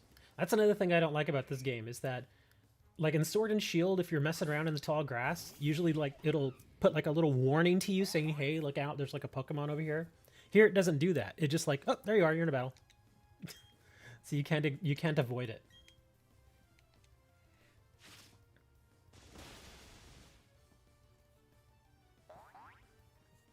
Like the old times. The old times where you just, oh, there's Pokemon. You're in trouble now.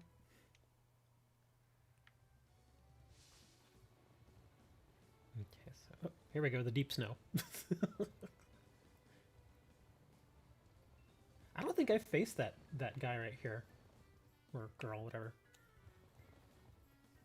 Yeah, the repels, I have like two. Oh my god. Help me! I can't stop spinning. That looks so stupid. What is up with this guy? I'm surprised he's not like puking all over the place. Hey, wanna go for a spin, buddy? Oh my god, I keep pressing the same button. I can't stop pressing the wrong button. Hold on, am I there yet? Oh, I just gotta go a little further south. Okay. So he should be like right over here. Oh, wow, a Pokeball. I didn't even know this was here.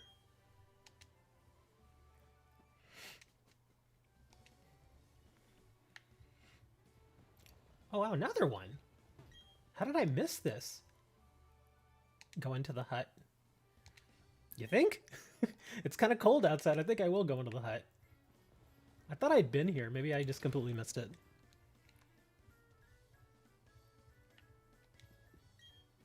Wait, through the blizzard, dropped ATM. I had the move rock climb. You found... No! It's yours to keep, my friend. Make good use of it. Icicle plate. Okay. 2 beans of time and space set free from the original one. Time and sick. Okay, thanks, buddy. Oh, that's a hidden person, isn't it? Yeah. Do I want to mess with that guy? Okay, where's this thing that I'm looking for? Oh my god! I'm gonna just tape something over my Y button so I stop hitting it. Okay, it says I should be right here. Now I can use rock climb? I don't know. I don't have any rocks around to try.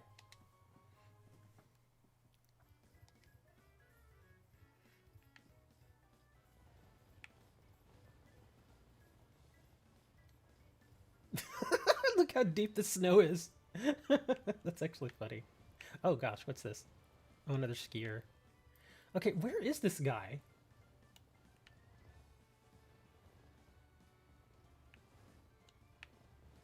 Yeah, this looks familiar. I could have swore I went through here. I wonder if it only just spawned that stuff. That's weird. Because I would have definitely noticed it. Okay, really, where is this dude? Oh, well now it's telling me to go over here. Okay. Huh. Well, maybe it told me... maybe it was telling me to come up here just to get the rock climb thing. And now it wants me to go back down here. Yeah, that's why it updated it. Okay, so I guess... we'll go over here.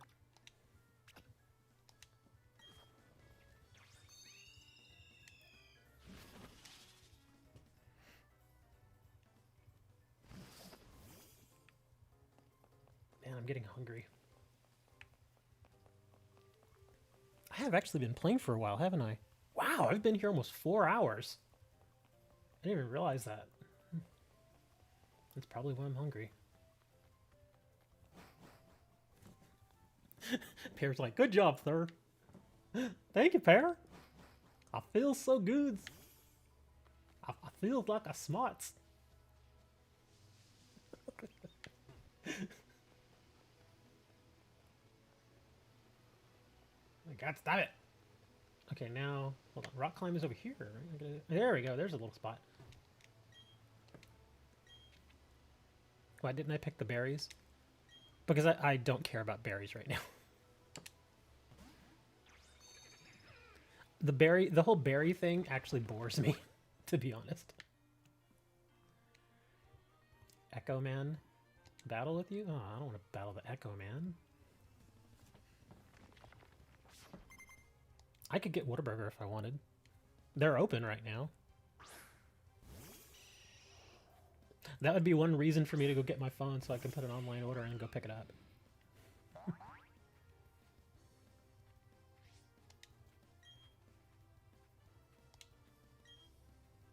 Where is my phone?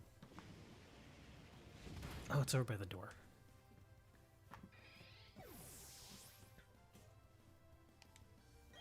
Oh, speaking of berries, I have a question. Because it tells you right at the beginning that if you want to, you can plant, like you can replant one of the berries you pick. Is it like a necessity that you do that? Or does it not really matter?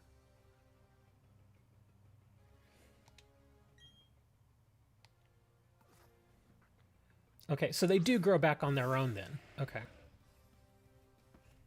Yeah, because that was my worry. I didn't want to go and start using berries and be like, oh, well, you should have been, you know, putting all these back or whatever. Only to find out, like, late in game that I can no longer get berries. Oh, but that's right. There's that one woman that you can buy berries from.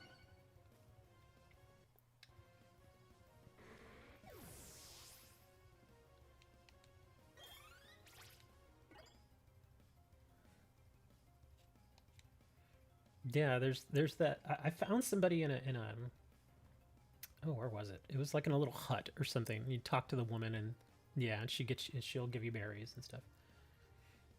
The one thing I didn't like trying was, what is it, making poffins? I tried that a couple of times and I failed miserably both times. I'm so bad at that.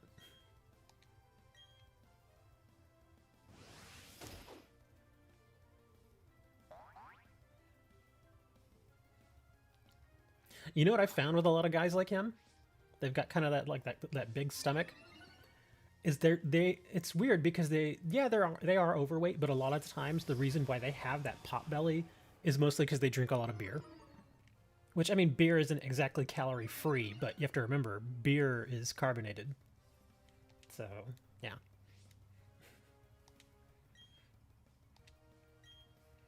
And over time, as you keep drinking massive amounts of beer, your gut will expand.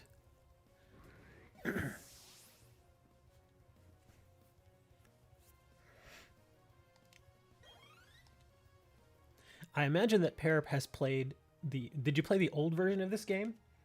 Or are you actually playing this one too? Okay, that's it? That's all he... Really? So that was... The rock climb for this one was just to... You played the DS version? Oh, okay. And does it matter if I break these rocks? Apparently not.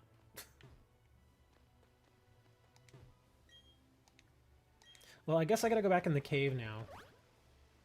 Yeah, let's go back in the cave. And then I can climb there.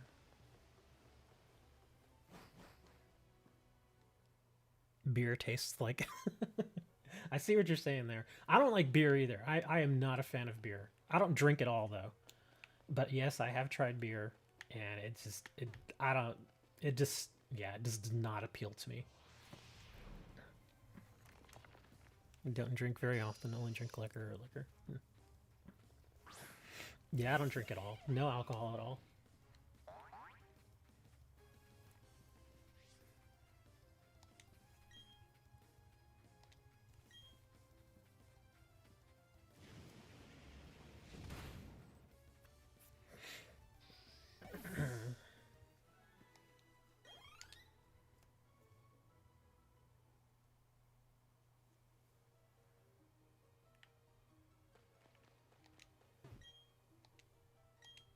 I don't knock people who like beer. It's like, oh, you know, just drink what you like.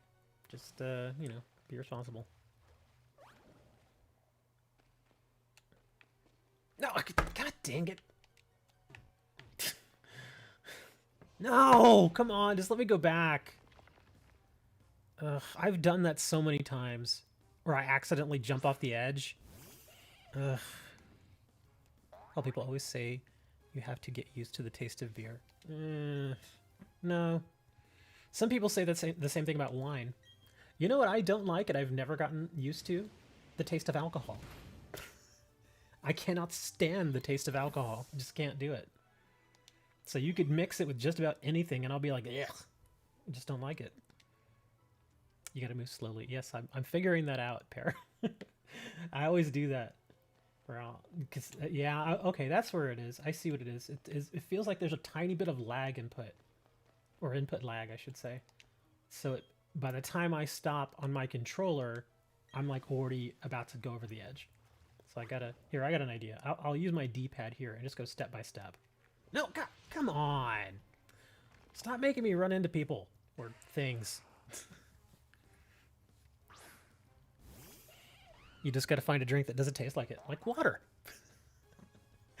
Water doesn't taste like alcohol. I don't know how old you guys are. Well, actually, they brought it back for a while. Oh, I was going to say, do you all remember the drink called Zima?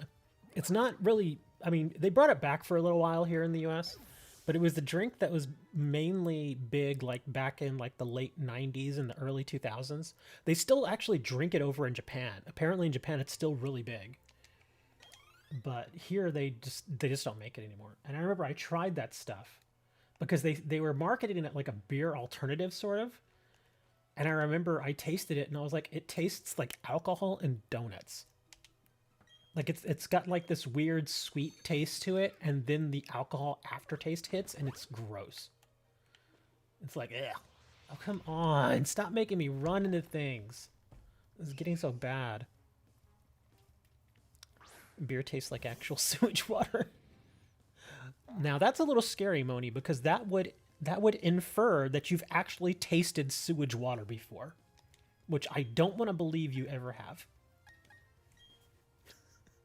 Because if you have, I don't think I want to know the circumstances in which you had to taste sewage water.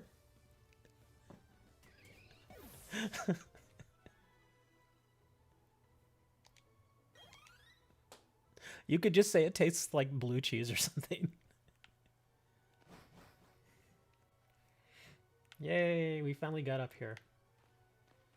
Just don't let me run into anything. So much junk to run into. Surge. Surge is like that old drink from the 90s, right?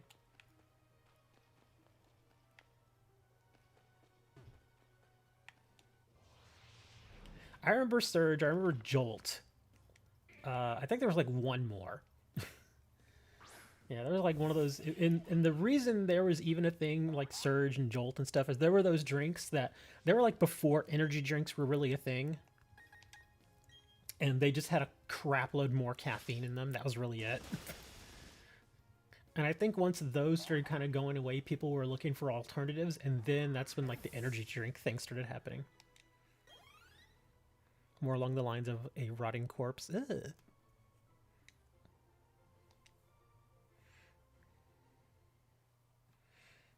I think I tried Jolt once, and I remember it tasting sort of like Mountain Dew, but just a little sweeter, I think. I just didn't like it. It just wasn't, yeah. Here, before I exit, I'm gonna... Of course, I have to run into more stuff. Yeah, they still make Surge. You can still get it.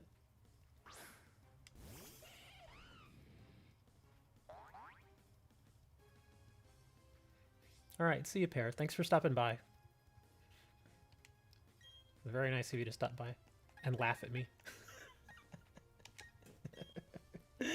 Have a good night. Can't go wrong with water. That's true, dude. I'm gonna tell you something right now. It's weird because like when I was a kid, when I was young, and we were like really into sports. We always played sports when we were kids.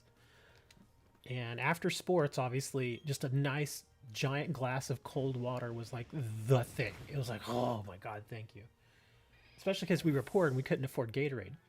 But yeah, I loved it. I absolutely loved water back then. And then eventually you move away from it for some reason. And then as you start to get older, you start moving back to water. Like even right now, I can tell you, I still buy like those multi-packs of bottled spring water. And I have some in my fridge right now. Like I could go and grab a bottle and drink the whole thing. Just like, oh, this is delicious. It's so good. And it's good for you too. Irradiated water.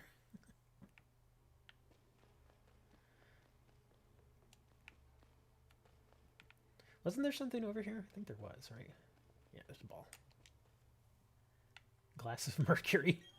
I would avoid even touching mercury. Yeah, that stuff's not good for you. Heck, there was a time when people used to get mercury put into their teeth. You don't like sparkling. I don't like sparkling water either. All the water I drink is flat, but I like spring water. Because I've had like regular drinking water, which is fine. It's perfectly fine, but spring water has a little more of a mineral taste to it, which I much prefer over regular drinking water. Yeah, sparkling water, it just tastes weird. It's like seltzer water. It just, I just I don't know why. I guess because I grew up, when I would have something to drink growing up, if it was carbonated, it was usually like a soda. And so, of course, with sodas, usually you expect like a sweet taste to it. And then when that sweet taste is gone and it's just water, it just feels wrong. You've been drinking it to lose weight. Oh, you'll lose weight all right. Just not the right way.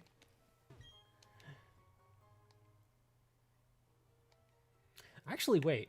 Yeah, mercury would actually make you gain weight because it's far more dense than water is. Yeah, mercury is really, really dense.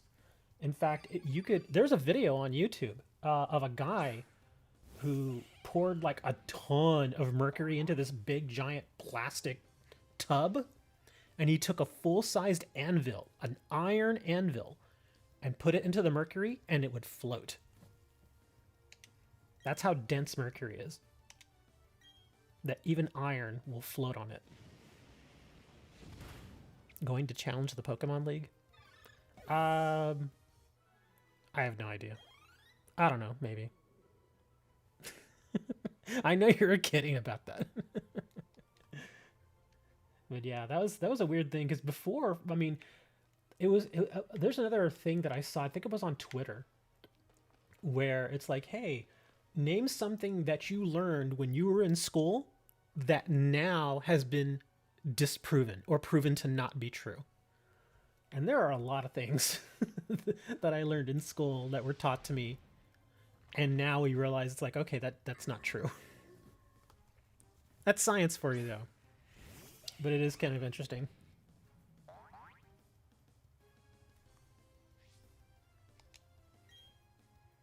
I've actually never faced this guy here. Flame Will should get him. Why would I drink that? You like Dr. Pepper and Coke? Dr. Pepper down here in Texas is like gospel. I don't understand. I mean, I guess I can kind of see why people like Dr. Pepper, but I just do not like that stuff. I just don't. Like, if somebody offered me a Dr. Pepper, I'd be like, I'm good. Thanks. Like, even regular Coca-Cola, I'm not a fan of. Of all the colas, I do not like Coca-Cola. I don't like Pepsi. But for some odd reason, I don't mind RC Cola. RC Cola is actually okay. I don't like colas to begin with, but if I had to choose between Coca-Cola, Pepsi, and RC, I would choose the RC. He drinks a whole bottle of Pepsi before school. Ouch. That kid's gonna have problems. I'm not kidding. There was, in fact, I think it was Michael Che made a joke about his aunt because she didn't want to get the vaccine or something. Yet she is the kind of person that will drink like something like 8 to 10 cans of Pepsi a day. And it freaks him out because she eventually, because again, if you drink that much sugar over a long period of time, it's gonna wreck your body. And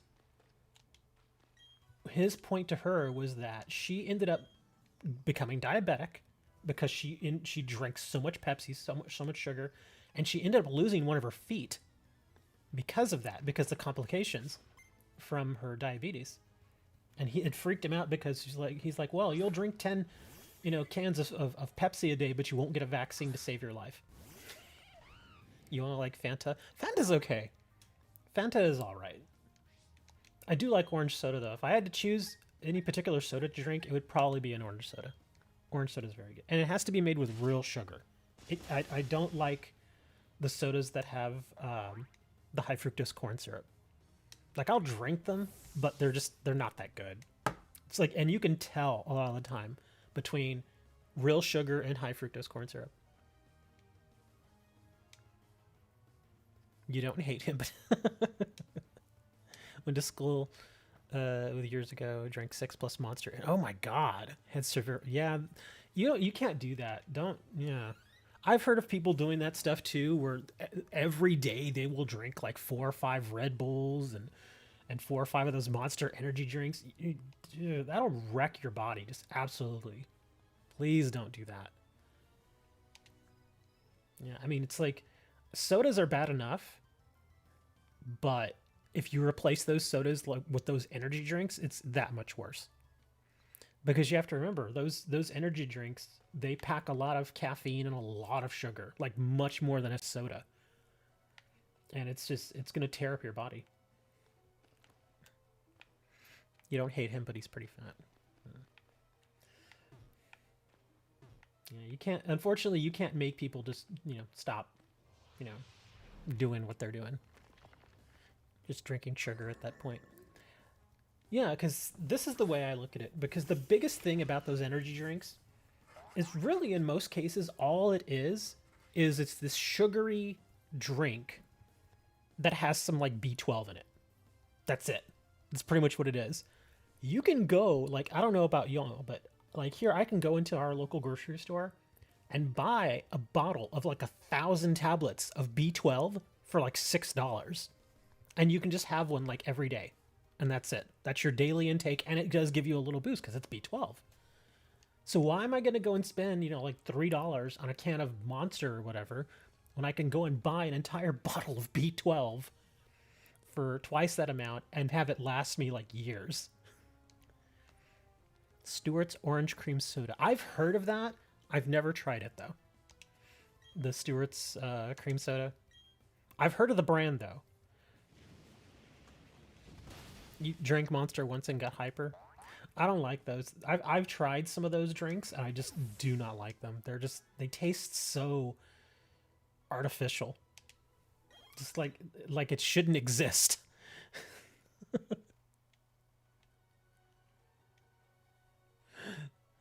This is so awful. I'm looking for reviews for... Oh, for some reason it doesn't...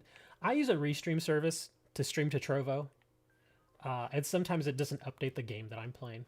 So that's probably what happened there. But yeah, I mostly stream to YouTube and Twitch. And it did update the game there, but apparently it didn't do it over on Trovo.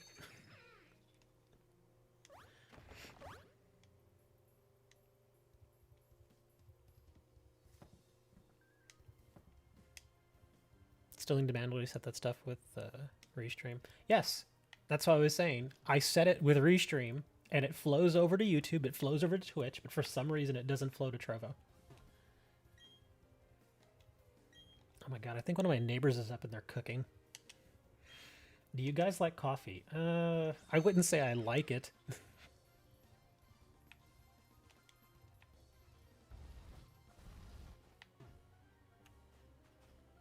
We don't have a category for Shining Diamond. That's probably why I didn't adjust it.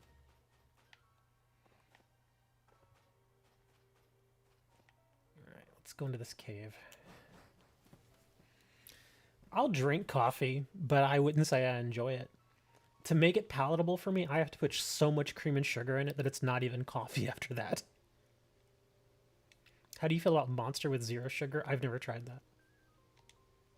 You got to be careful with those drinks that have sugar substitutes too, because those can be just as bad for you at times as well. Because there's like this, a lot of those sugar substitutes will actually make you a little sick. And I'm not talking over time. I'm talking they'll just make you sick. That's the biggest reason why I don't drink them, because there's one particular sugar substitute called xylitol, and I just can't deal with that stuff. Like there are some like chewing gums that are out there that use xylitol as well, and they just make me really, really sick. So I can't ingest that stuff. Don't go to coffee shops. They don't sell coffee. What? What do you mean they don't sell coffee? How do you not sell coffee at a coffee shop?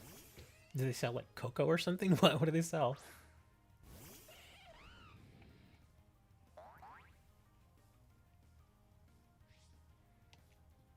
All I know is if you do drink coffee, don't buy Starbucks.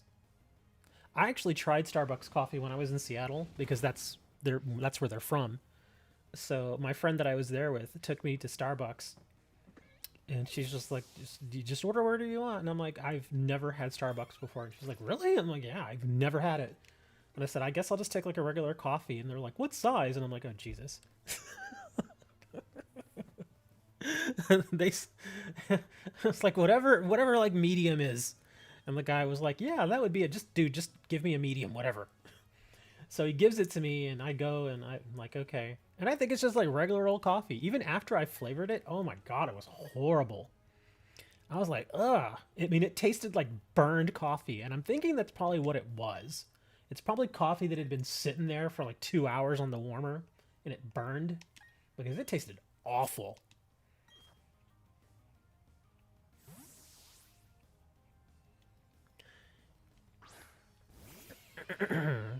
This has sacralose and what? Do you mean sucrose? Or is there something? There's another chemical actually called sucralose or sucralose. I think like cigarettes. What? Oh, they sell cigarettes. Oh, that's normal.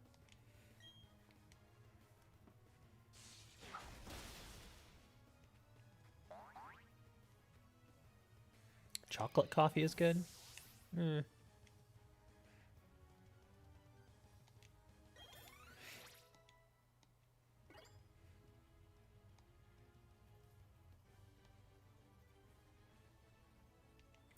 actually tried mixing chocolate with coffee. How can I put it? I will say this: if you mix chocolate with coffee, don't put sugar in, because you have to remember the chocolate has a certain level of sugar too, and the chocolate also has a certain amount of milk in it sometimes as well.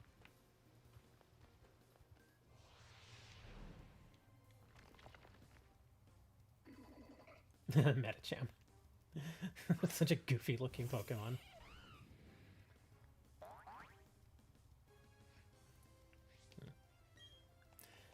Yeah, here in the US in cafes, they don't sell cigarettes at all.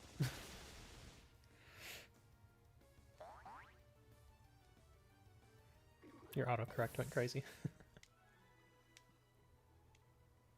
Sucralose and Asufame. I've never heard of those. But then again, there's a lot of weird chemicals out there that get added into foods that you never hear about them unless you actually read the label and be like, what the heck is this? And then you have to go look it up, and you still don't really know what it is, because it's like, well...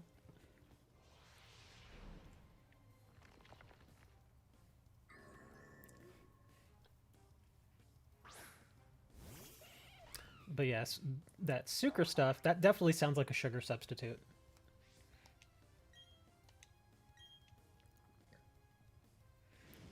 Ace K, the ingredient, is a calorie-free sweetener found in sugar-free products. Okay. White crystal powder with a slightly bitter aftertaste. Okay.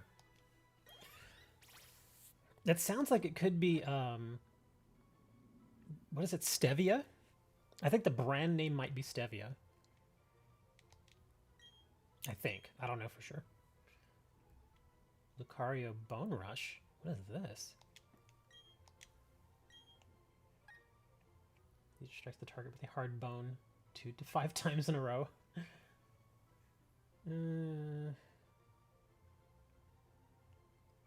I wouldn't mind having a ground move.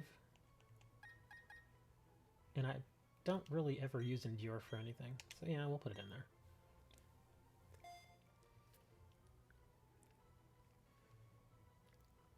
Yeah, stuff like that is found all over the place.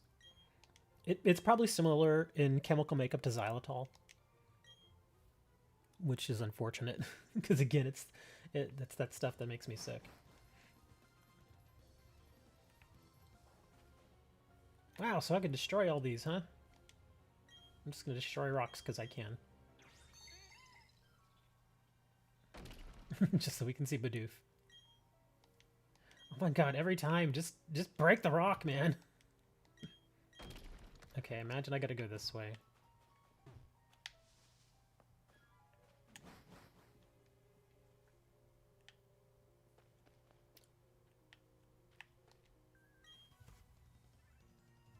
Our final operation? Oh, well, thank you for telling me.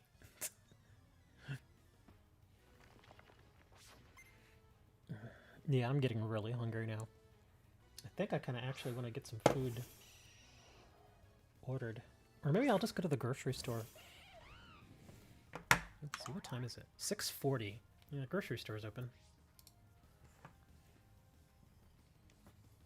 My game is really quiet? Yes, it is. It's meant to be really quiet.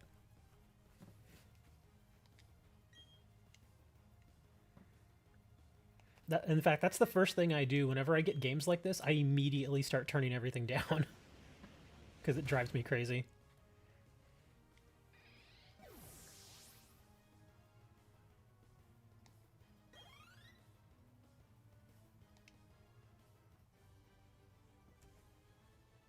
Could make it slightly louder.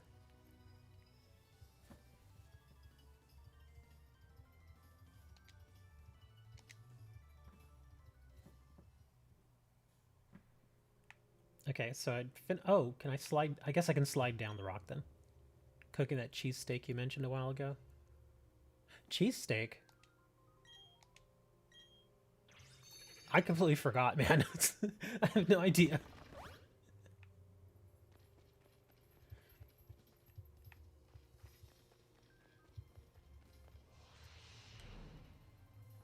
You like pie and cheesecake, you want pizza right now?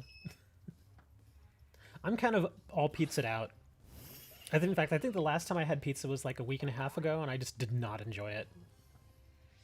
The only reason I ate it is because I hate for food to go to waste. So I'm just like, well, if I don't eat it, I'm just going to throw it away, so I might as well eat it.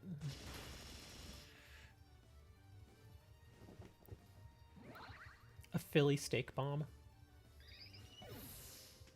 So good it's explosive. Oh, it's explosive all right when it leaves you. Yeah, 55 hours in this game. I don't know how many hours I have in this game. I guess I could look. Where would it be under? Would it be under trainer? Playtime 20. Oh, almost 29 hours.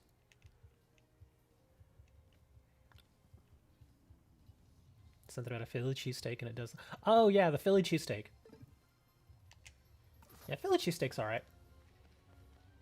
Okay, there's nothing up here.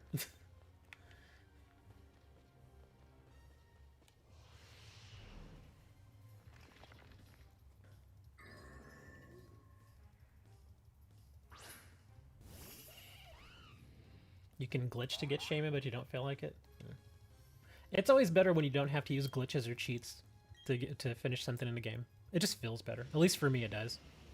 The only time that I will ever use, or that I like to use, a cheat or something to get something is if one, there's a game-breaking bug and I can't progress without it, or two, I'm just kind of over the game and I'm just like, okay, fine, let's just finish this. But I generally don't like to use cheats and stuff for that. Like on Kingdom Come Deliverance, I've started using some of the console commands just because I've pretty much completed the entire game, and I'm just having fun with it now. So I'll spawn like 30 enemies in like a major city and just watch a war break out. I love doing that. It's fun. Gonna go take a shower and eat. I think I need to do the same thing. I probably need to go get something to eat. I've been up almost all night. See you later, Hammer. Thanks for hanging out. Thank you for the super chats. You know, you guys, you're more than welcome to do super chats as well.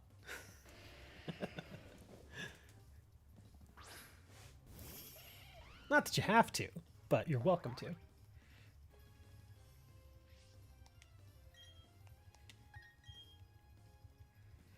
Yeah, I think I'm just going to defeat this guy, and I'm probably going to get some food. Cause, yeah, I'm starting to get really hungry.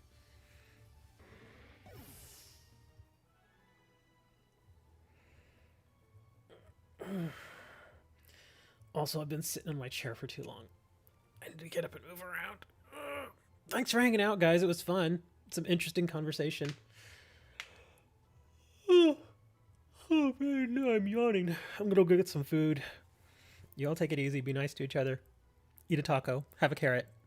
I'll see you if you were cloned to your master ball. Eat the master ball. I'll see you.